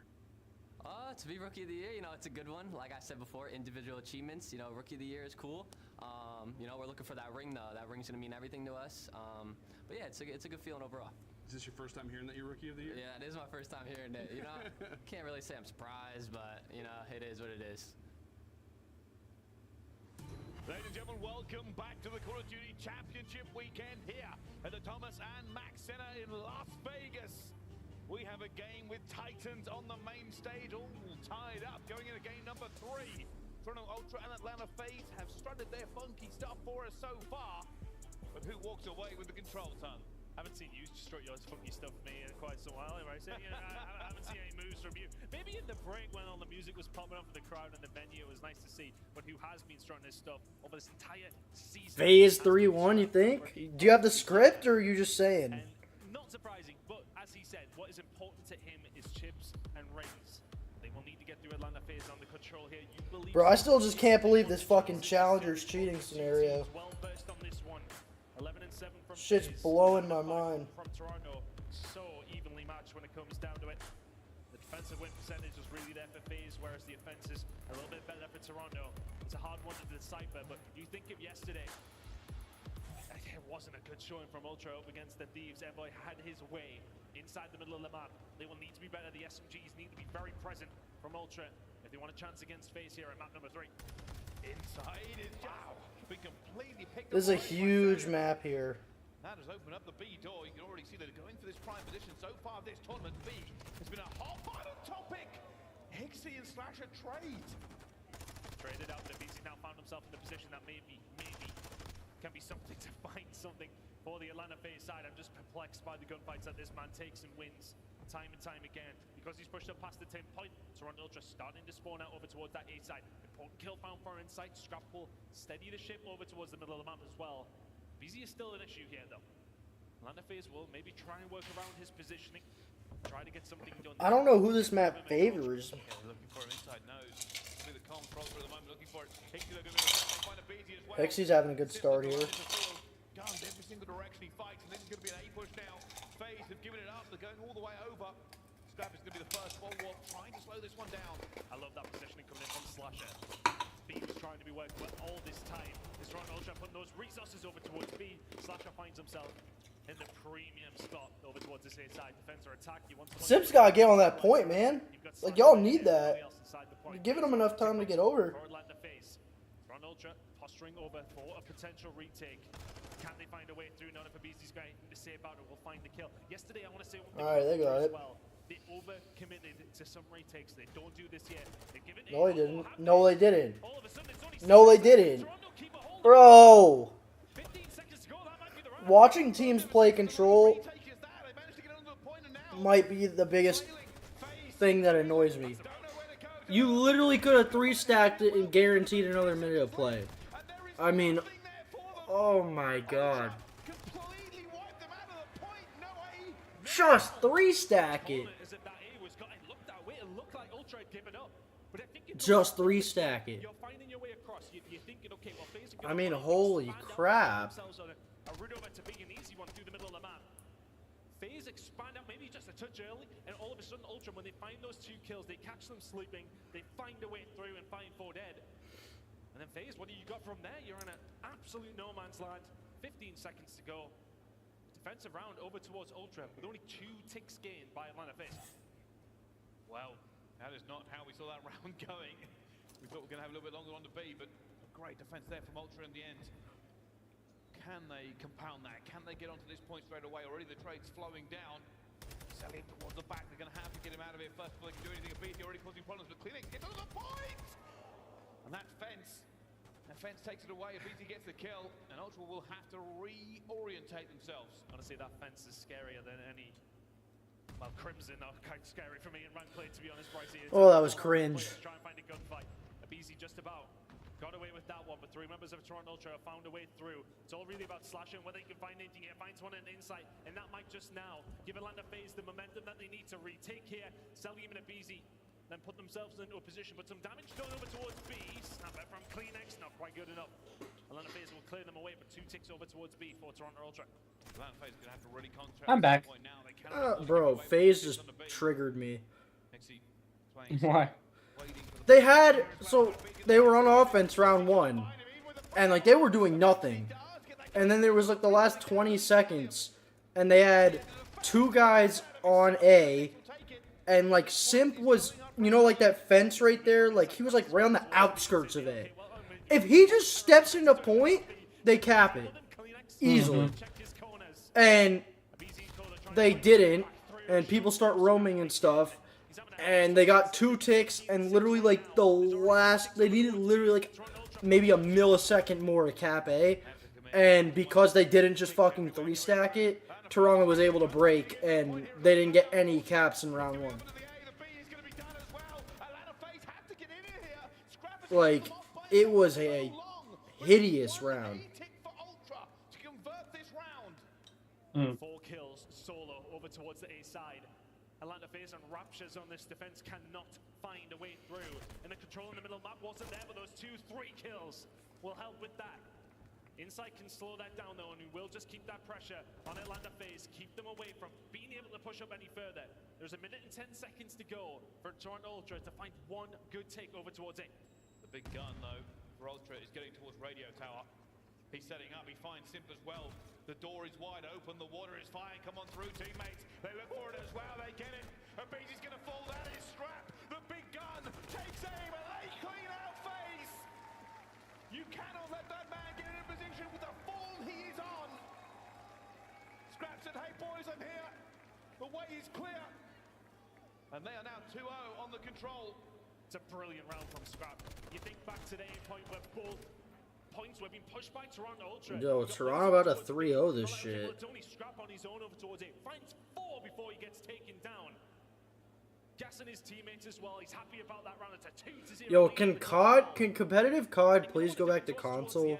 Slasher gets caught over towards the boxes, and Sally was completely free over towards the radio tower, sorry. And it's just free pickings for Scrap and the boys. We're now on to the defense. This could be 3-0 if FaZe don't fix up very, very quickly. Featherstone and Scrap plays every game like it's personal. Just fire and vengeance. Hixie finds a kill. Now when he finds the second, he does. Simple fall. There is still time left for FaZe. There is still opportunity. They will have to find something, a little bit of momentum. Oh, he's gonna do this. Wow, and Sammy will hear him. He gets Hixie down eventually. Oh, I'm ugly. Going for it again. Finds that first kill. They will have to deal with it. Bro, are FaZe like... I think Celium got the call out on the flank. They're just expecting it, but they can. Oh, yo, Patty P said that there's no snaking in X Defiant. Just wanted to point that out.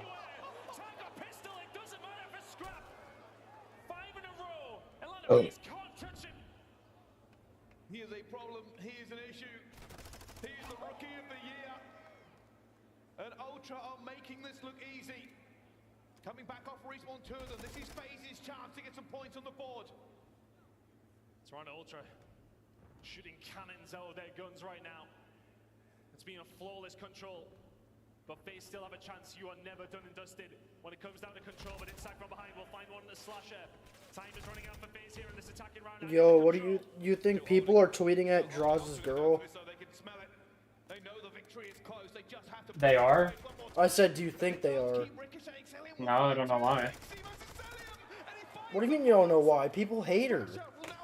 Yeah, but why would you tweet out at her right now if she didn't do anything? Because they lost. I don't mean like right this second. I just mean in general. No, probably not.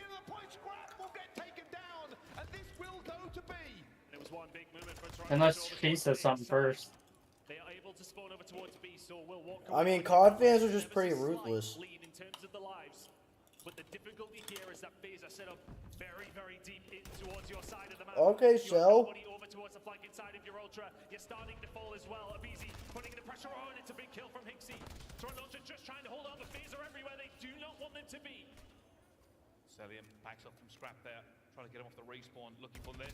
Did Kleenex do that with an SMG? But this is not clean for Ultra. Yes. No, okay, he's got an AR out. I was like, what? Oh, does he?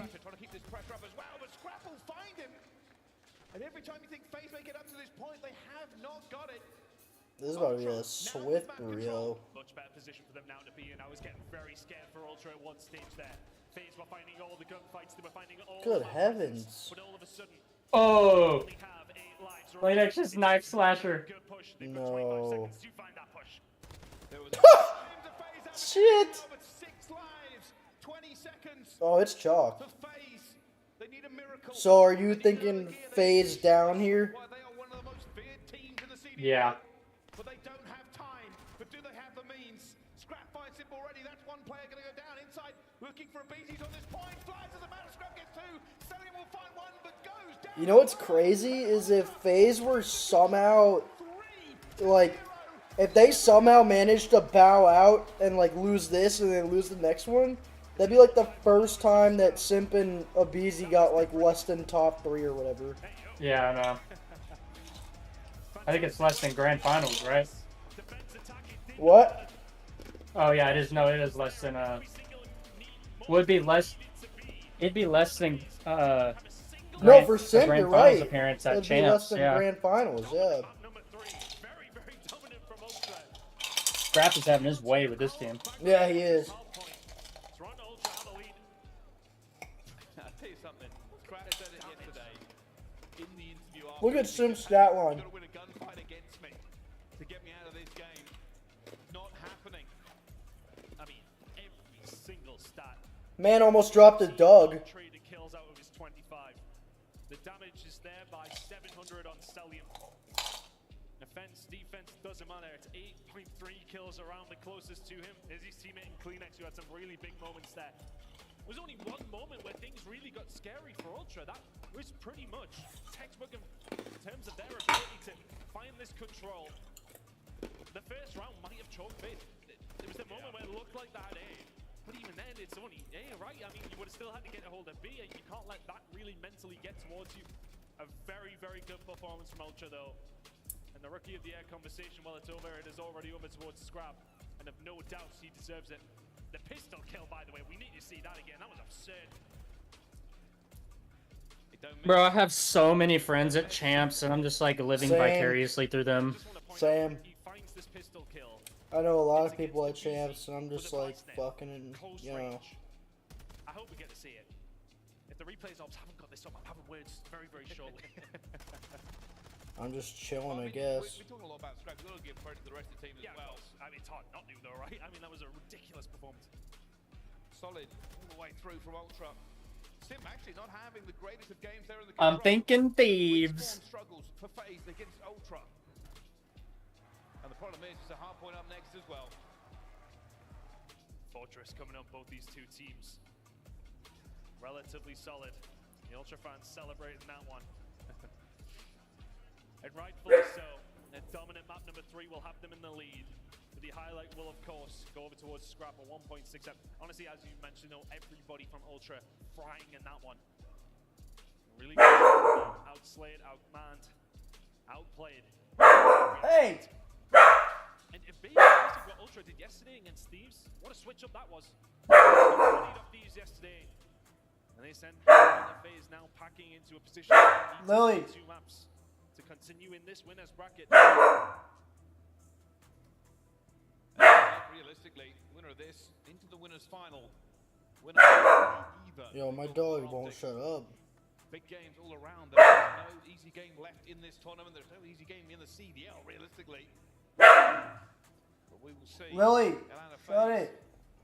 destined for something time and Oh time my again. god, I'm losing composure. Will they be doing it from the lower bracket? We'll have to find out. Here's some history for you, of course, in champs for these teams. Celium and Insight. 5th appearance for Celium, 4th for Insight. Average placements not that far apart, but the grand finals for Celium and the rings firmly on his side. Yeah, Celium must have had a stinker at one stage. Timing at that stage, considering 3 grand finals and a ring on his belt, or on his hand, I should say. This man has been just ridiculous since his inception towards the CDL. Like, time and time again, he's in that conversation, MVP, etc., etc. Best AR in the game. You cannot talk about those subjects without talking about Celium, but Insight has always been there. Maybe not as flashy as a player like Celium. Maybe he doesn't find those crazy moments as often, but Insight is solid as anybody else in the CDL. Mr. Consistent for this Toronto Ultra side. It's just chill vibes from the Toronto boys. There's still a job to be done. But relaxed about it here on the main stage. I'll never get over the comment that it's basically just 4 versions of the same person. On FaZe though, much easier to tell them all apart. This is what it comes down to. This hard point. These 2 juggernauts. Can anybody stop Scrap? Because he is a monster. Monster. Every single time we watch him. But it has been a beautiful weekend so far, and if you want to join in the festivities, get yourself over to the shop. Get yourself a nice jersey. Get yourself wearing some fresh clothes. Some fresh clothes. ShopCallOfDuty.com for all your jerseys from the teams. Yo, do you have an Optic jersey, bro? Actually, I believe we are ready. After 4 incoming. Alright, who do you think's winning map 4? Between these 2, it's a mixy one. We know this. Seen Atlanta FaZe yesterday. Looks so impressive against Seattle Surge. Found themselves quite far behind at one stage. If I remember rightly. P2, P3 was great for the Surge. It would need to be great here for Toronto Ultra. Because FaZe revel in the chaos that is P4 and Good P5. talk. Whatever happens, it's going to be a hell of a map. It's been a great series so far as we head over towards Fortress for map number 4. And S&D in map number 5 is something that will be scary for Ultra. They'll want to close it here. The Fortress, it's a hard one to call. Coin flip for me. Last time around, FaZe beat Ultra by around 40 or 50 points. They'll want to do that again to send us to map number 5. Ultra, they'll want to end this here. Well, let's find out. Who's got tenacity? Who's got steel in the spine? Who really wants it more on the day? Fortress Hardpoint could go down as history where FaZe fall or they rise.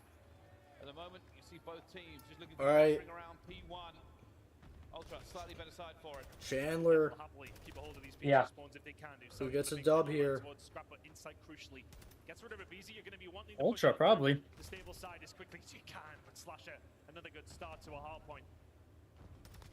Good shots coming in from Scrap again. It just doesn't stop. Because I don't think For the Toronto Ultra boys, Scrap is just killing everything. I don't think FaZe is good at this map. All of a sudden, all of FaZe are dead. They're back over towards P1. It's a great start for Ultra. Hixie continuing to bottle them up as well. FaZe will have to try and get out of this point as well. As Hixie just running around, making sure they cannot move. You think Toronto gets the dub? Nobody gets away from him. That's 4 in a row. Dead silence popped. P2's coming up next, and Dai is doing a grenade. No gunfight can take him down. Oh, it's rookie season in the CDL. Couldn't have been a better start for Toronto Ultra. FaZe got themselves out, but for what only felt like a second.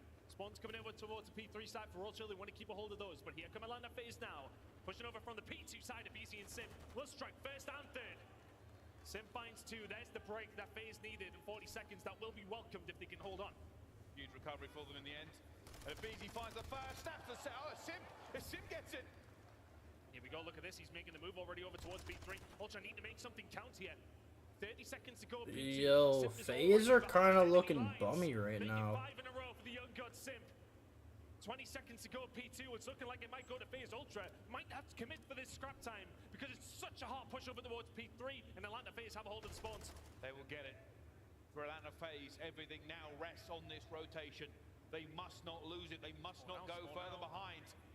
2 versus 4 in his first push. Sim looks for the first, guns him as well, and Abizi will get Kleenex. Not necessary for Sim. 6 in a row. This man reminding him, he says, hey, my average placement at Champs is 1.5. You think I'm not getting there? Slasher pushes out, which meanwhile put the pressure, but Oh my god. and it's continued to pop up for the Atlanta face side. Everybody Simp almost just snapped on his teammate, bro. Yeah, he did. He's getting a little twisted. Holy shit. Yo, that might be the aimbot kicking in. Yo, we might need to get a... Can we get a PC check on this kid? All of a sudden, his account's gonna get banned mid-map? That'd be nuts. Imagine if that shit happened, like, on the main stage. Bro, but not... That would be next level, though, because of, like, for Sim's legacy. Like, he's been cheating this whole time. Right? There's no way. You couldn't get away with it for this long. Like, yeah, there's no way. And, like, you would probably, like, it wouldn't even be just, like, kicked offline. Like, you would pick his rings away, probably. yeah, it'd be like the first, like, big cheating scandal in COD. I mean, or esports in general, I think. Wow. Although he does probably take Adderall. I mean, almost everyone in the league arguably does. I wouldn't be shocked in the slightest. Finding bodies all around, Telly Murray take down Scrap. Slasher towards the back as well. They are holding back the Ultra so far. Kleenex hasn't been able to get into this game just yet. Sitting at 2 and 9, you expect bigger numbers from him on a map where you'd expect him to succeed. But damn, bro, Kleenex with a 2 and 10? He's 14 and 7 come on. Ultra need to fight. Oh, Thelium is shutting him down. Bro, this shit's looking like a Fortress Control right now with, like, how much they're getting pinned in their spawn and shit. Yeah. Oh, listen.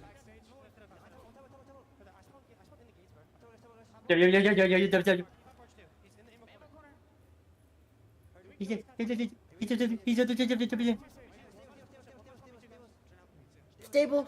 Stable.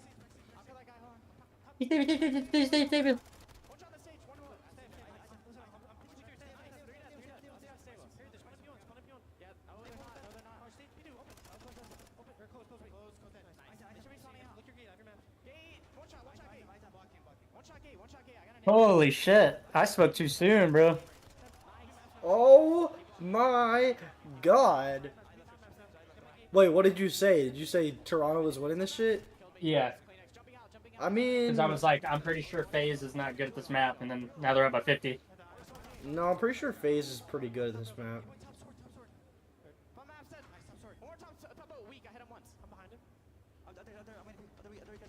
Dude, how do you understand what the fuck he's saying? Like, I'm not even trying to be an asshole. I can hardly decipher what he's saying. Well, I'm sure you get used to it.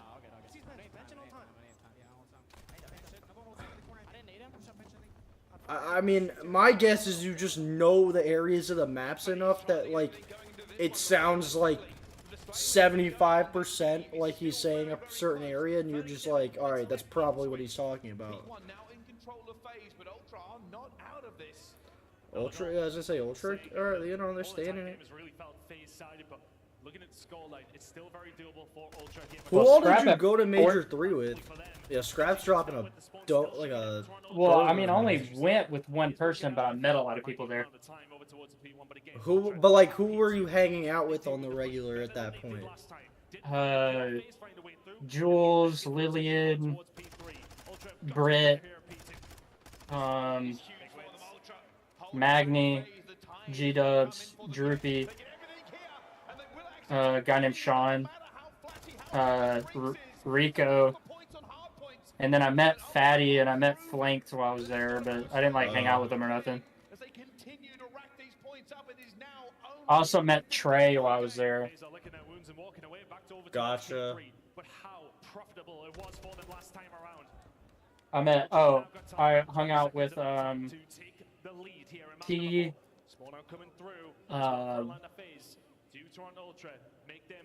and Kilf and another guy. I forgot his name. Gotcha. Yeah, I met a lot of people there, dude. Like, a lot. I wish I could have gone to more than one event this year. Me too. Next year we'll have to go to Champs as a group. 100%. And if you wanted to come to the Texas one, like, we can easily make that happen, Well, right? Because I live here. Facts. I mean, yeah, I was gonna say. Oh my god. I assume they're gonna have an event. Ooh. Oh, BZ. He's getting twisted. If he gets this. Oh, never mind. He got saved. Oh my god. So many potential moments Ooh. to find a break over towards P3, but is ultimately going to result in nearly every Yo, William, 22 and 12. Sellingham doesn't find the turn. He's had a hell of a game here in map number 4, but now Ultra can start to try and set themselves up. They'll not be able to pin FaZe in like they did. What's map 5? Do you remember? 20 seconds for Ultra before FaZe gonna What? Do you remember what map 5 is? FaZe breaks points, Ultra only 30 behind and have control. Hotel, right? I think. You might be right. Sealing out the opposition, looking for a way through. I don't know if anyone's in chat and remembers what map 5 is, but I think you're right. I think Hotel's the move. Oh my god. Oh. Not inside the point yet. What a win from Insight. Holy. Scrap over towards the top outside. For Toronto Ultra, yeah, you've got broken. Yeah, that was huge. Points of your FaZe. Tony Slasher left. 20 seconds to go here over towards P4. It may well be a grandstand finishing this one. Both two teams. Yo, this is gonna come down to the fucking wire, bro. We might not go map 5. Over towards the P1 side coming in from Ultra. Blacksmith about to pop. I was gonna say, yeah, Blacksmith's next. From FaZe and take a lead once again. Here we go. Not really the easiest one to just lock down. Oh. I don't know if Sim's looking that way. Nope. He slipped through. He slipped through. Oh my god. Dude, this is getting nutty. Holy shit, bro. Oh! Oh! This is war. Oh my god, dude. It's tied up. Bro. Bro, you know FaZe's cheeks are clenched right now. Well, no one's winning on this one, though. It's going back to P1. But Ultra are going to put all the pressure on. And Ultra are... Why are FaZe still going on old? I think they're trying to clear that side of the map. Like, they want that side of the map. I mean, I hope, because there was like 2 seconds left. Uh-oh. Oh, no. Oh! Holy shit. Oh, my God. We're witnessing a breakdown. We're witnessing a breakdown.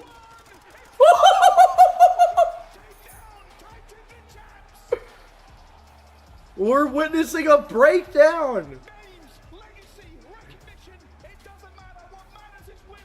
I'm fucking 0 for 3 and I'm not even mad.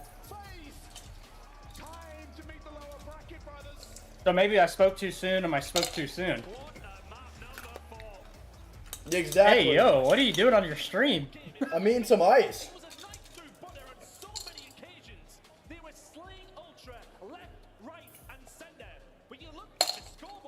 Uh-oh.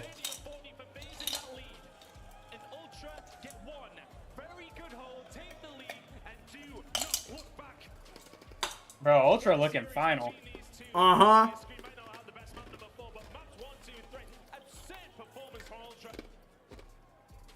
They're looking scary. We spoke about it during the listening. We said, for everything that's been going FaZe's way so far, it's a 37-point game when we came out of it.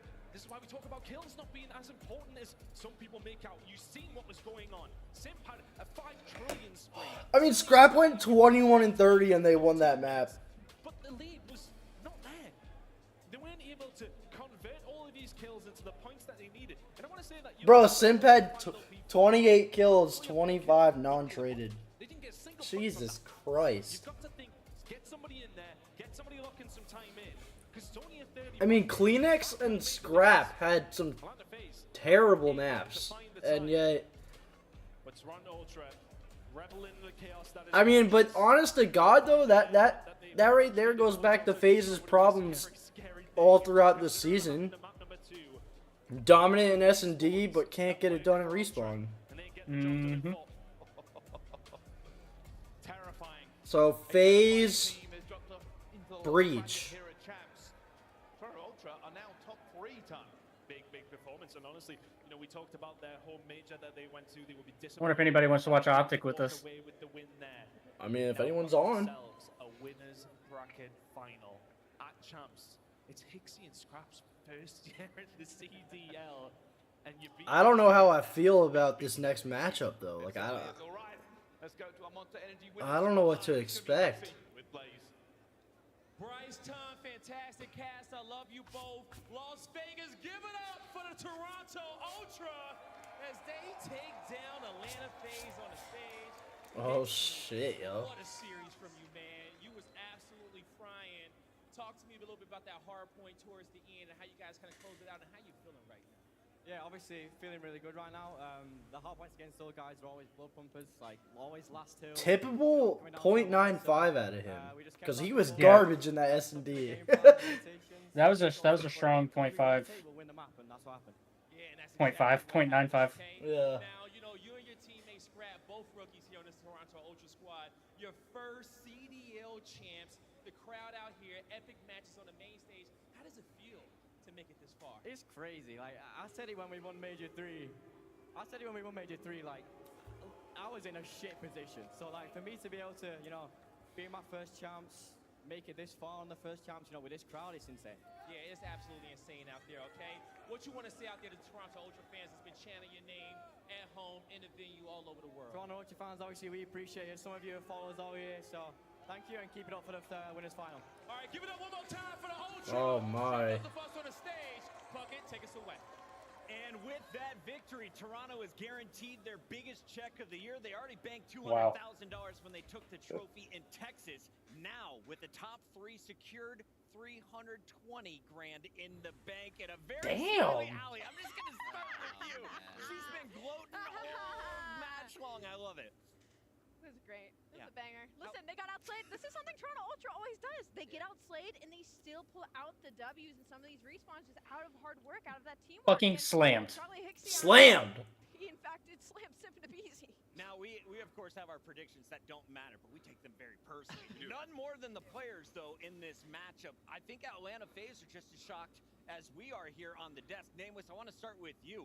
What was the difference this time around for Toronto? What was going on with Atlanta? Because that game 4, Atlanta steamrolled them in the kill feed. Yeah, I mean, it's a different story in all the maps that they lost, but if we want to hone in on that game 4, it's a couple situations. Like, they get a majority of the time on that P3, and then they get a ton of kills, but on that P4 rotation, they weren't able to successfully kill the guy out of the back. And then we get over to P5, another power position we see Insight on top of the stage. They couldn't kill him for a good 25 seconds. These situations were like, they're getting kills on the other side of the map, but they're not getting the right kills in the right spot to be able to get themselves better. Yeah, Hixie went huge map 4. Outslay by that much, you have to be able to convert it to some time and hill.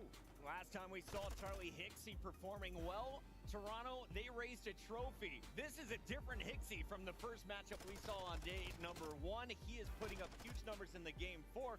Clay, you said that was going to be one of the X factors. He's got to stay with everyone else in this lobby. He led the team in game 4. He 100% did just that, and I will be the first to admit I was wrong. I said everyone had to drop a 1.0. Toronto just won that match. I mean, he dropped a 0.95, like... It's not like he dropped a 0.7 and they won. They know the game better than me. That's why they're top 3 champs, and I did not make it. Don't say that. Yeah, but damn, Kleenex kind of got Clay. whacked. You got plenty of time. A lot more predictions are going to be coming correctly your way. Let's talk, though, about the future, because Toronto, they're going to play the winner of Optic Texas versus New York, the next battle we see on the main stage. Atlanta, they dropped down to Boston, and now you got to be nervous if you're the next team dropping down as well. You have the #1 seed looking to knock you out earlier than you expected. Bro, I just want to say that was the most impressive win of this tournament. By far. I mean, the way that they did that, how structured they were the entire time, that Asilo control was one of the best controls I've seen this entire year. Like, just absolutely having him in a chokehold. Scrap led the way. Like, we just showed a lot of love to Hixie, but Scrap was frying. 3,000 damage in that game number 3. I think next up on his team was 1,300, which is just crazy. He dropped another 3,000 in game number 4 as well, despite only 21. This is the guitar theme I'm talking about. He is a monster. He is your rookie of the year, and he's playing in your winners bracket final. Come tomorrow. Let's take a look though at your scuff play of the game. It's Control. How about a perfect 3-0 against Atlanta FaZe? How did Toronto pull this one off? It was just dominance, right? It felt like that they were in the right position every single time Atlanta tried to make a move on the map. It was plays from everybody. I mean, Scrap was getting all the kills. I believe Insight only had like 20 engagements in the entire map just simply because Scrap was getting all of them. I think this was a really impressive performance from Toronto Ultra, and it's a comfortable map now that they have in their map pool, right? LSEO to win it this way against the Atlanta FaZe. This is where I thought they misstepped last time these two teams matched up by playing that Expo. So Toronto Ultra not only doing right in game, but out of game as well. Oh man. Congratulations to Ultra. They get revenge over Atlanta FaZe and are now in your winners bracket final. But we got to take a look at that bracket and show you where things are right now, because we already sent 2 teams home. Clayster, still a lot more Call of Duty to play this weekend. There is an incredible amount to still be played. It's, you know, obviously commiserations to Thieves and Rocker. You know, early exit, didn't win a round at Champs, but, you know, we still got a lot of teams to play for. Ultra, we got Optic Subliners coming up next. I am stoked for that. Oh my God, that's a tough draw. If you're Boston Breach, let me tell you. Fred waiting on the other side for either Optic or Subliners. It gets tighter from here on out, and there's only one more match to go. Optic Texas is going to be taking on New York Subliners for the final battle of the day. While we wait for that to get ready, quick reminder. This is going to be a nuts matchup, bro. World Series of Warzone ladder. It all starts June 23rd. That's right, next week. So head on over to WorldSeriesOfWarzone.com and sign up today. Get in on the action. And of course, follow COD Esports. COD Esports is your one-stop shop for all things World Series of Warzone and Challengers. So follow along on Twitter. Did they tweet about the kid cheating in Challengers? Thank you all for tuning in all day long. We got the final battle of day 2 coming up, and it's a banger. Don't go anywhere. They were like shouting out the like COD Esports Twitter. Damn, did you see Atlanta FaZe's tweet? That's funny, bro.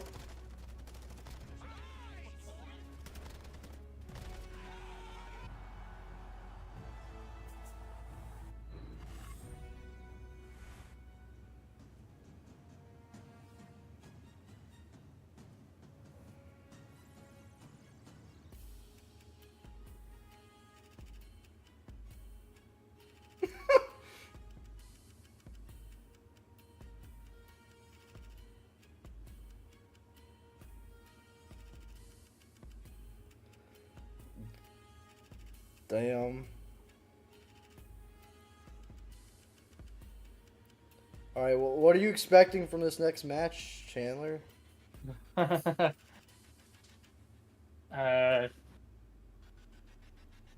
don't know, bro. I really don't. Oh my Depends on which Hydra shows up, honestly. I feel like you could say that about a lot of the players in the matchup. Which Hydra, which Hook, which Priesta, which Ghosty. I think the only like guarantees are like Dashy and Shotzi.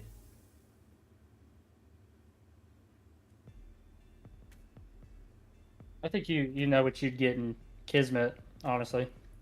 Yeah, that's true.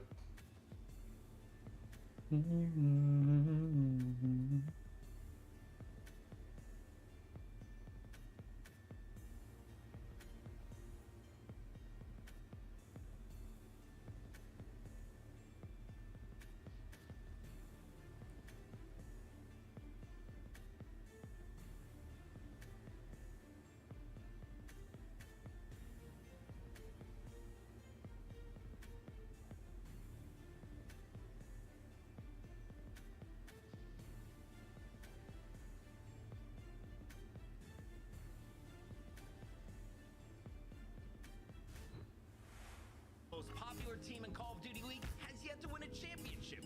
These guys are the 2023 Damn, that's rough. popular. If there's any team that had a crazy path this season, it's gotta be Optic. Shit.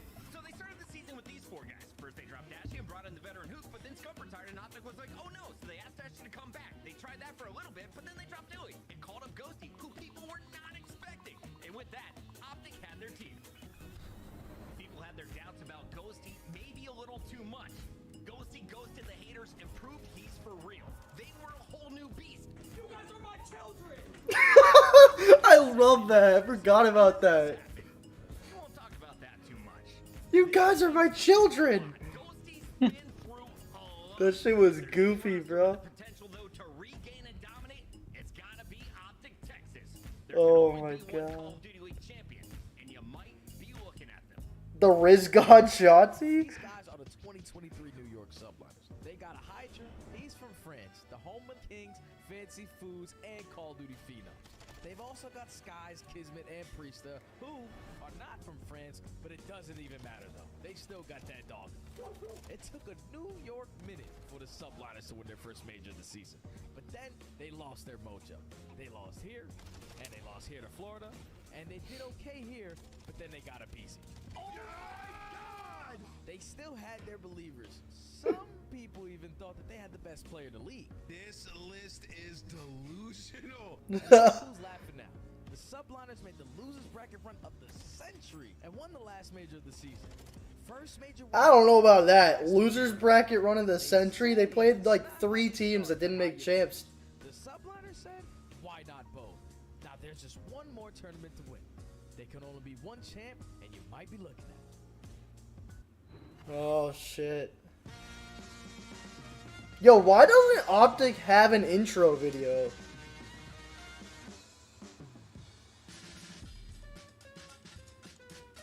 My guy. Bro, I have no idea. Like, I kind of understand at the beginning when there was, like, roster changes and stuff, but, like, you've been set on this current roster for a minute.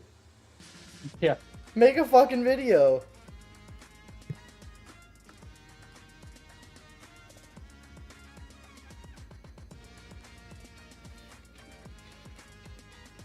Oh my god.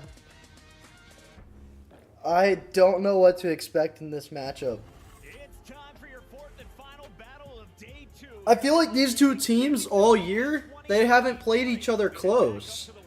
Even though they're both like really good teams, I feel like every single time they played, it's either been Optic shitting on them or NYSL shitting on them.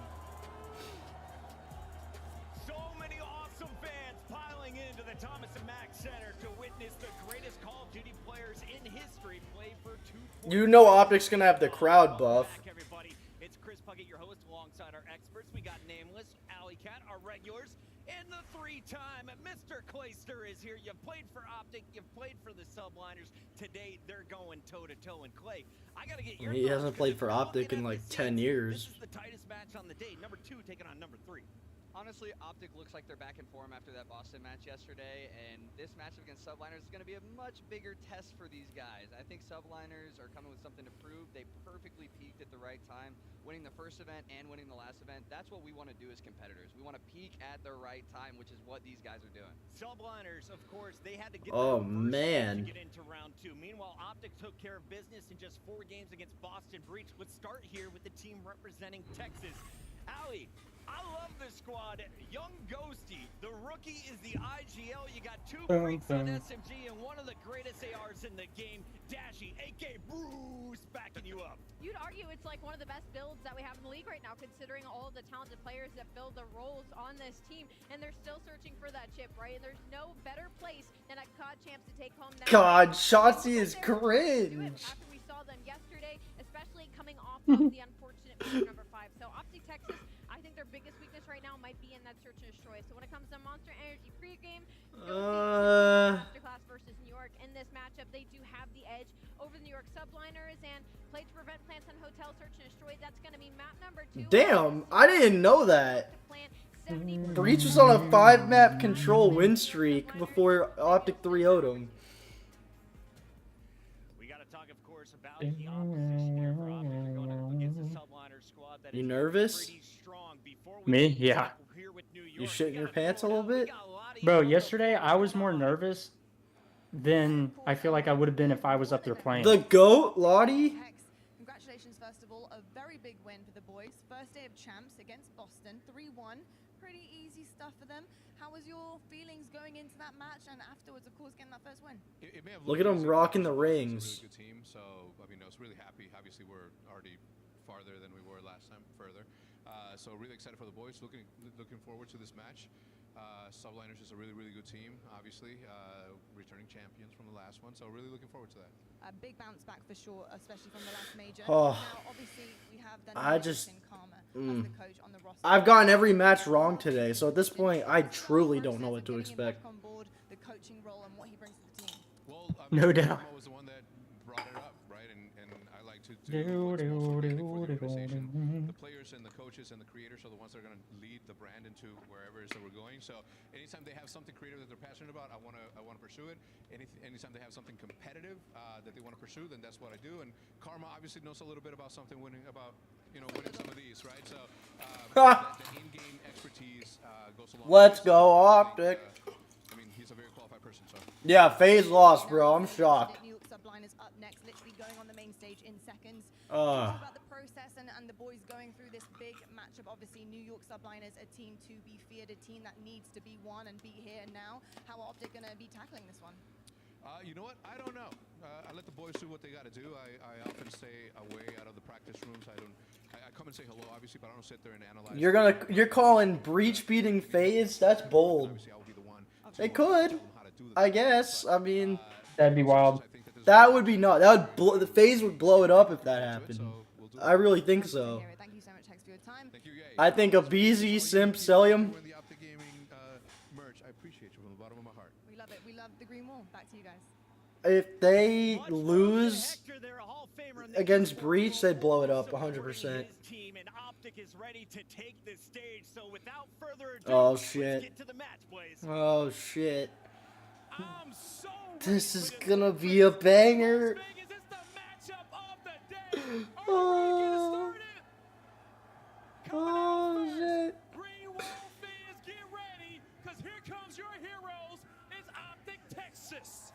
It's Optic Chicago.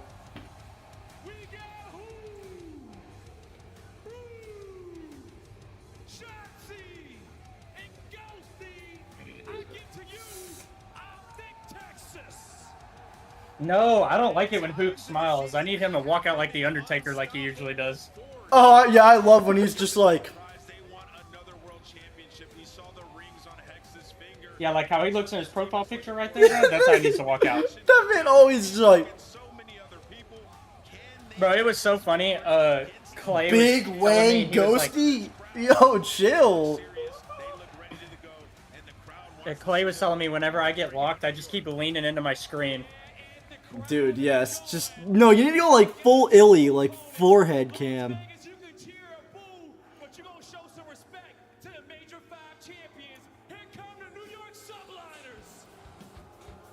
Damn, bro, the fans are... This is gonna be so loud. Oh my god. That's what I'm most excited for, is like... I don't care, love him or hate him. You gotta love an Optic match simply because of the crowd. Why did the viewership dip after FaZe lost? I don't know.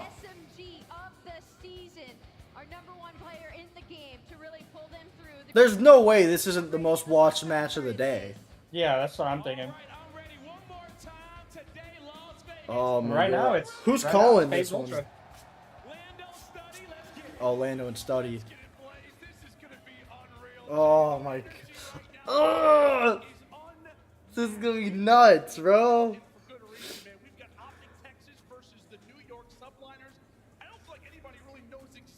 I have to pee, but I'm just gonna wait.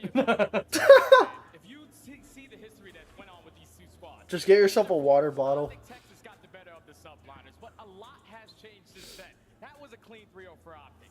Ever since then, New York Subliners, they hosted. See, this is what I'm saying. Like, Optic, like, be 3-0 in them. They go flawless during stage 5. But, like... They get to the major, they don't win a single match, so... I don't know. I really don't know what to expect, bro. I know who I want to win, but, like, obviously, no matter who wins, that winner's finals matchup is going to be dope as hell.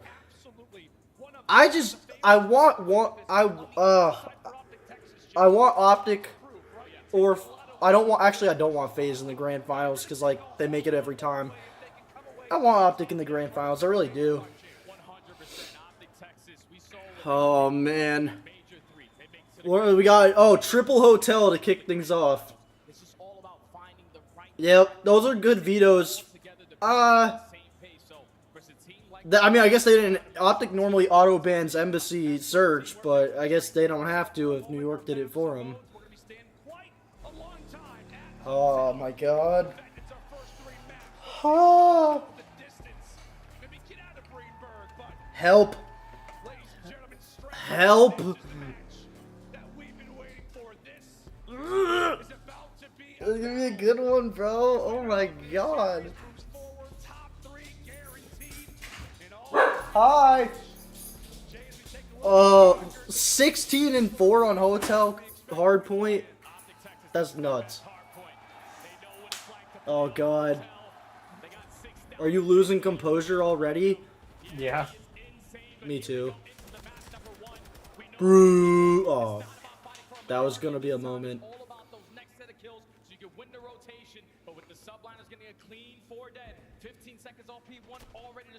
That. Yeah, and we talked about it, right? When it comes down to the vetoes for Texas, especially, right? You want to see them come out, look solid off the rip. Given that New York, Jay, they love themselves some Hotel. Oh man. No matter what it is, they have like a 14-11 record. They played it a lot. They know what it's like to play this map. But Optic Texas, nice hoop. Oh. That's a clean 3 dead. The spawns now flip. Optic Texas currently in control. That you put yourself in the best position possible right now. This is smart from Hoot. This is smart. Nice. Out of the picture. Instantly things flip, and now it is New York with the current 4v1 advantage. He's got to be careful though, because yeah, they didn't do a good job locking that spawn down after like hardly getting any time on P1. Yo, Ghosty, get a kill, my guy.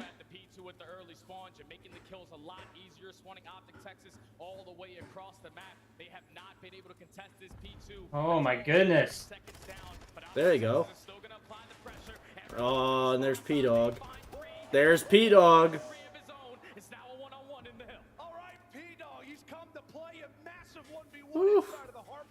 Well, so you know how he's stepping this game. Good nade. Oh, I thought he got him. I thought he stuck him.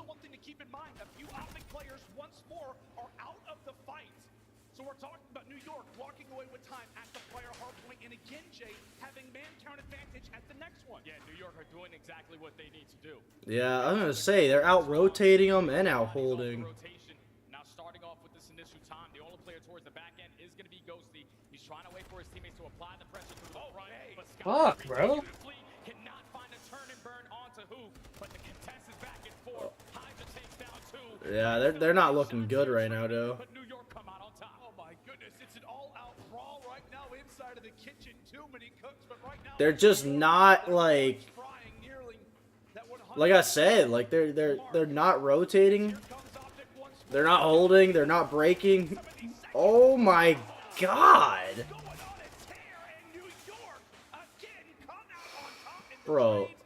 I mean, New York is, when Priest is frying like this, they're like the hardest team to beat. So this is ugly though. This is their pick too. Right? I don't know. I didn't see the vetoes. I mean, they're 16-4 on it. I would assume it's their pick. They have to get majority of this time here and like close the gap, and that's not happening. Oh, Hook's going big. Priest is doing it, dude. He's fucking doing it.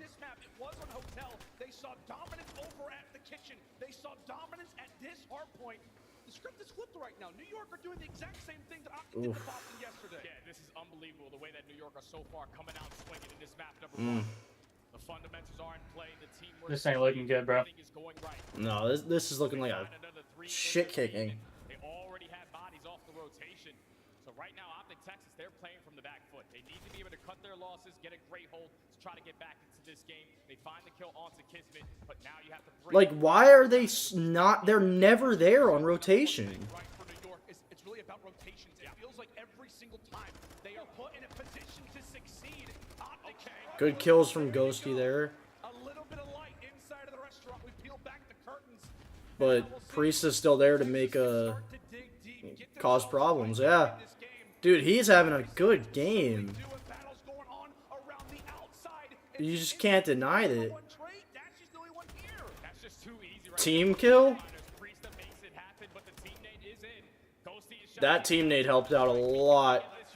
Shotzi's playing like dick. to work their way back in towards the diner. Gonna put them at the 80-point mark, but we know going over towards this flat hill, you have to fight for kitchen control. Subliner start off with the early 2 in the feed, and now Ghosty. He's the only player in towards kitchen. Nice kill. Teammates to make a play. Him and Hoop combine for 2, and now they can just sprint on forward. Potentially a couple players from New York going to spawn in the Oh, he's gonna get killed by Skies here. spawn towards mid, so they're going to be the team there first. Or not. Try to group up on the other side for New York. You're trying to stagger the push, try to eliminate as many players from the fray as possible. It's about to be a headbutt. Yeah, I was gonna say Skies is gonna cause problems there. Once again, coming out on top of these brawls, another Dude, they're just dropping like flies. that are very fruitful. 152 to 76. Shots Priesta is dealing. you can tell he is Yeah. right now. The entirety of the team having issues finding kills. Oh yeah, you're definitely going to have issues. I think NYSL has like 10 straight kills right now as a team, no cap. The rotation every single time. They're holding down the power positions. Your SMGs have to try to win some world star gunfights, and that's not been the case so far. But the beatdown right there from Ghosty at least takes down 1, and Optic Texas find a break with only 15 seconds Like, left. But the Subliners, you take that. that was a terrible first rotation through the. Bro, they're going off. Everyone, NYSL is firing on all cylinders right now, dude. Yep. And literally the only person having a half decent game for Optic is Dash. Like, Shotzi and Hook look terrible. Yeah. They are getting out SMG'd like crazy. Everything's just a solo chow.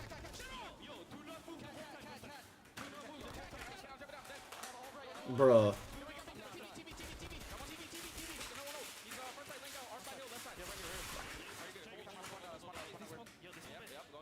I hate when they do this shit where they just throw all the fundamentals out the window. Like, they beat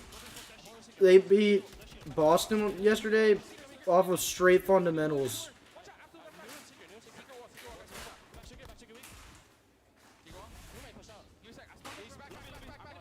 It's a big kill from Hook, but Ghosty's gotta get this. Nope.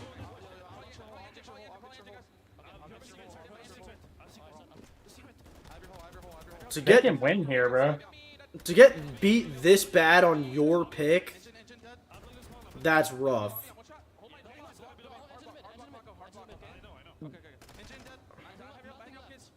I'm getting some serious 3-0 NYSL vibes now.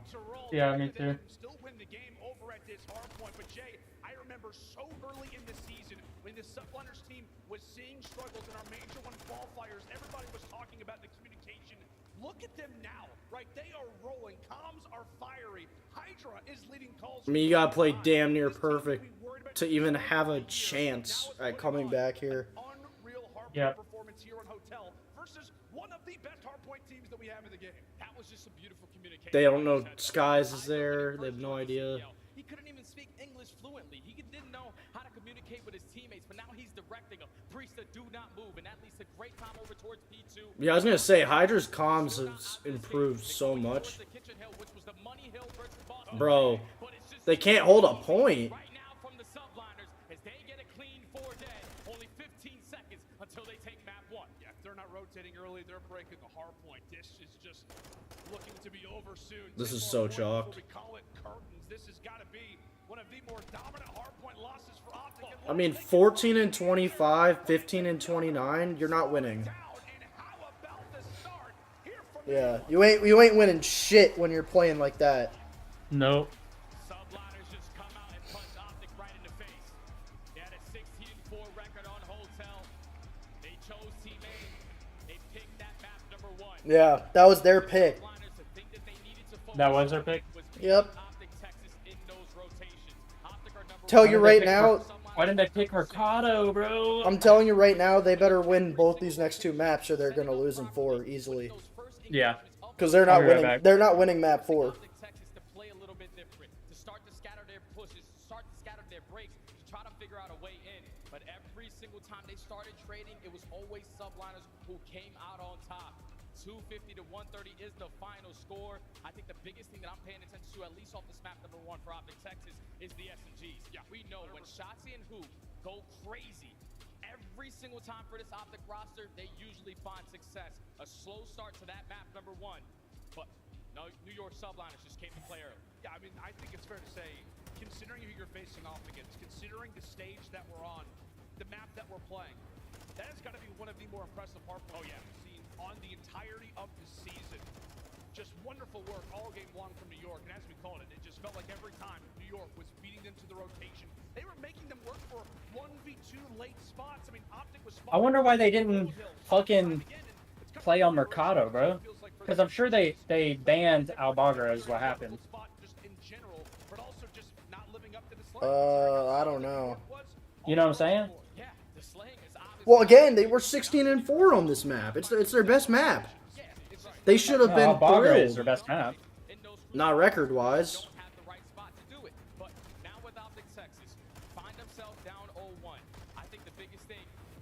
I thought their best 2 maps were Albagra and then Mercado. I don't know. I mean, 16 and 4, that's pretty tough to beat. New York Subliners who are second on the attacking side, and they love to get that bomb down. So that's something that you have to pay attention to if you are Optic Texas, because you cannot allow the Subliners to go up 2-0 in this series. No, absolutely not. We talk about both of these teams, especially the son of New York, who has been so consistent across all of our modes. I think they're at least top 4. No. Every single thing. For Optic Texas, it hasn't exactly been that way, especially.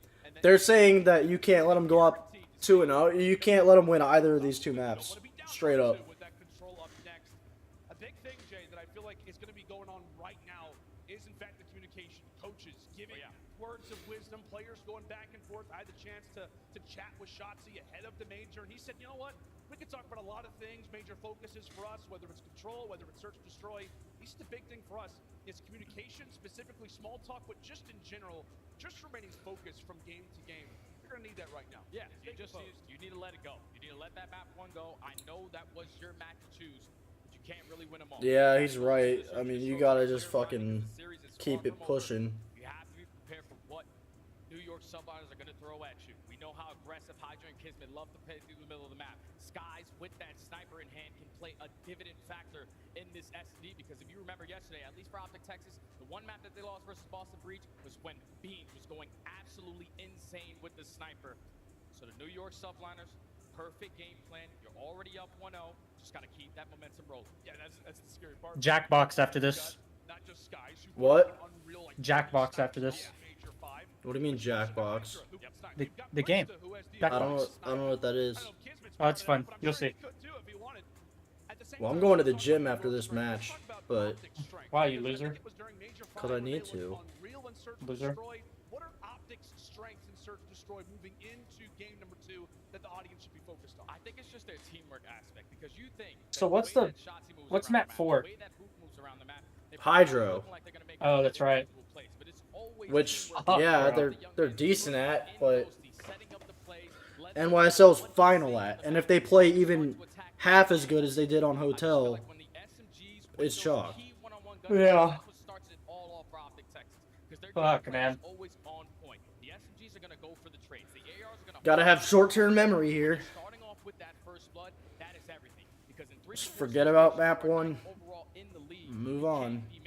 Yeah, absolutely none. You cannot a fall here if you are Optic in the early situations. Let's go and take a look at our Monster Energy pregame here for the New York Subliners. We're talking about Skies, right? He was a guy who has struggled in a few of these losses versus Optic on the season. Obviously, he, as well as the rest of the team, has a solid map one. You also, as we're talking about it, have to make Optic pay for giving you that hotel search destroy. Jay, they have been running wild since Major 5. You're looking at the record, you're looking at the first blood percentage, and then we'll also get to it. That Hydro HP also sits quite nicely for the New York. And that's a scary one because if you are New York, you were able to beat Optic on their best hard. I have an odd feeling This series is if they lose this match, they lose the next one too. Yeah. We saw them play versus Rocker yesterday. Like, they'll lose to Seattle tomorrow. That was an absolute beatdown. So if you are the Subliners, we know it's a 3-night stay at the hotel. They love themselves some hotel. So do Optic Texas. So it's just all about those mid-round adjustments that are going to come in throughout this game because both teams are stellar in search and destroy. Yeah, it kind of reiterates back to the point that we were talking about earlier with Shotzi. When it comes into communication, that has to be on point. And it feels like we're looking at a number of different players. We'll talk about who. What's going on? Hook and Shotzi played like burgers. That's what's going on. And Priesta popped off, which is always... When he plays good, this team's always dangerous. He is such an X factor for New York. The early stages of these rounds and maybe even the first few rounds begin to play out. If you're Optic, you need to have some momentum. But I believe we actually have a nice little comparison that we're going to take a look at, Jay. Two of some of the most unreal SMGs that we've got in the league, Shotzi and Hydra. This is perfect. This is like the perfect matchup that you want going into a search and destroy. I know Shotzi's KD isn't as good as Hydra's, but what he does on the map for this team, the ground he's able to cover, the information. Yeah, these next two are must-wins. He makes plays for Optic Texas, and then the opposite side for Hydra. He's just been doing it all. Because I would be shocked. I truly would be shocked if they beat him map 4. And two players to challenge him, you best believe he's walking away with at least one. And it's interesting too because that could be the biggest stat that maybe we take away on that scorecard. Is the first blood percentage. Shotzi does have the advantage in that category on the season. We need the crowd to get into it, bro. Well, they got taken out of it real fucking quick when, I mean, you knew first rotation through, what do you call it? First rotation, or first time through the rotation of Hills, they were down like 180 to 90 or something like that. Like, they played terribly. For both of these teams, they are great when it comes to getting that first blood. When you start in a man disadvantage, Optic Texas only have a 26% chance in the 3v4. New York Subliners 32. But here we go into the map number 2. Interesting 2-2 split here on defense. Going back to all reliable, the 2-2 split, but look at the ground that Kismet was already able to take. He takes Couch's control. Now he's going to give that. Nice kill, Shotzi, but that's trade, yeah. But at least the trade comes in on Shotzi. Stay patient, Hook. Yeah, you hear him? Nice. You're ahead of me.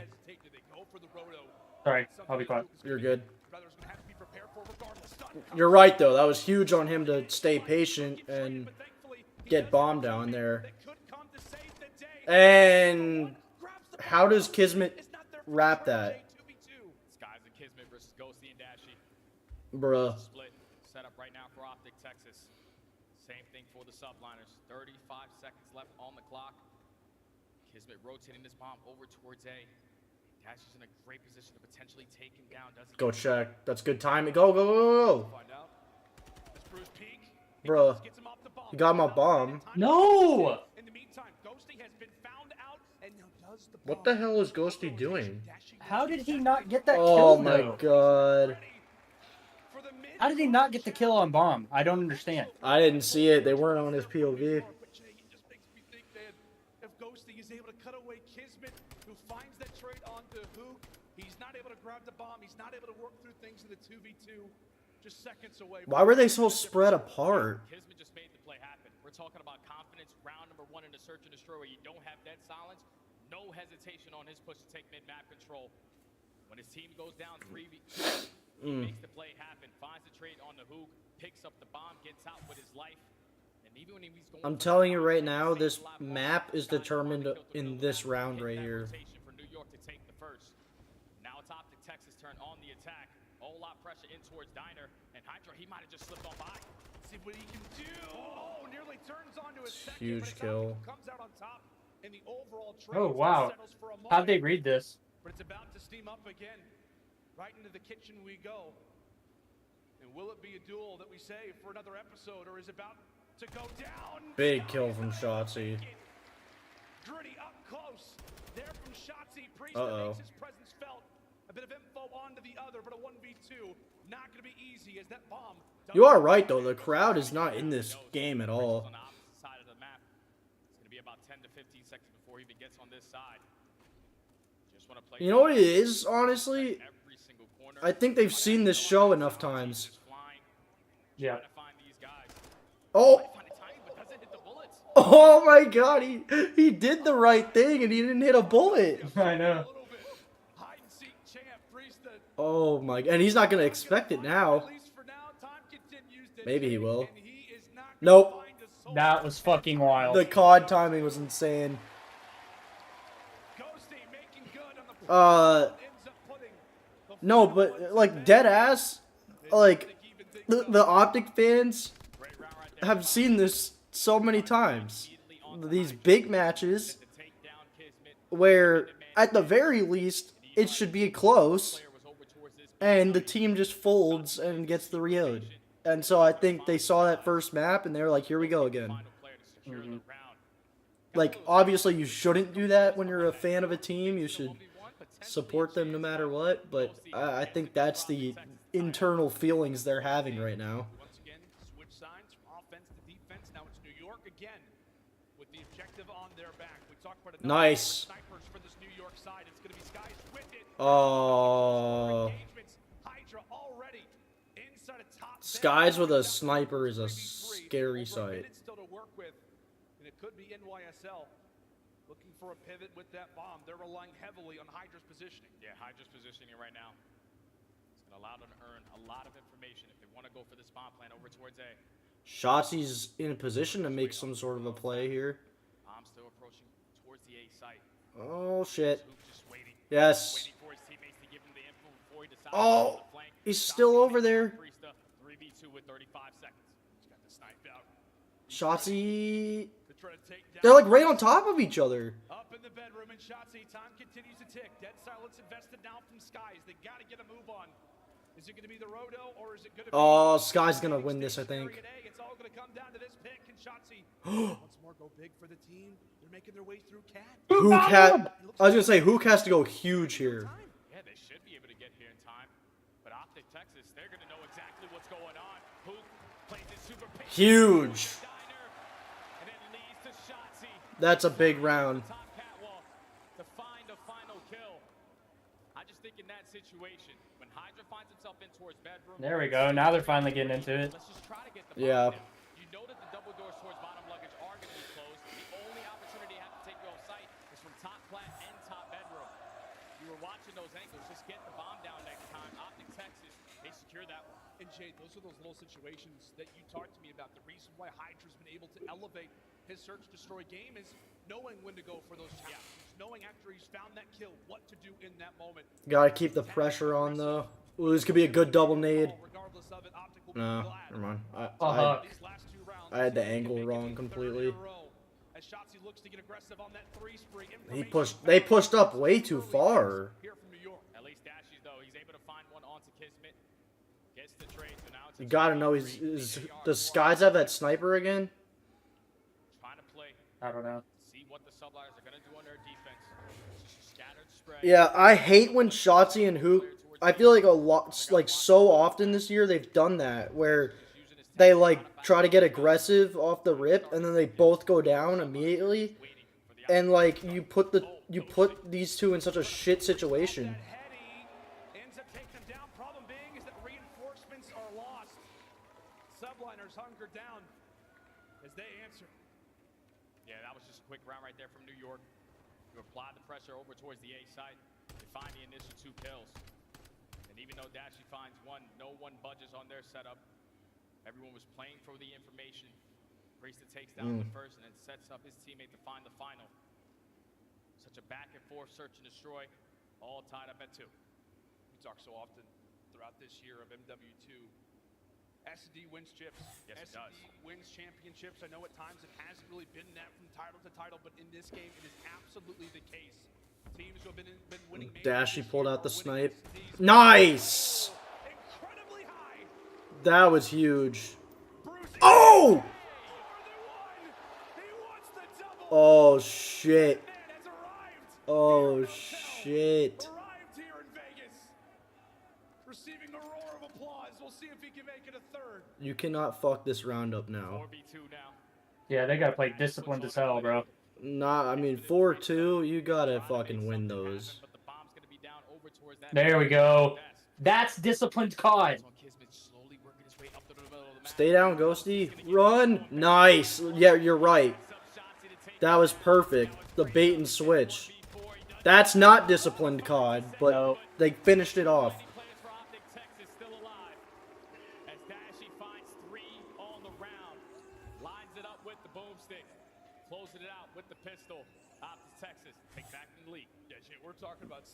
Oh my god. You know Skies, as soon as he saw that shit, he was just like, fuck. And Hydra here too, because he's in the tack sprint, so he can't get away from that. As soon as he hit the tack sprint, Dashy peaks, and he's just like, well, I'm fucked. And it's no surprise, you know, at times we've seen Optic with a few different snipers on this team, but Jay, you know. They gotta get some separation though. Like, they need to win this round. Yep. Skies is probably sniping it. If I had to take a guess. No, he's got an AR. Oh, he does. Yep. Actually currently on a 3 spree. Just trying to force Skies to reposition himself. Yeah. Wall bangs in towards top head. Like Optitex are trying to work towards the bomb plant, but they're just building a lot of noise on this side. The subliners, they're not rotating. They had that back cross. No! Dashy trying to be essentially the canary in the coal mine, but New York prepared for the rotation, prepared for the late hit. Bro. Shotzi. Erases Ghosty from there. Optic. They are locked inside a restaurant. They stay doing that, dude. And right now, here for Texas, you gotta come up with a strat. Are we gonna go for the rotation, or are we gonna have to go for the hit? There straight up is no strat here. You're just fucked. Elevates. Oh, and eventually gets dropped. 3v2. 20 seconds to work with. Bruce? Oh! But they gotta get on bomb. I mean, they need a plant. Hook has to come get him. Oh, fuck. Oh, fuck. No! Why is he jumping chowing that? What is he doing?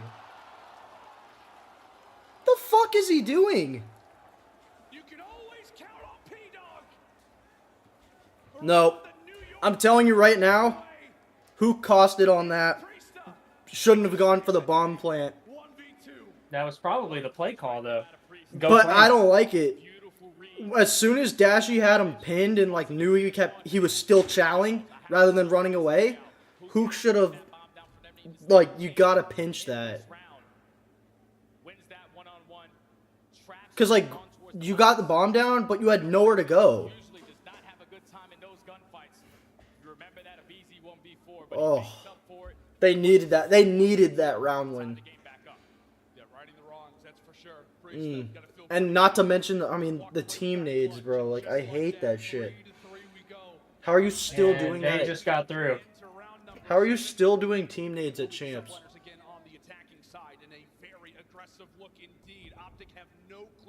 They've got Hydra already behind him. Kismet in the meantime finds one on the Ghosty. Yeah, but Hook's just trying to find his Hook's dead. Oh. take down Kismet. But Hook in a crucial position. Oh, he called him out at least. Position is gonna be known. The rest of the subliners players are gonna try to solo him out, knowing that he has that TAC 56 in hand. Nice, Shotzi. Oh, Hook, do not chow that. Dude.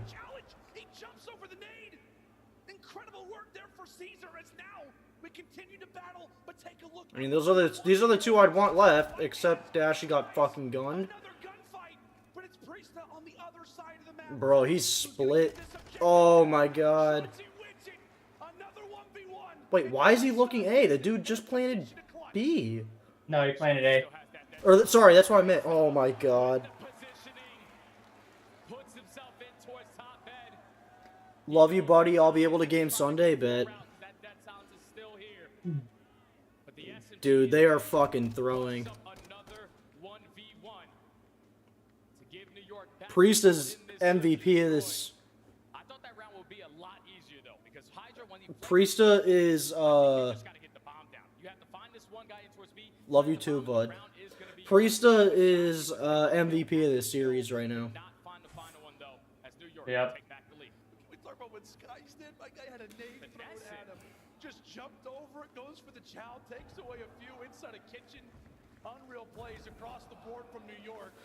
Oh. It's taken everything to walk away with a few of these. Priest, Mr. Clutch so far, giving New York our prior to as Optic look to answer again.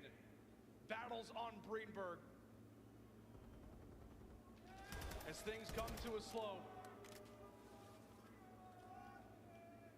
And right now, Optic Texas, they're playing for mid-match. Dude, You see the SG get the fuck down. You're weak. They're just waiting for at least one of them to get some kind of information of how they are playing this defensive setup, because all of subliners basically took a lot of steps out of their base. Taking their sweet time. Optic Texas only with 40 seconds left, but looking like they're going to commit over towards B. It's so chalked. What can he get done? Kismet has a few sound cues. He's known that Shotzi has been here. Oh, that's a big opener. Dancing in the kitchen. Goes Ant-Man, and now it's Ghosty's turn. Just trade it out. Yeah, get planted. It feels like it's got to be the objective, but more than anything, you got to lock in that bomb. It's down, and you've got Oh my god. Can New York pull off the impossible again? Big kill. Trying to limit him. Eventually falls again. It's Texas with Shotzi is going huge, bro. 1v3. The all to do is time. Oh. By no means on his side. Can the Frenchman do anything? Oh. It's not the Frenchman. It's the Ant-Man. Shotzi makes it happen. He finds 3 Bruh. Shotzi's like single-handedly hard carrying this map. Once he wins that gunfight, you close side door, you allow your teammates to get the bomb. They need to play like this is it. Like they need to play like they lose if they lose this map, because they do. But man, this has been an S&D. Definitely talk about all tied up at 4. Oh, they're flying. The entirety of the time. Now it's subliners back on the attack with 3 players going over towards A. Holy shit. We're jumping right into this. Good kill, Shotzi. And Oh my dash. god.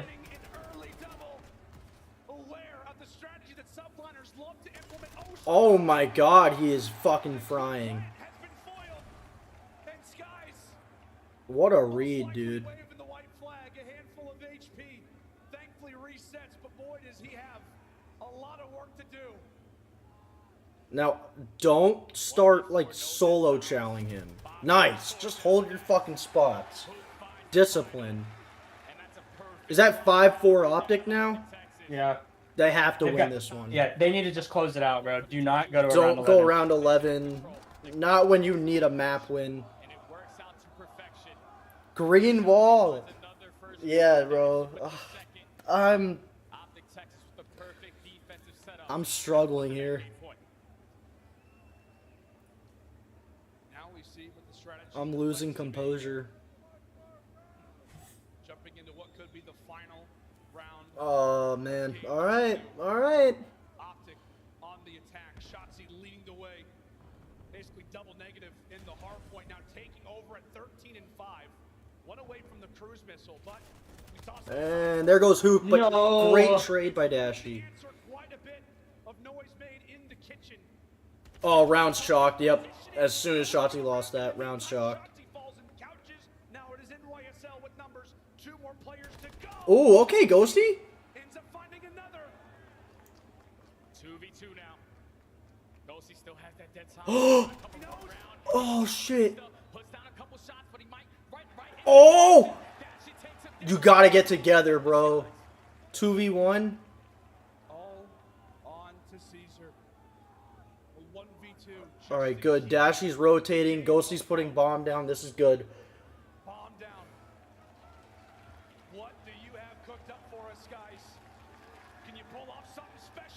Dashy saw him. Yep. At this point, you know where he is. Just fucking play your angles. Just play your angles. Right now for Dashy, Jay, he can just hang out. He has to make Skies have to go for the play. Just play your life if you are Dash because Ghosty has the first. Oh! I thought he was going to go for the ninja. Yes! He's just looking for Ghost. Only 15 seconds left to find 2 kills. Optic Texas looking like they're going to tie it up. Huge. Huge.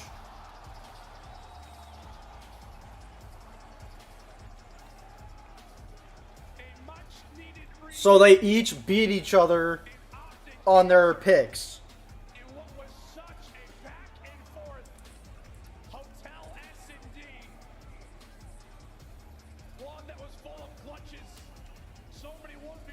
Am I right? That had to have been. That had to have been. Yeah, that was NYSL's map. Yep. Bro, Shotzi and Dashy, that was a masterclass. You needed that. Priesta though, he did not cool down there. Hydra did. Absolutely takes over in this game number 2 for Optic Texas. Just multiple rounds where we thought Optic Texas stood no chance. With only 20 seconds left, they decide to go in towards B. Who do they send in first? Shotzi. He gets that first kill. They get the bomb down. They hold strong on their setup. So is this technically is this an NYSL pick since Optic had the veto on it? Yes. That was in our Monster Energy pregame. They got it done. Tied the series up. So Optic picked Fortress S&D at the end then, right? Because NYSL picked Hydra. I gotta pee. I'll be right back. I want to get it done before. I have to also. We took a look for a moment at the maps and mode. This upcoming one feels like this is going to be the deciding factor of the series. You came into this saying that, hey, whoever walks away with this map is going to take it. You still feel the same way? 100%, man. Hotel control, 3-night stay. Whoever takes the final stay in the hotel wins the series, in my opinion. All righty, ladies and gentlemen, as we said, we've got our series on our hands. It's the last one here on day number 2 of CHAMPS 2023. Who will walk away with the swing ball between Optic and Subliners? We will find out right after this break.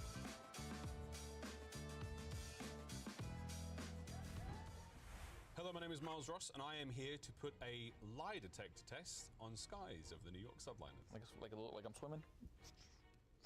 You ever done this before? No. It's telling me about your bad body language. This is reading a lot.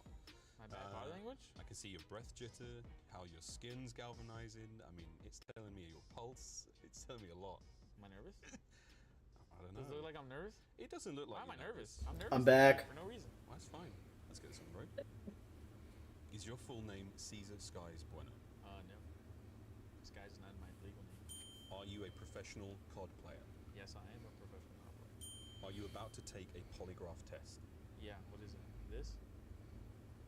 That's, yeah. I'm taking a lie detector test, yeah. I asked the question.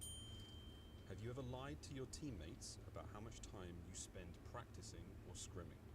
No. Have you ever played a single session of COD for more than 8 hours? Yes. Everyone has.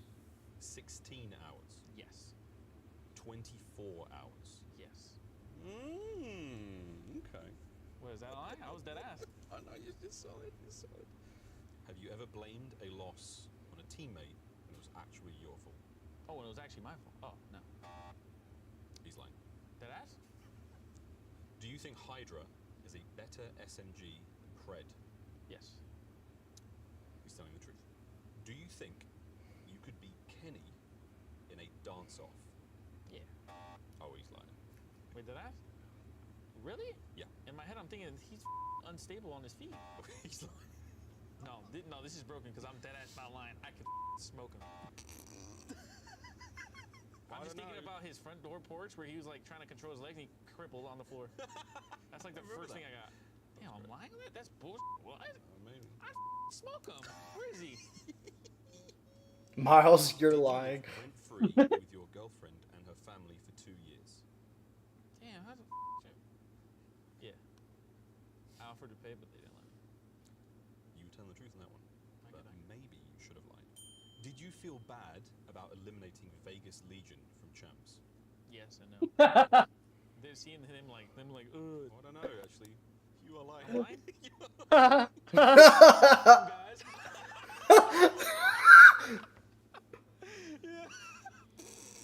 My bad, Clay. Keep that shit together. What is more stressful, playing on stage or taking this test? Taking this test. He's lying. Playing on stage is way harder than this. No, I'm actually like nervous right now. I know, but yeah, I know, I can see it. Sender is your favorite member of the coaching staff. True or false? I mean, I like them both. True. Oh wait, no, false. I'm just lying. You think I love you? I hate you. Last question. Out of all the CDL casters, I'm your favorite.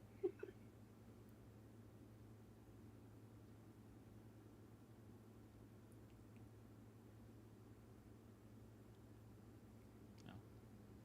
He's lying.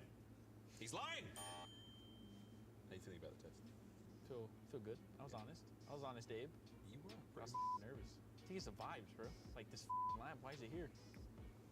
I think it was the lamp that got me. I felt like I was getting interrogated. You were, yeah. Yeah. You're a good sport, and we really appreciate you. Thank you very much. That was the lie detector test, and he was Skies. The truthful man. That is all true.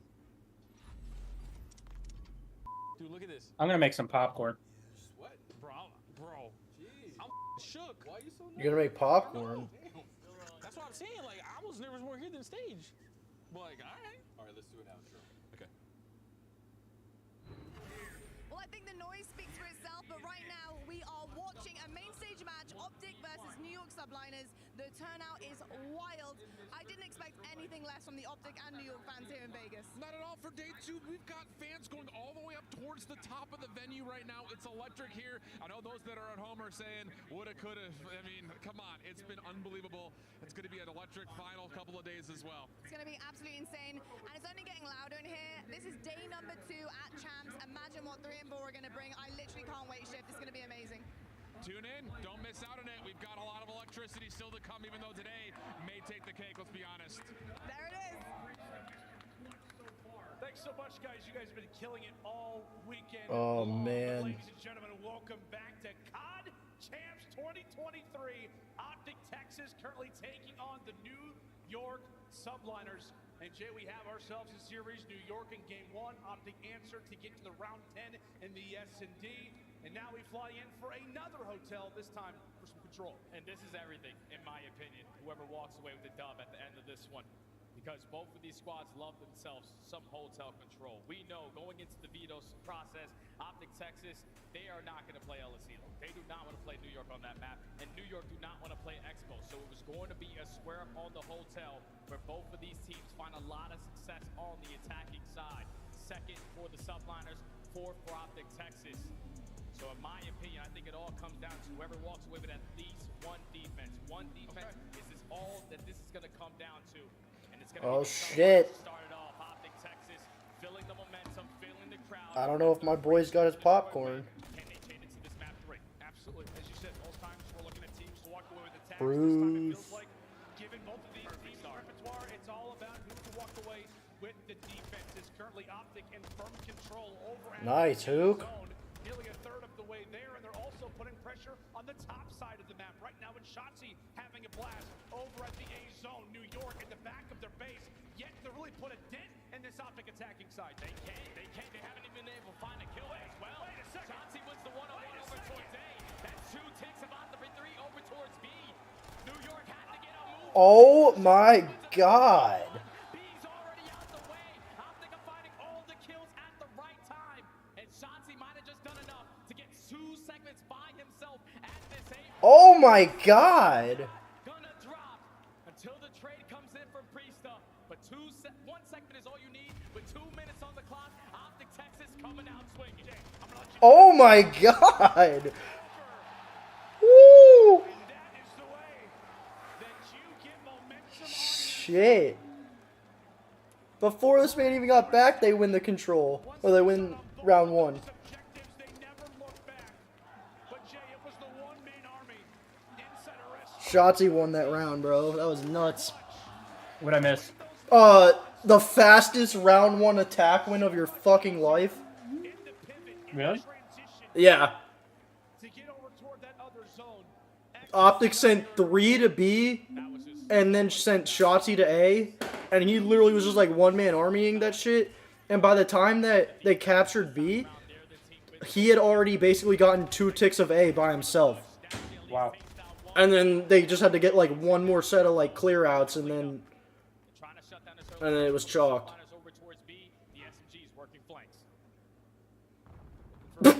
And there's the team nade.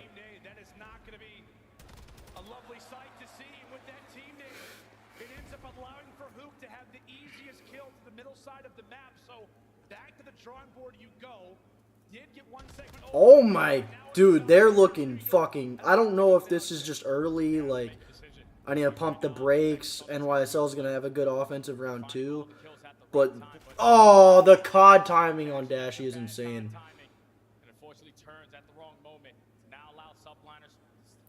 They're probably gonna chalk A here, I would assume. No, I guess not. They're pushing it. Yeah, they... Oh! I think Ghosty got streaks. I was gonna say, this A zone's chalked.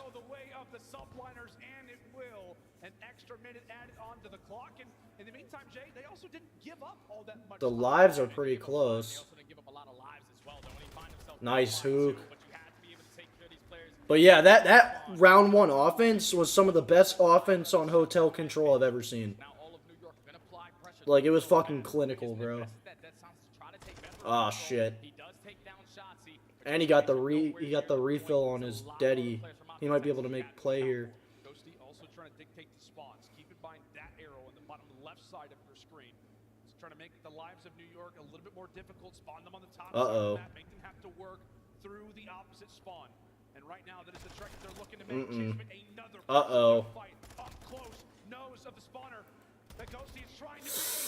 Great work coming in from him. That's a 4 spree, and now it's a stack. That's trouble. Top bed's gonna take a play here. Nice Shotzi. But they got that second progress. Oh, big kill, Ghosty.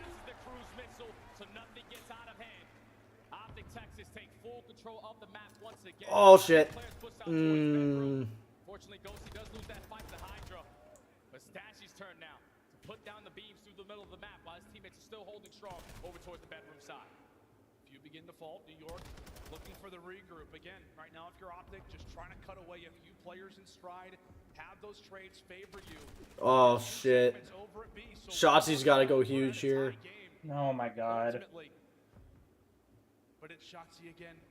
Or not. Oh, that's rough.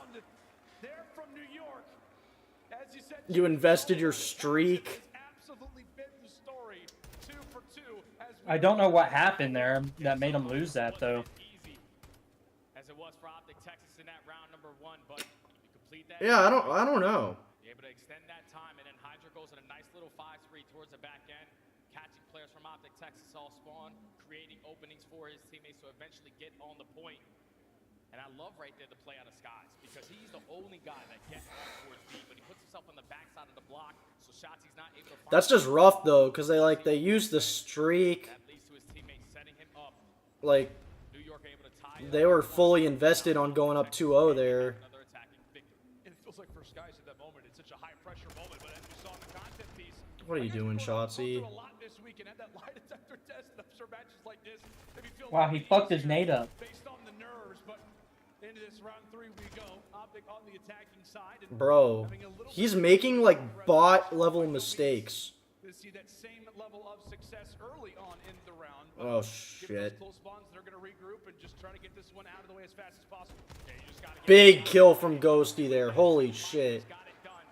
Second segment is about to be in, and look how aggressive Shotzi is already on the map. Can't let Kismet fuck this up. But he is going to get Oh, he ain't even trying. And allow your teammates to get into the play.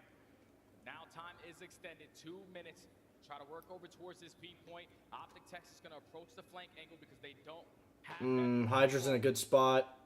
Yep. a couple kills all spawn. That's the best case scenario. Hook at least find one, but two of his teammates drop at the same What? time. Big kill from Hook. Whoa! A bit of a thorn in the side. Eventually falls, so now we take a look at the top side of the screen. Minute 30 Bruh. on the clock. You see Priesta now on a 5 spree, one more, and he's got the cruise missile. Trying to build up the artillery right now if you're New York. Also trying to build up the life advantage right now. Currently 22 to 18. A lot of games still to be played as Optic look to group up for once more another attacking play.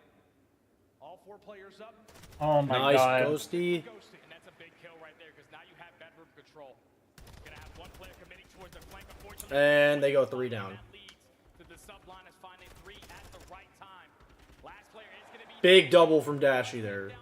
But he's about to get flanked. has to do more because the players on his side are nowhere near.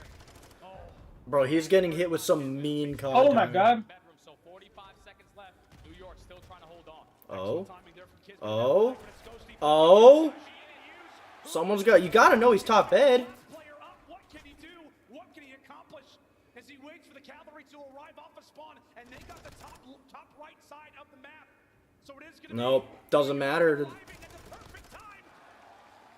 Two end up going optics. Oh! A nade coming in over the top. Priesta there for the answer. We continue to exchange. Bro, y'all gotta hop the fucking point. What are you doing? 20 seconds to go. New York just have to hold strong over towards the double desk. All of Optic Texas applying pressure through the front. Let's just fly on out. Who's gonna play his life? Time is now gonna be paused. They get on the point. 8 to 10 in lives remaining. Nice. Nice. You gotta watch Hydra. No.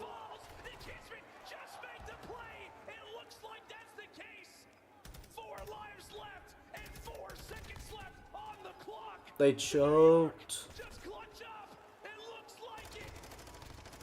They choked. Just went God mode there at the end. That round had Optic's name written all over it, Jay. You got to think when Optic get a clean 3 dead, they know that the last player has to be on a flank. They know it's Kismet still alive. But once Kismet is able to find at least 1 kill, that's all he needed to do. He stays alive and forces Damn. Optic Texas to start to try to locate where he is in towards bedroom. And by the time they're doing that, all the time they are wasting, the players from the subliners come off spawn and hold strong towards the double desk and secure the first defense of the map. They give up 5 seconds, but who cares? They got the subliners up 2-1, back on the attack. Reason why we talked about New York, their success, how important this control is for them, Jay, is because of when they won control. Huge 4 down at the rip. 25-2 in series where they've won control. In series where they haven't, they're 2-15. So it feels like for the subliners, this one is essential. Nice. You need to get it done, and you'd prefer to not have to do it in 5 rounds. Jumping into another as Hydra looks to get going. Hook there to limit him as we continue to trade back and forth. Right now it's Texas with a decently sized lead in terms of the lives. Skies jumps in. Yeah, Skies is in. Unfortunately, the nade is going to bounce back, hit him in the face, but just focus on taking down Hoop. Team shots out of Kismet to eventually equalize him. Now the first segment is about to come in towards A. Shots, he has that dead silence. He's trying to go. Nice. Him and his teammates combining for a couple team shots to take down. Nice. One more. Last player here is Bro, why do they keep nading themselves? only 30 seconds left. Optic Texas walk away right now. You cannot let them get B here. Big kill, Dashy. Only for a moment. New York with 2 members on that B zone. Dashy, what he can do toward the Nice hook. ultimately from the front. Uh-oh. 2v2 inside the point. Shotzi looking to make these fights be on his turn. No. Shotzi. Double, so he stalled the time, but for the most part, it is going to allow for some freedom to happen over toward the top side. Oh my god. They're so fucked because they're split. Great work in the clutch moments for the subliners. This is so chalked. And they are building upon that advantage. That is Yeah. and that could be game right there. This could be game. They have the stack over towards B, so if you are Yeah, this is so chalked. fight that side. It's a race. It's already a race. They have 3 players on that side of the map. There's only 1 player from New York Chalked. It's going to be Priesta, but they're finding all the kills. Dashi finds one. That's now 3 dead. It's all on Shotzi. He drops. Chalked. Like, what the fuck happened there, too? That was absurd. The way they started that and went up in the first... They played the first round perfectly and then shit the bed in every other round. It looked like they didn't know which point they wanted to prioritize, A or B. No one made a call. And you could tell, Jay, they knew exactly what to do in that moment. They were prepared for that success. Now you legit have to win the hard point on their map. This is chalked. They're losing 3-1. I'm not even trying to be an asshole. I would genuinely be shocked if this goes map 5. And if it does, then anything's possible. But knowing Optic, knowing the very little mental fortitude they have in these kinds of situations against good teams, I would be shocked if they win this map. I'm right there with you.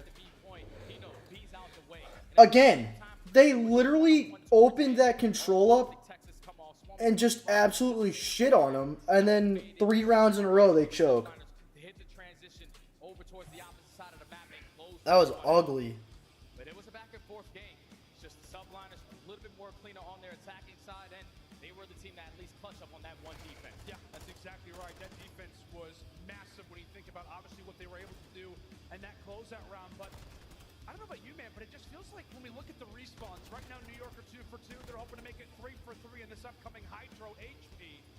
But it just feels like for New York, it's not the Hydra show, right? No. It feels like it has been a collaborative effort for everybody. Hydra's had his moments, but we're talking about Kismet. We're talking about Priesta, what he's been able to do. Skies has been solid. This has been the team effort that you are looking for if you're a New York fan. And this was the team effort that they were missing at Major 4 when they played Optic, because it was Skies who dropped like a 0.6. Priesta drops a 0.5, but the impact kills that they are making, the impact plays that they are making in this map and series is unbelievable. It's just full teamwork on full display right now from the subliners. That is giving them the edge so far. And with them taking that control, you got to think New York are put themselves in a position to walk away with this series, knowing the next map that's coming up. You can see the fire coming out of everybody over on that stage for the boys in yellow. Kismet getting loud, Skies as well. It feels like the word for New York lately has been confidence. And right now they have got it. So many players on this team trying to make a statement here at CHAMPS. You could go across the list. A prove-it year, basically for all 4 players on this roster. And right now, Jay, they are 1 map victory away from guaranteed top 3. Unreal story for them. But Hydro HP up next. What are you looking to see from the boys in green? If you are Optic Texas, you just got to make the game a little bit chaotic for the subliners, because they are basically #1 in every single statistic. #1 in rotation, #2 in breaks, #1 in holds. So if map 1, 2, oh my god, Optic Texas were the better team on that map in rotations, but couldn't win anything. So you have to, on a map like Hydro, hit those water routes, put yourself in a position to make plays happen. And I'm definitely looking at the SMGs who had a slow start in that map #1. Shotzi answers back in that map #2. The guns are starting to get hot. I'm really focused on those water out battles between Hydra and Kismet, because those guys love themselves some Hydra. They know exactly what they need to do in every single situation. Optic Texas just have to be prepared, because I feel like every time we watch them on Hydra Hardpoint, it's chalk. It's always a photo finish. 250 to like 230, it always goes down to the end in Optic victories. Absolutely, it's going to be a blast. We'll have to watch and wait to see what will happen here on this upcoming Hydra Hardpoint. A lot on the line here for Optic Texas fans. But ladies and gentlemen, if you have not done so already, make sure to check out Call of Duty Warzone Mobile. You can see that QR code. Pull your phone out. Yo, are you going to get Warzone Mobile? Make sure to sign no. on up. I know the boys over on the mobile site are having a blast with it. Make sure to go ahead and do it if you've not done so already. But into this game 4 we go, Jay. We're talking about really multiple players for both sides of the equation for New York. You've got Hydra, you've got Kismet, who love those water routes. But if there is one guy who I know loves them probably more than anybody else, it is Shotzi. Yeah. He is said almost like a freak. He's like, yeah, I love Hydro Hardpoint. I don't care if anybody else. I don't know, man. It's my map. It's fair to say we're going to be spending quite a bit of this game number 4. This is chalked. That good old H2O. Yeah. Plus minus. Yeah, that's unbelievable. Oh my! Every time New York played this map, they are absolutely slamming. If you're Optic and you have any kind of last-minute strats, now's the time to pull them out. Right. Like I said, they need to treat this match like it's their tournament. Because knowing them, they'll go and get swept tomorrow. If I know anything about, like I said, how their like mental fortitude is in these types of situations.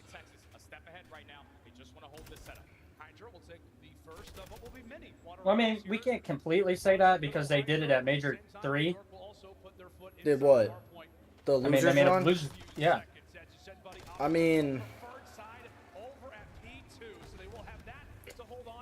I don't know. But they just don't strike me as the type of team that, let's say they lose this, they'd have to win twice tomorrow, and they then would be in finals. Like, you'd have to win 3 straight series. I mean, you kind of had to do that anyways.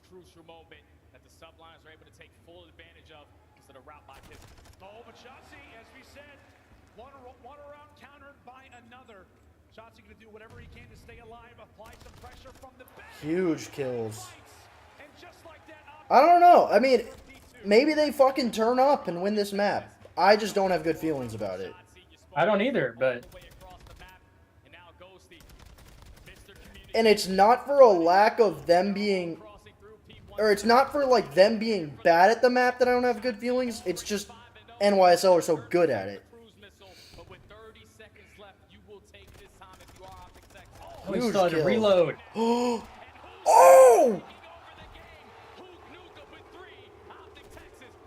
Bro, that 3-piece was nuts.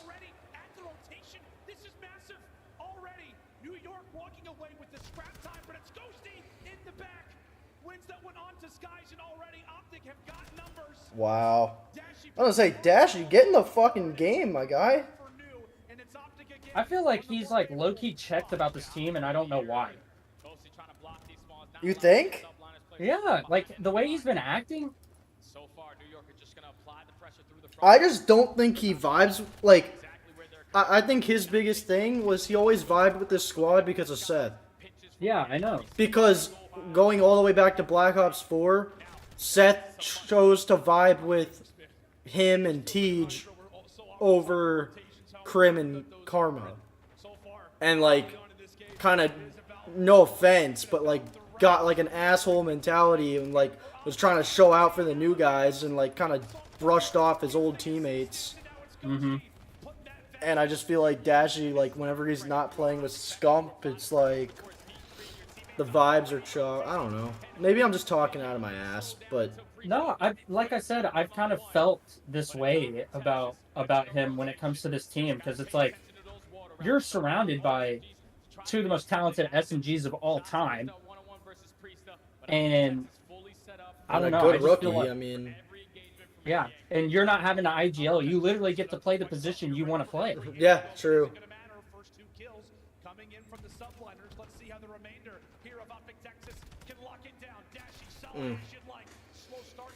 I can't lie though. If I'm Optic, I know everyone keeps saying like, oh, like the #1 target's Pred for them, and maybe that is still true. I don't know. Like I don't know how I feel about changing the SMG's situation up. But if I'm Optic and I ultimately decide like we're not gonna move forward with Ghosty, I'm going and getting Arcades right away. Yeah, that's Octane. Octane, I don't think's going anywhere. If he's willing to move, then yeah. But in my opinion, I would go get Arcades right away. I know he didn't have that great of a season, but I mean, you look at the fucking team he was playing with, that's really all you need to do.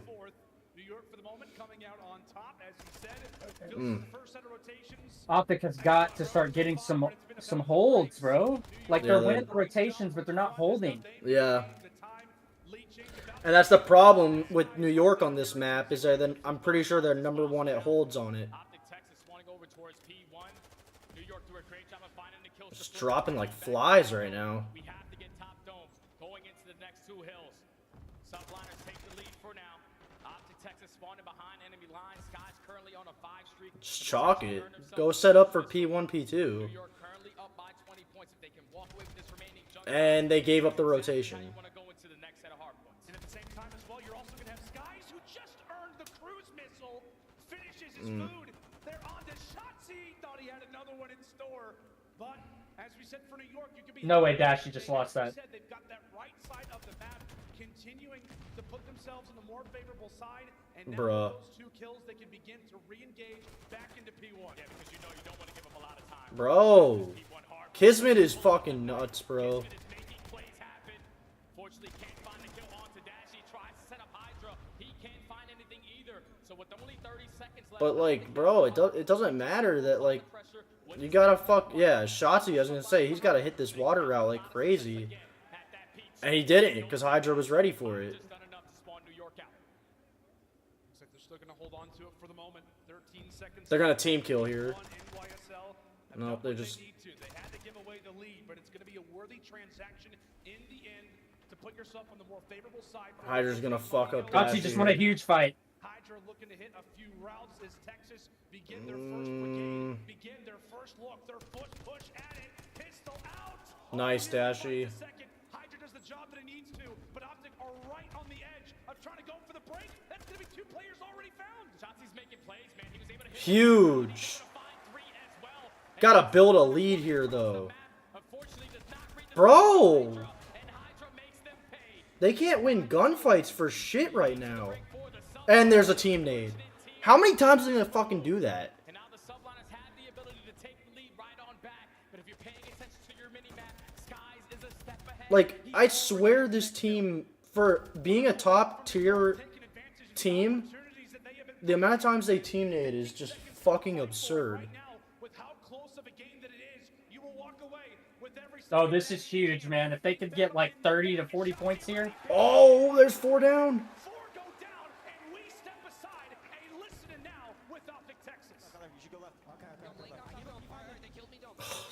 Damn. They're hard playing dome. They're all there. Maybe taking right routes. Right. Guys, I front. Yo, what guys, yo, he's still cell spot. I need him front. Cell spot.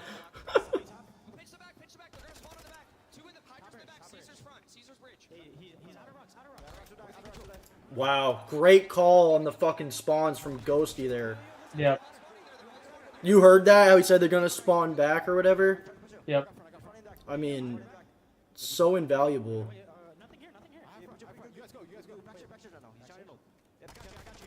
Huge kill. Who? Come on. Why is he never reloaded?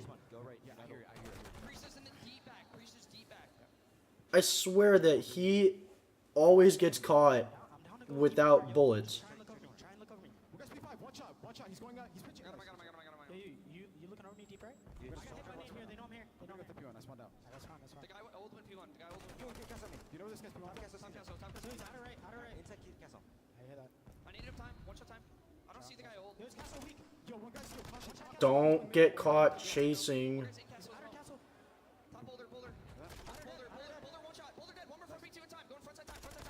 No way, Shotzi. Shotzi, you suck! Oh my god. He obviously doesn't suck if anyone's watching and thinks I'm crazy. But like, what the fuck? Bro, they are folding. Yeah, they're not finishing kills. I don't understand. They're looking like MW19 Dallas Empire first major. Like with the like stupid little mistakes that they're making.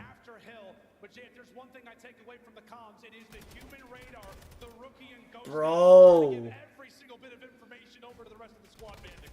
Big Ghosty, I'll tell you what, is having a good map.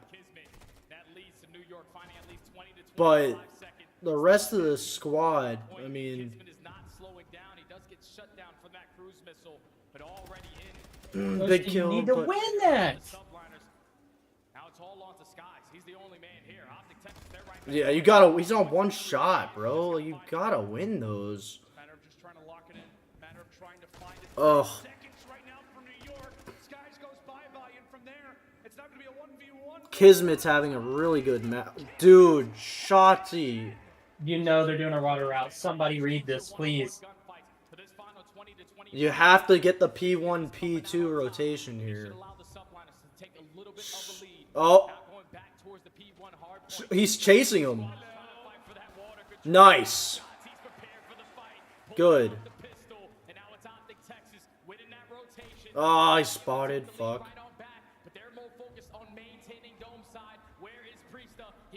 I hope there's a trophy down. Nope. And Skies has spawned for P2. Oh, Shotzi, you gotta get him. Nice. Nice. Oh, Shotzi. Shotzi's gotta stay alive. Yeah. Nice. Shotzi cannot get, like... Oh, no.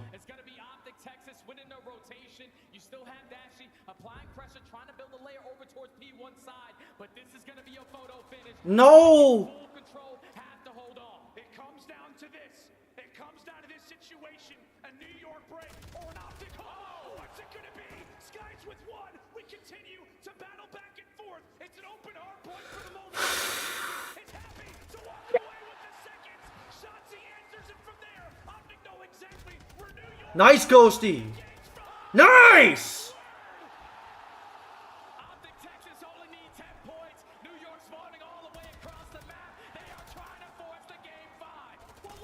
No! They can win on that, too. Yeah, they can. They just choked so hard.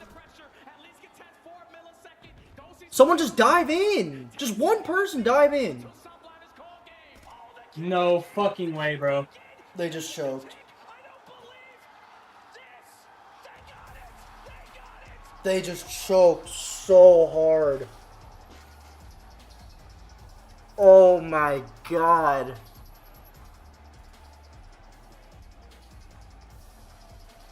Vegas is stunned.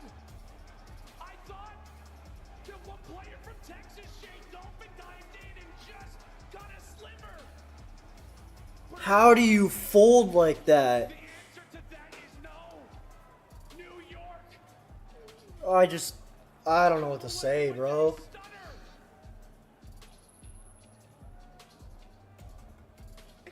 They're checked. 1 second, Jay. And this goes Optic's way. It's guaranteed. And I told you before the match started, every time Optic spawn in on Hydra HP, it always is a photo finish towards the very end. They're chalked. Top 6. On to the next.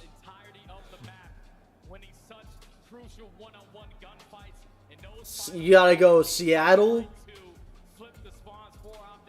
FaZe, probably FaZe. Probably. And then you gotta go Toronto or New York. Mm-hmm. And then grand final. I mean, oh my, yeah, they're fucked. They're fucked. Oh my God.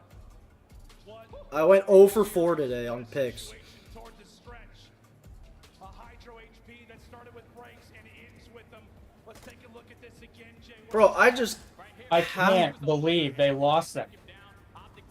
I mean, they had it. Like, Ghosty got this kill here, and I was like, they got it. Like, right there. It took one play. It was number 7, Kismet, who wins a 1 on point, and there's 2 people there. And they stacked on each other. They fucking fumbled that so hard. That just is very unfortunate. It had to be a perfect break from the subliners. A clean 4. Wow. No contest to come in. And that's exactly what they do. I thought right there that could have been it. I think it was Tuke who dove in for a moment. Yeah. I thought in that moment that may have just done it, but clearly not.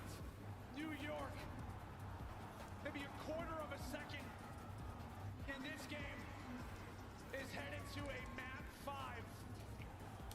I don't think a single person predicted Optic and FaZe to be in loser's bracket at this point. That is our scuff play of the game, Chase. We take a look at the scoreboard. And it's 246 to 250, man. If you think about that P4 hard one in the second rotation, when it came down to Kismet swimming in the water, Shotzi puts down shots. He thinks he finished the kill, so he turns to the side.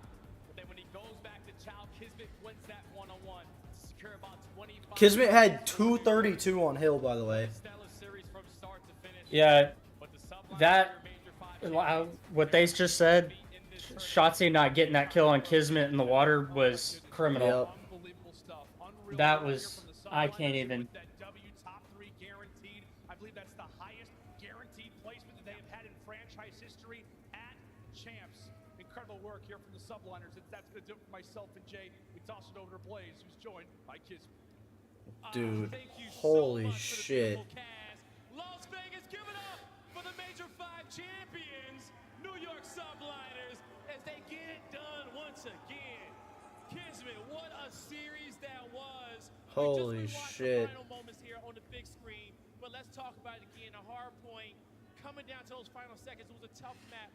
Talk to me about what was going on through your heads and when you guys finally figured out you had enough time in that last hill to win it. All right, I'm gonna end my watch party there. I mean, that's the matches for the day. Appreciate everyone that came by. Tomorrow's gonna be a fucking movie. Have a good night.